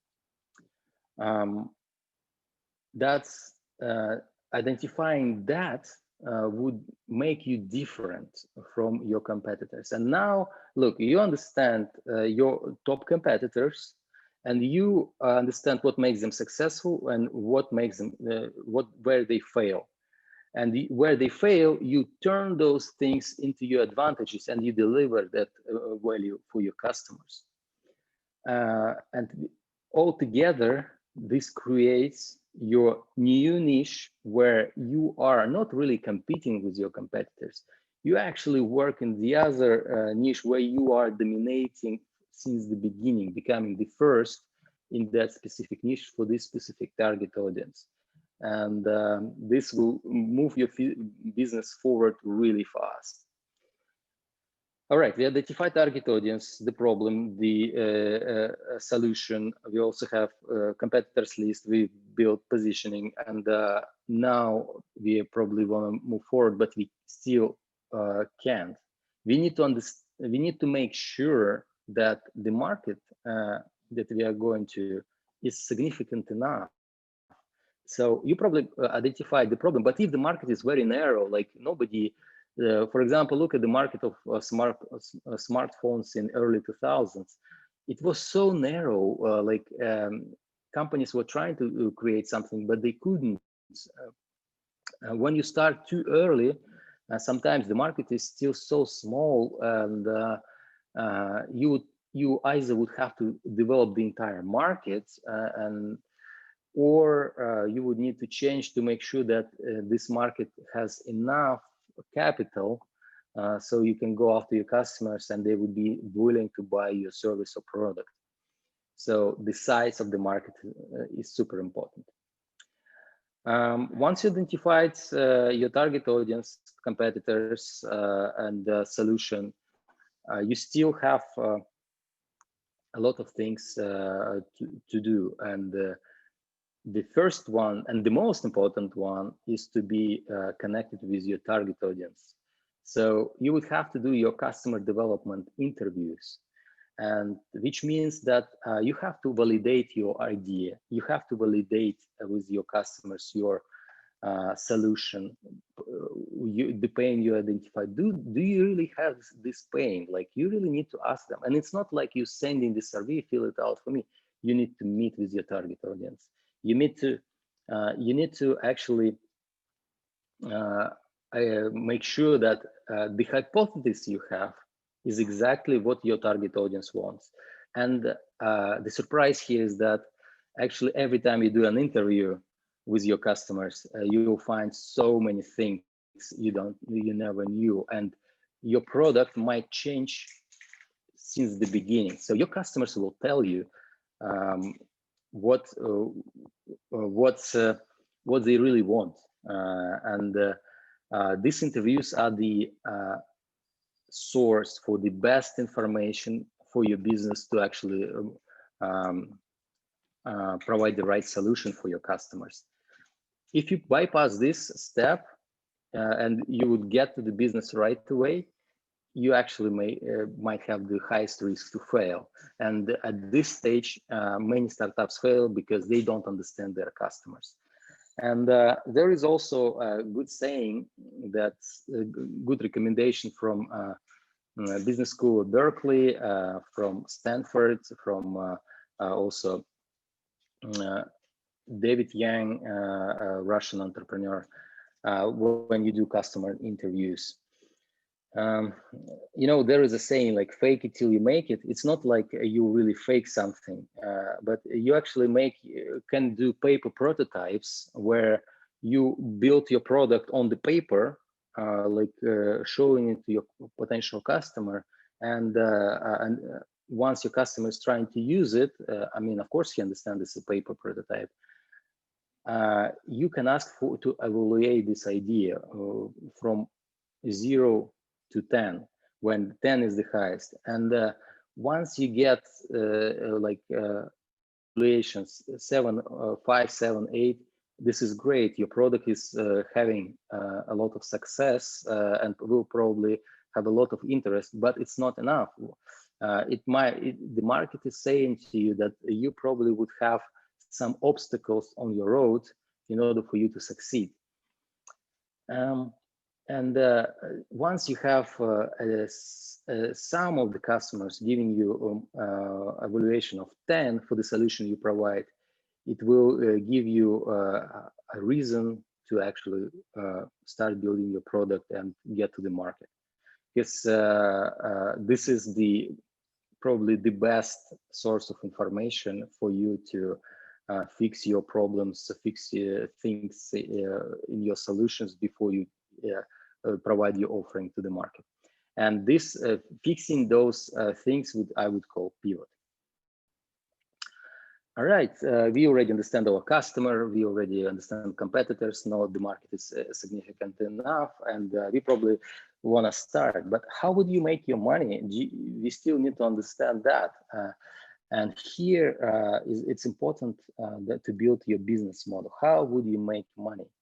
There are many different business models. You can do a SaaS model, you can do subscription service, you can sell by units, or you can find a combination of different types of business models with your customers.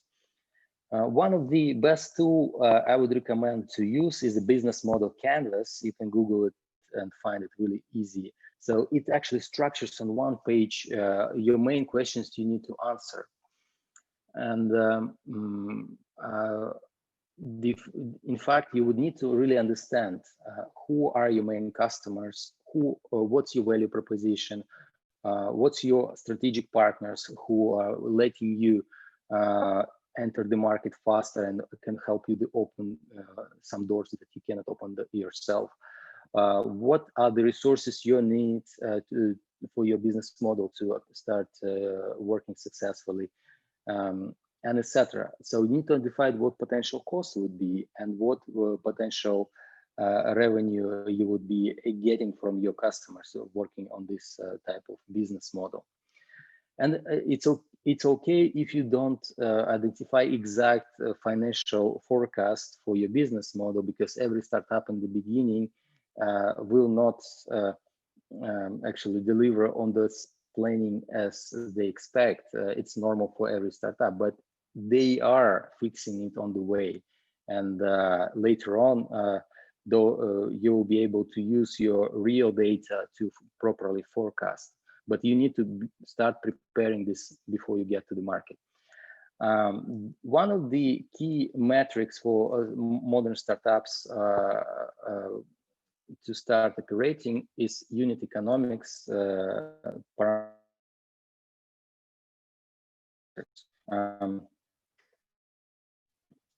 I would say financial planning is important, but it's in fact not working for many startups. And in order for you to take a decision that your business model is viable, you need to check your unit economics before you enter the market.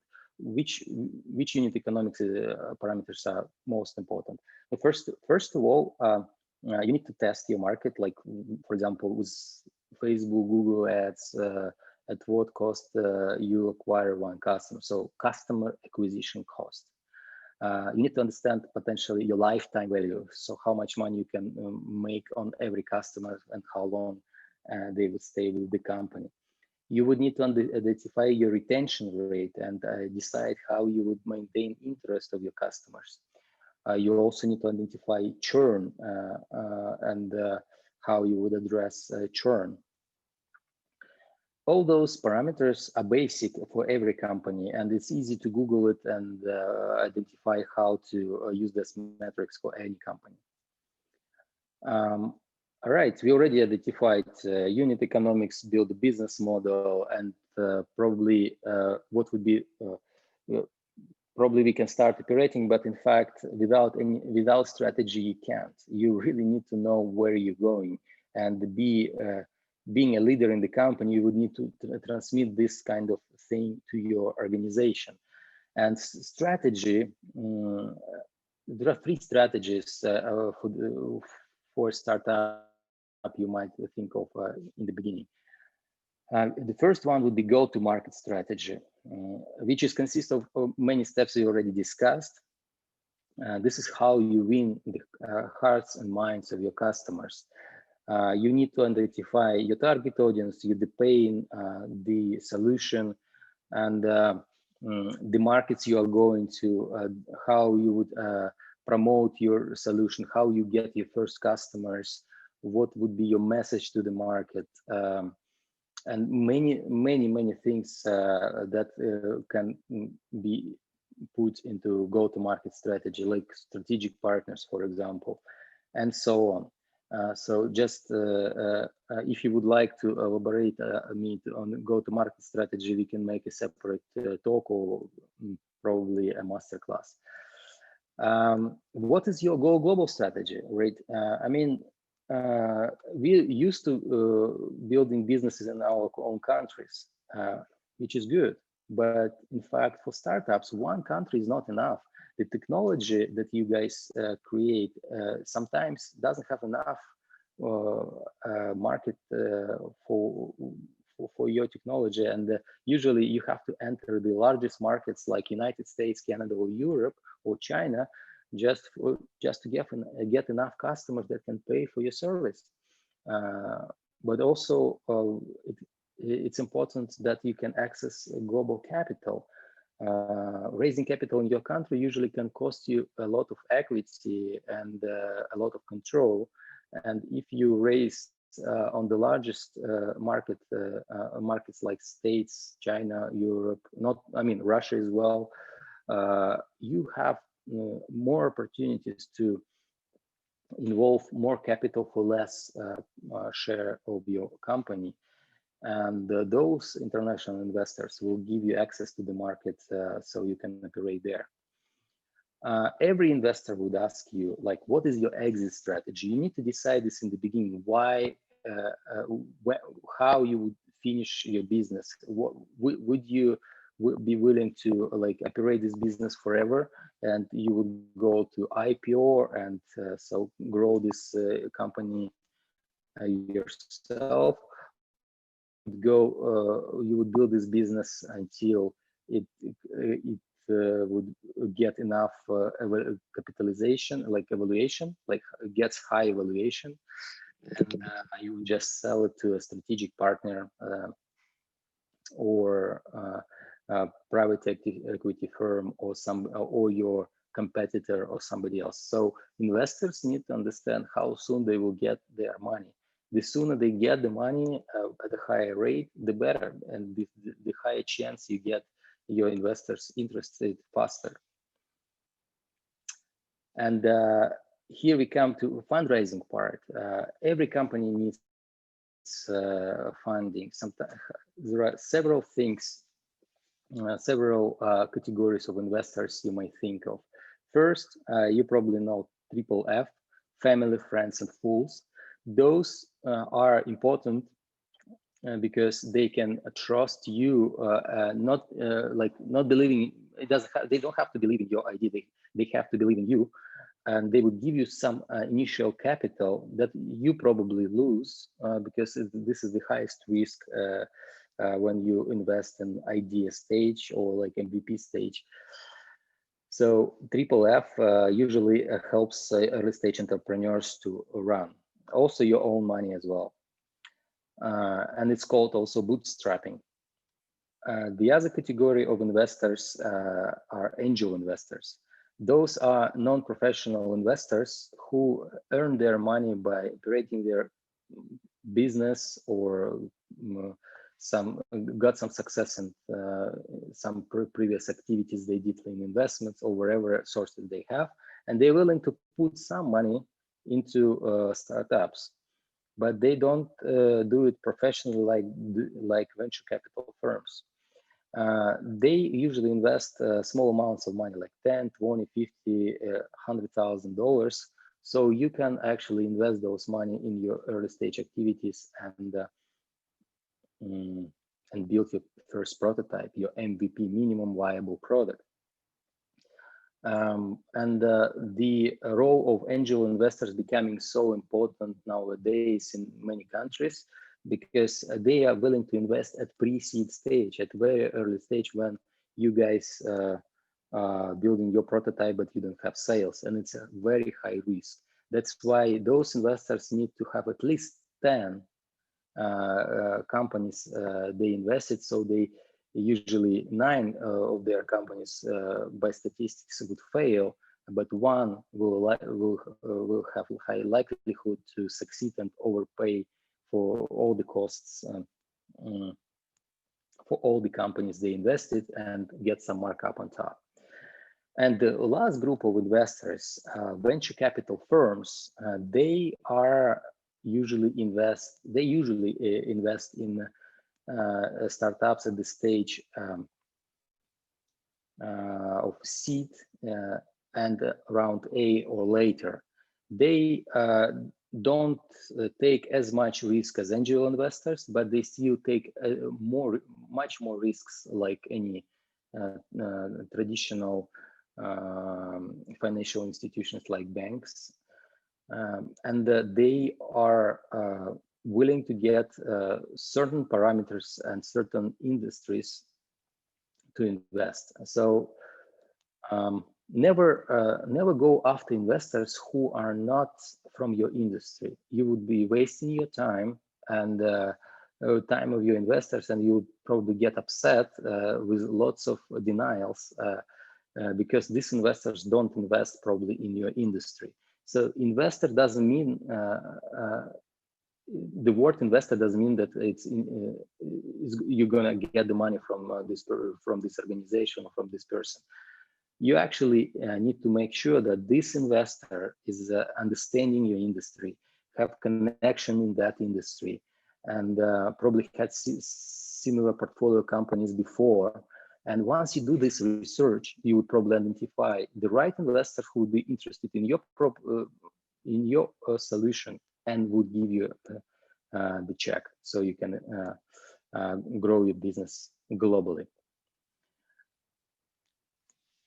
All right, so in order for you to approach your investors, you need to be prepared. You need to you need to have at least those 2 documents, your pitch deck and executive summary. As for pitch deck, you may use Guy Kawasaki 10 slides. You just Google Guy Kawasaki 10 slides pitch deck, and you'll find his template, or you can use Y Combinator template. Those are great just for you to build a short 10-slide deck. Don't make it longer. Don't put much text on it. Try to be concise. Remember, pitch deck is something that actually supports you with your pitch. The most important is what you're saying and how much you're passionate about that. Executive summary, instead, it's a very wordy document. It's a one-pager, maximum two-pager, but usually keep it one page. It's a document where you are describing on one page your entire company, your business model, how you make money, what's your problem, the problem you're solving, the value proposition you're giving your competitors, your market, your team, and you have to be concise and put it all into one page. It's all in writing for like a summary for your investors, so they can read and get the quickest and the most important information, so they get interested and look into your pitch, or maybe you can get them on a call with you, so you can proceed further to the next step. Those two, the most important documents. Also remember that pitch decks, I would recommend to have two different pitch decks. One you send in the email with some additional remarks and explanation on the slides, so they would understand more. And the other one with less text on your slides, more like bold statements, which you would like be able to elaborate during your pitch in front of your investors. Once that is done, and those main steps are done, I'm not saying that's all the steps you have to do, but real work begins. It's going to be not easy. You might have a lot of failures, but guys, believe in your idea and be passionate about solving that idea. Never give up. Opportunities to close to your customer, be friends, partners with your customers, so they can give you the right information for you to start to operate your business, and they will open their heart for you, and you will be able to win it. I wish you all success, and I'm really excited to be speaking today at this conference, and I appreciate you guys for any questions you may ask. Right, Georg, do we have any questions?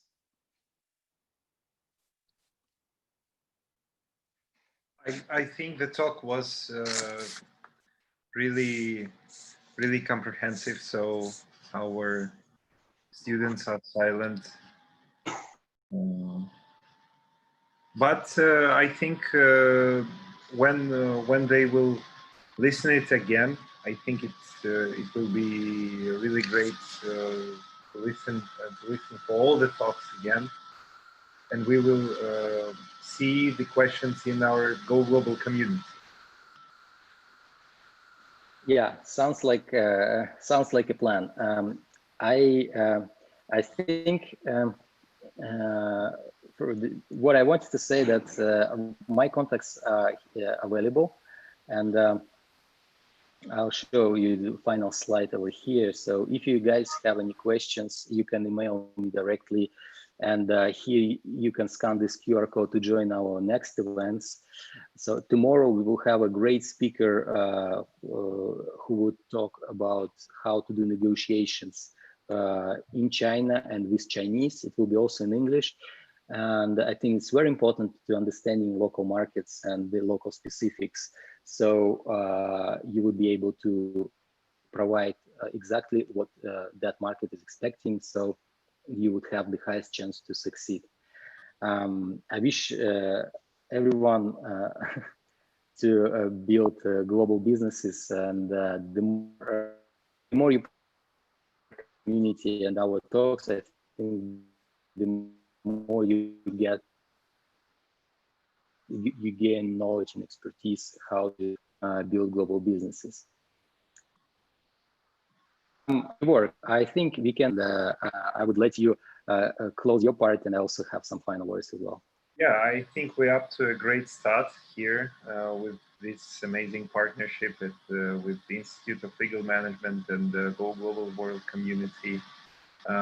We hope that we will provide great value for your community and for other people to catch up with amazing trends and amazing ideas and initiatives you have there. So I think it will. This won't be our last event, and let's do something. Let's hope for something great and think big and go global.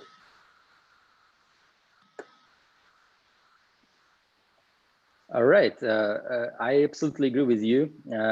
On my end, as the founder of the Go Global community, Go Global World community, I just appreciate such a great partnership we have with High School of Economics, and I'm really excited that Institute of Legal Management invited us to host this conference for your students. I think it's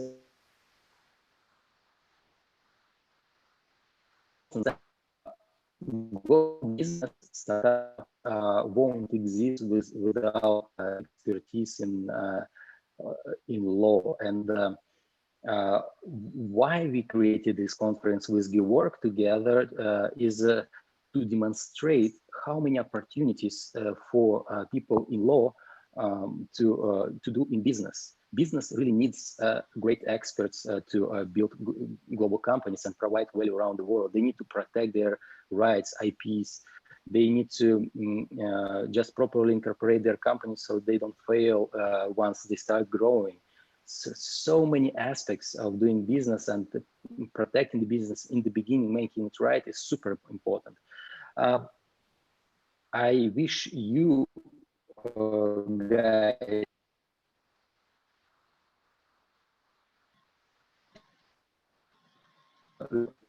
this part of international companies. If you would need any opportunities to get involved in some companies for your practice or something like that, you can get to our global chats and request it. Like, say, I'm happy to help. I would like to practice, and I'm sure there will be startups from around the world willing to connect with you. Maybe take you on a team, and you'll get your international practice. You don't know, like, until you ask.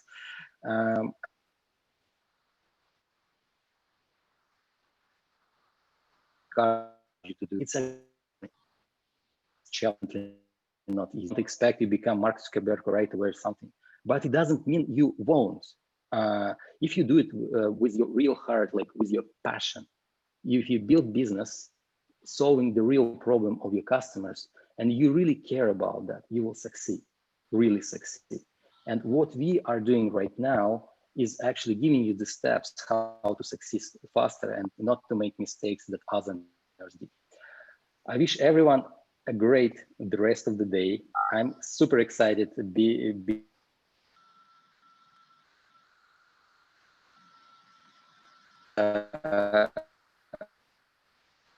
stream will be on our YouTube channel. Please leave your comments below, like it, repost it, and of course subscribe to our channel so more entrepreneurs could benefit from our content. If you would have any questions to us, write into our email or in our global chats. We appreciate your time. Thanks for your time. And thanks for your time, and have a nice day, y'all. All right, cheers, Georg. Great job. Great job. Nice. Bye.